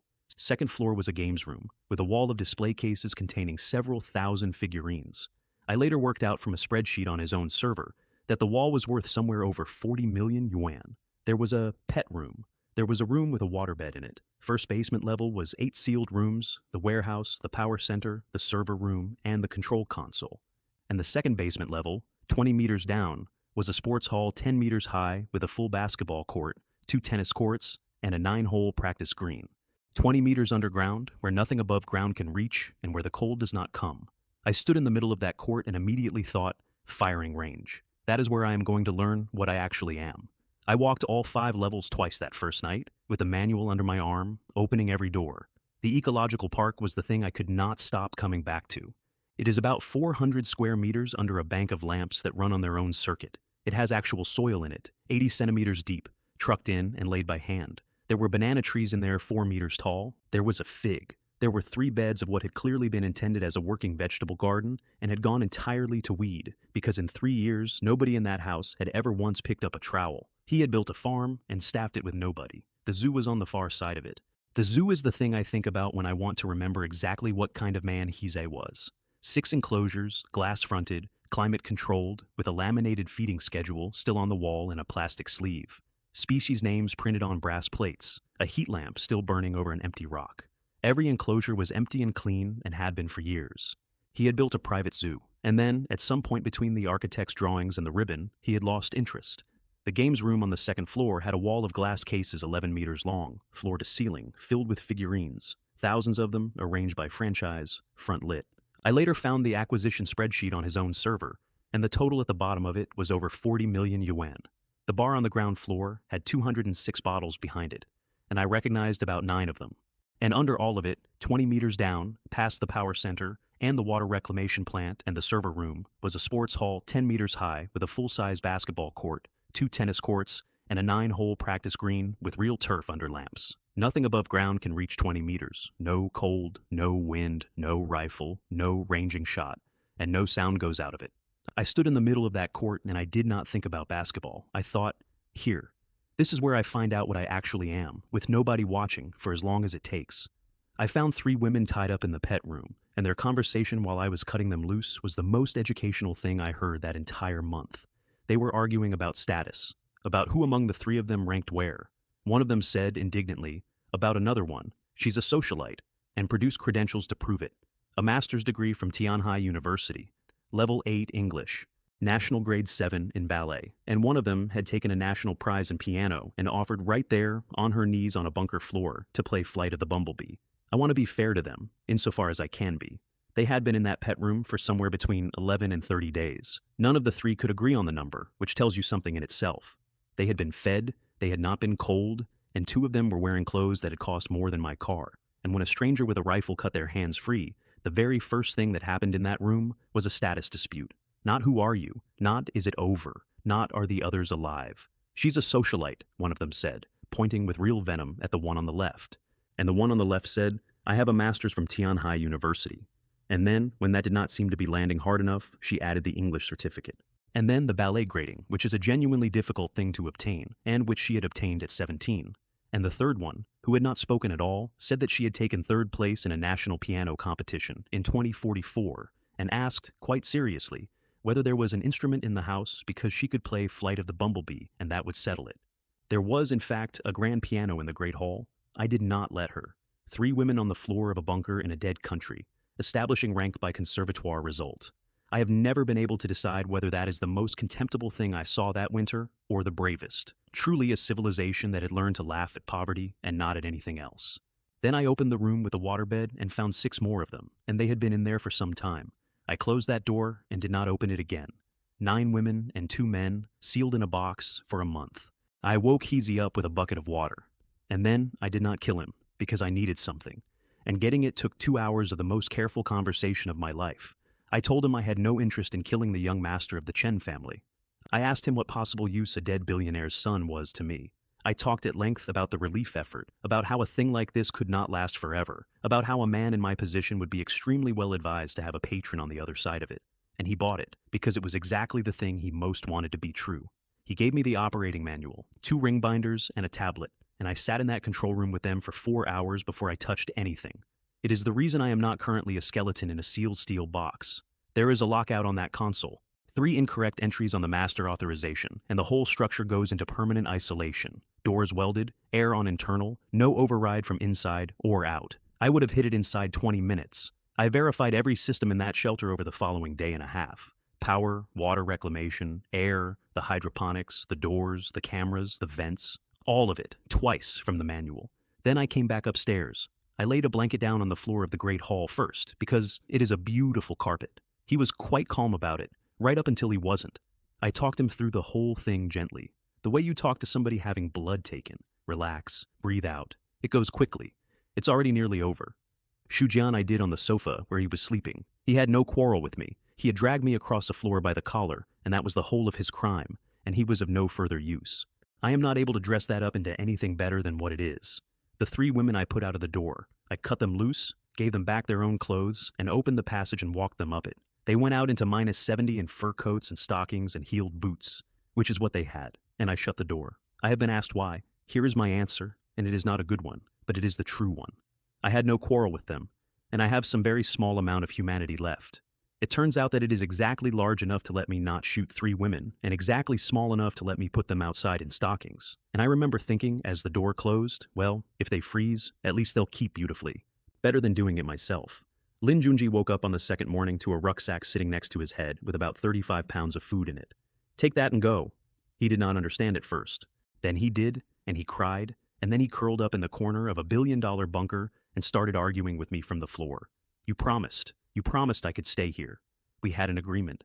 I did promise you, I said. That's true, but I can also break my word. We're both adults. Verbal agreements are the easiest kind to break. That's the entire point of them.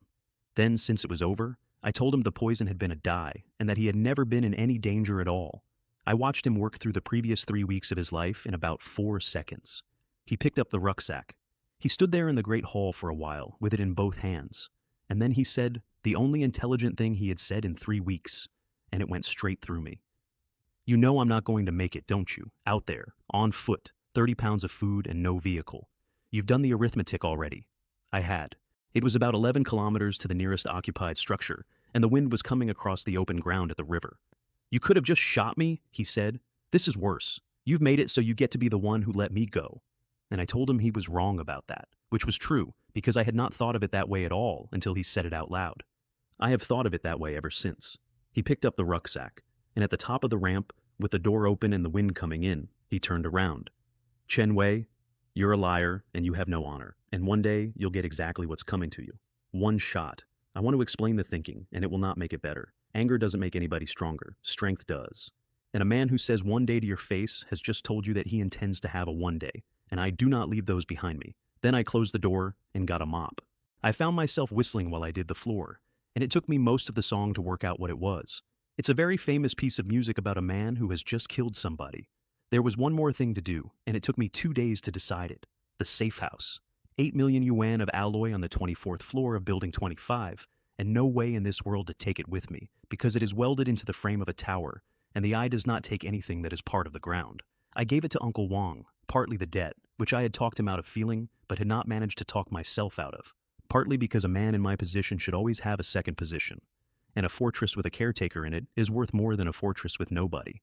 And while I was in the control room arranging the handover, I found the thing that made the shelter genuinely valuable. It was not the food, and it was not the walls. There was a server in there the size of a wardrobe, on its own power, with a satellite uplink, and it was still receiving. Global television. Not much of it, but some. Here is the state of the world as of that week, from a model published by an underground laboratory group at Johns Hopkins, and I read the whole paper twice. Of 8.5 billion people, they estimated about 2 billion were still alive after 1 month. Their projection for the medium term was that it would be very difficult to retain 5%. There were wars going on, actual wars, over fuel and grain in 4 regions, being fought by units that had lost contact with anybody above them. And there was one thread on an American site that I read until my eyes hurt, because somebody there was collecting reports. A girl in the Russian interior who could produce a flame in her palm. It lasted about 2 seconds, and then she fainted. I sat in that control room and laughed out loud on my own, because of all the things to be given in an ice age, that is genuinely the worst. A man in Guangdong whose body had begun to distort under stress. 2 separate reports of people who could detach parts of themselves and remain in control of them, and an enormous number of people, the paper said, whom the radiation had simply destroyed. There was more in that thread, and I read all of it, twice, over 2 evenings, with a bottle of Heezy's wine that I did not deserve. The estimates were the thing that stayed with me. 2 billion alive at 1 month. Under 5% projected at 18. And under the projection, in smaller type, a line explaining that the model assumed no organized violence over remaining stocks, which the authors described as a conservative simplification. There was a map with the surviving equatorial band marked on it, running from about 15 degrees north to about 12 south, where the daytime temperature was estimated at -20 to -30. A disaster for everyone who lived there. A holiday compared to Tianhai City.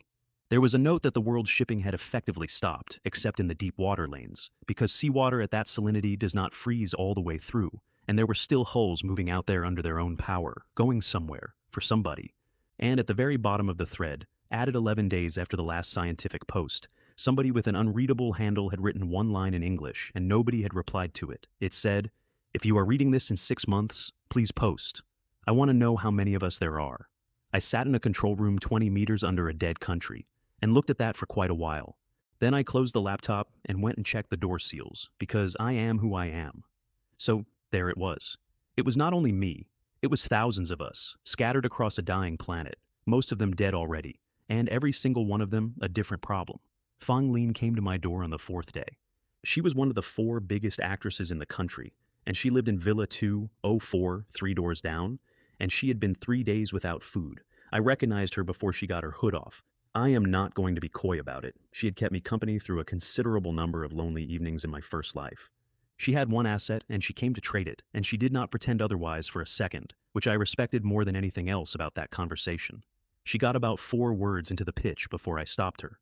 "Why?" She looked at me. "Why me?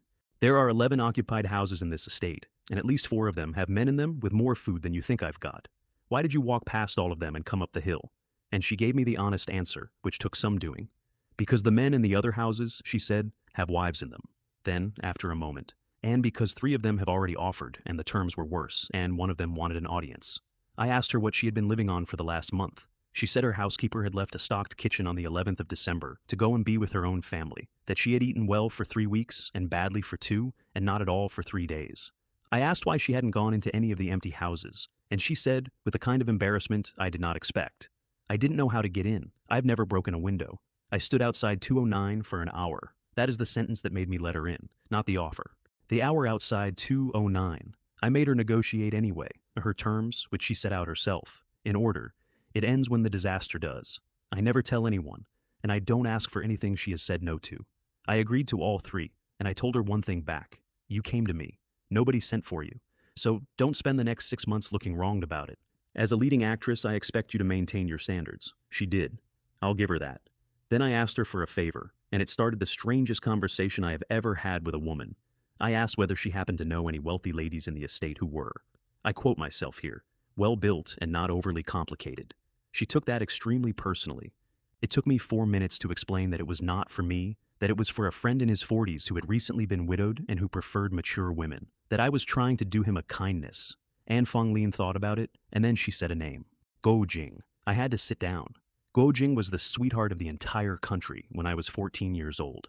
There were 3 posters of her in the corridor of my secondary school, one of which I stole. She was in her 40s now, and she played mothers, and when Fang Lin brought her over, she was thinner than she should have been, and she had not eaten in 2 days, and she was still, unmistakably, her. She agreed before she had finished the first bowl. Her only regret, expressed later, and with genuine feeling, was that she had assumed the arrangement was with me.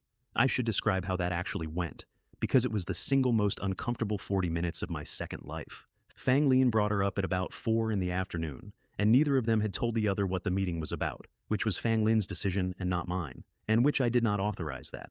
So, Guo Jing came into my kitchen, assuming she was there to negotiate for food. I put a bowl of hot noodles in front of her with an egg in it, and she ate about a third of it before she could make herself slow down. Then I explained the situation. There is a man across the valley in an armored apartment on the 24th floor. He is 62. He was a soldier, and then he was a security guard for 11 years. He has no children, and he recently lost the woman he was living with, and he is, without any exaggeration, the only genuinely good person I have met since the 12th of December. He has heat, power, food for 2 years, and 300 cameras. He does not know I'm having this conversation, and if he ever finds out I framed it as an arrangement, he will be extremely angry with me, so it will not be framed that way. She put her chopsticks down and asked, in a completely level voice, one question. Is he kind? I said yes. She said all right. That was the whole negotiation. 11 words. Her only regret, expressed to Fang Lin later and reported back to me with great delight, was that she had spent the entire walk up the hill assuming it was going to be me.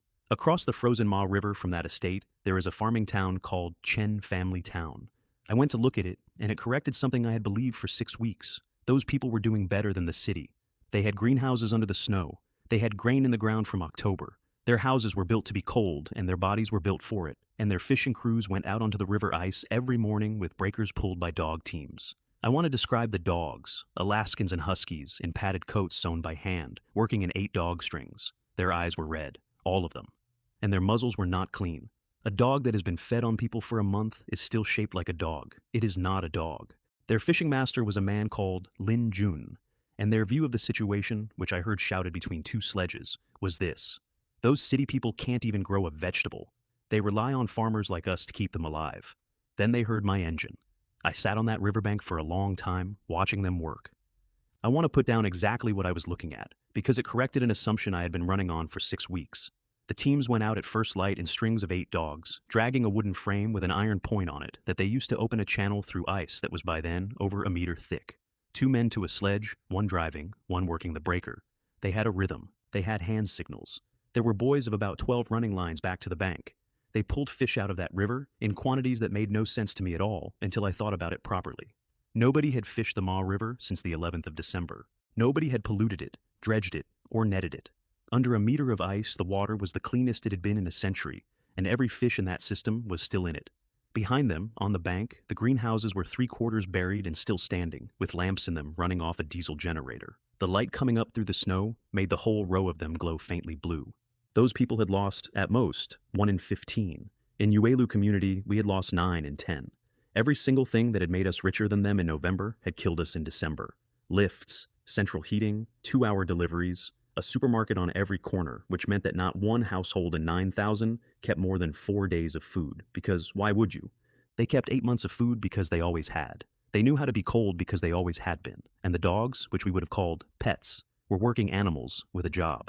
I was still thinking about that when the wind changed and carried the sound of my own engine across to them. 2 sledges came across the ice and cut in front of me, and a man stood up on one of them and put it very simply: leave the machine and the woman. Then, walk. Guojing was in the passenger seat. I showed him the pistol and asked politely to be allowed to pass. And a man called Li Hongwei named his price anyway. You can keep one of them, he said. The vehicle or the woman. Choose. There were more of them coming across the ice behind him, and Guojing had gone down onto the floor of the cabin. 4 shots, 2 pistols, and then the dogs came, all 8 at once. They came far too fast and far too close to shoot, and I did the only thing available. I shouted it out loud, which I had never done before and have done ever since. Dimensional door. 6 of them went in mid-stride and simply stopped existing, and the remaining 2 broke off and ran. That was the first time I ever used it on something living in a fight. I want to record what I thought about afterwards because it tells you everything about the man I had become by the middle of January. I thought, large dogs are excellent subjects.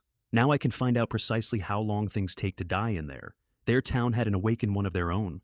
I did not find that out until later, and when I did find out, I could not stop laughing for some time. He was called Wang Tao. He was a fat young man of about 22, and he lived in a castle, an actual castle, made of snow. Hundreds of domed snow houses around a central keep of cut snow brick with snow furniture and a snow chandelier in the hall, and none of it had been built by hand.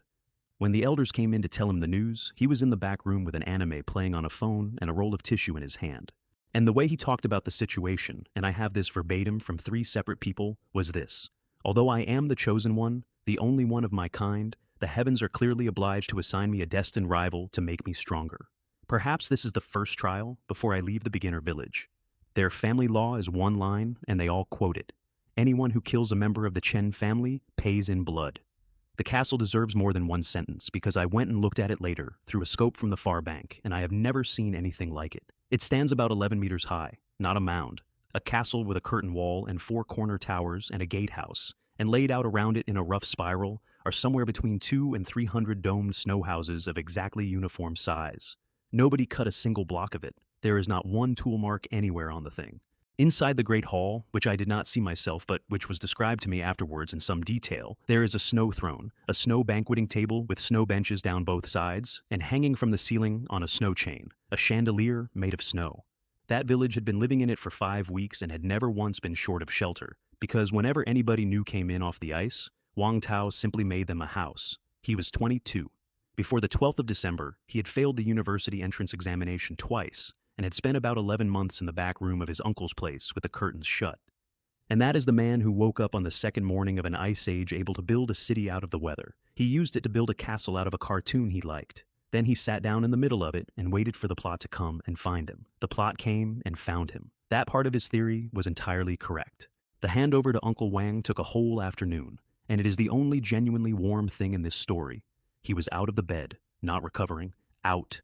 He pulled his shirt up to show me where the wound had been, and there were muscles there that a 60-year-old security guard has no business having. And then, to make a point, he took the wrought iron footboard of that hospital bed in one hand and folded it into a shape. Zhang Yi, who had spent the previous week losing an argument with her own charts, sat down. So I told him what he was, and then I showed him the eye. He watched a sandwich come out of the air above my palm, and he was quiet for a moment. Then he said, "So that's how you did the warehouse." Then I gave him the flat. 8 million yuan of Zhanlong alloy, the 300 cameras, the generators, the fireplace, and 2 months of food stacked in the hall. Then I gave him guo jing, which is a sentence I am aware does not sound well, and which is exactly what happened, and both parties were content. I gave him some advice on that subject which he had not asked for, not being led around by a woman, knowing who the head of a household is. He laughed at me for about a minute and a half. It was the first time anybody had laughed at me since the world ended, and then I gave him the small snowmobile. He refused it, absolutely refused, in the way that men of that generation refuse things, with both hands up. So I pulled a 4-wheeled snow cruiser out of the air and put it down on the ice in front of him. It looked like a supercar that had been raised by tanks. Cabin, heater, cargo bed, tracks at the back, and skis at the front. I had taken it out of a dealership showroom in the development zone in December and never once driven it.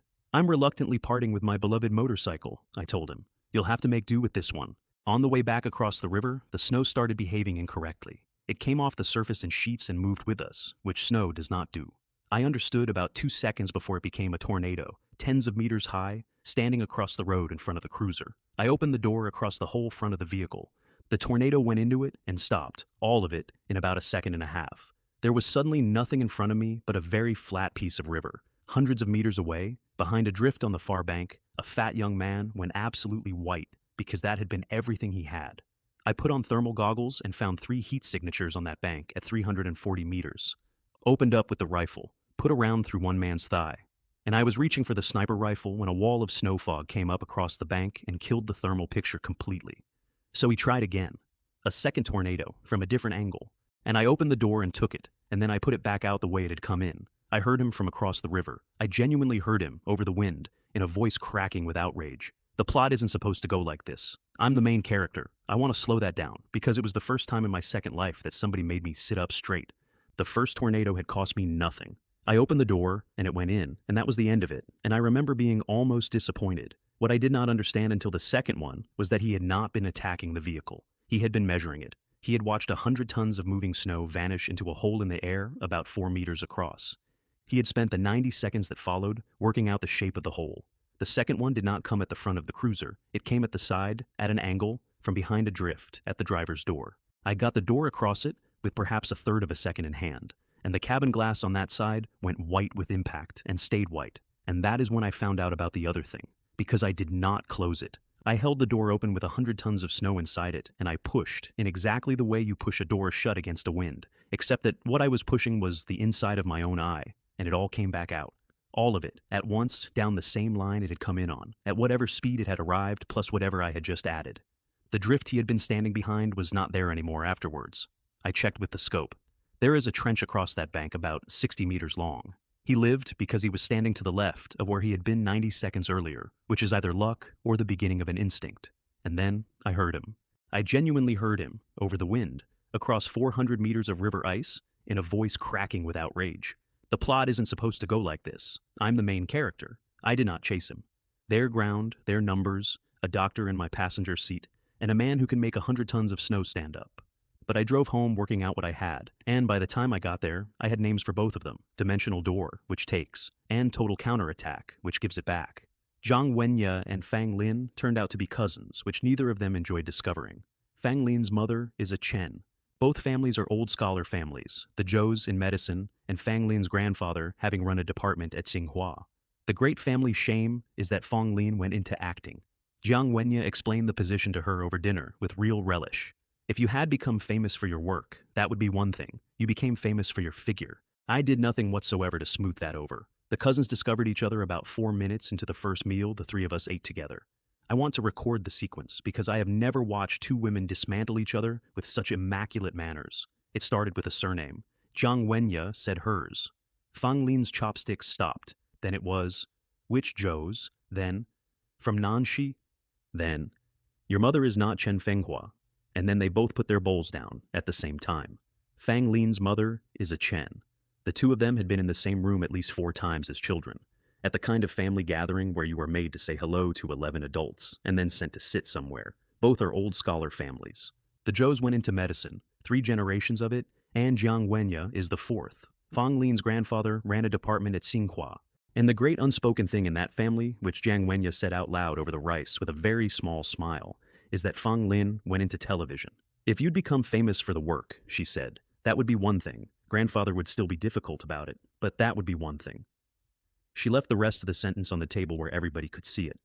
Fang Lin, who has faced down 2 national tabloids and a divorce conducted in public, went the color of the wallpaper. I did nothing whatsoever to smooth that over. 2 people competing for the same position will never unite against the man who holds it. That is not cynicism, it is staffing. I put one of them in charge of the ecological park and the other in charge of the farmland beds, gave them separate budgets out of the same warehouse, and told each of them privately that I was relying on her. Production in both areas has been excellent, and on the 4th evening of that arrangement, Jiang Wenye came and found me in the control room and asked me to look at something. She had been going through the perimeter recordings, which nobody had asked her to do because she is a person who cannot leave a system unexamined. Camera 9 covers the ridgeline above the estate. There is nothing up there. There has never been anything up there. At 3:14 in the morning, 2 nights running, that camera had recorded a heat bloom at the top of the ridge that lasted 11 seconds and then stopped. Not a person. A person is a shape. This was a wash, low and wide, of the kind you get from a vehicle exhaust in still air, and it was in the same place on both nights to within about 4 meters. I watched both clips 11 times. Somebody had driven to the top of that ridge, twice, at 3 in the morning, and had sat there with the engine running, looking down at a house with the lights on, and then had gone away again, without coming any closer. "Do you want me to keep watching it?" she said. I told her yes. And then the phone rang. 2 people who are competing for the same thing will never combine against you.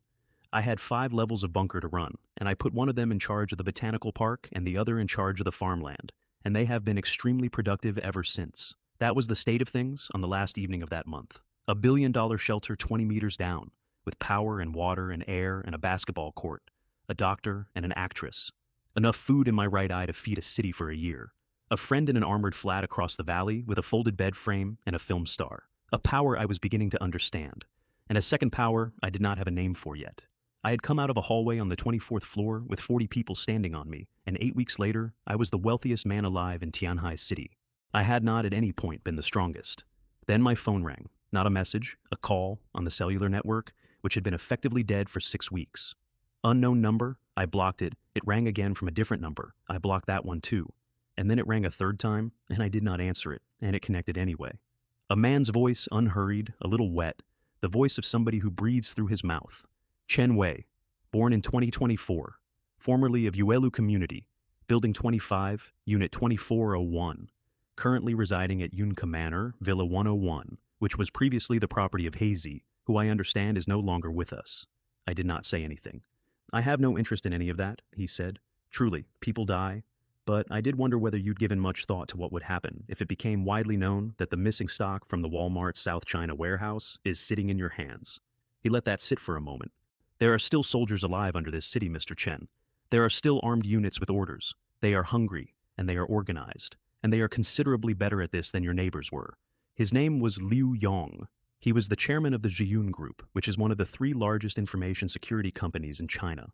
He was sitting alone in a dark villa somewhere in this city with a laptop and a generator, and he was, by his own description, greasy, balding, and short-sighted. His price was supplies, in exchange for his silence and for making certain that nobody else ever got into my systems.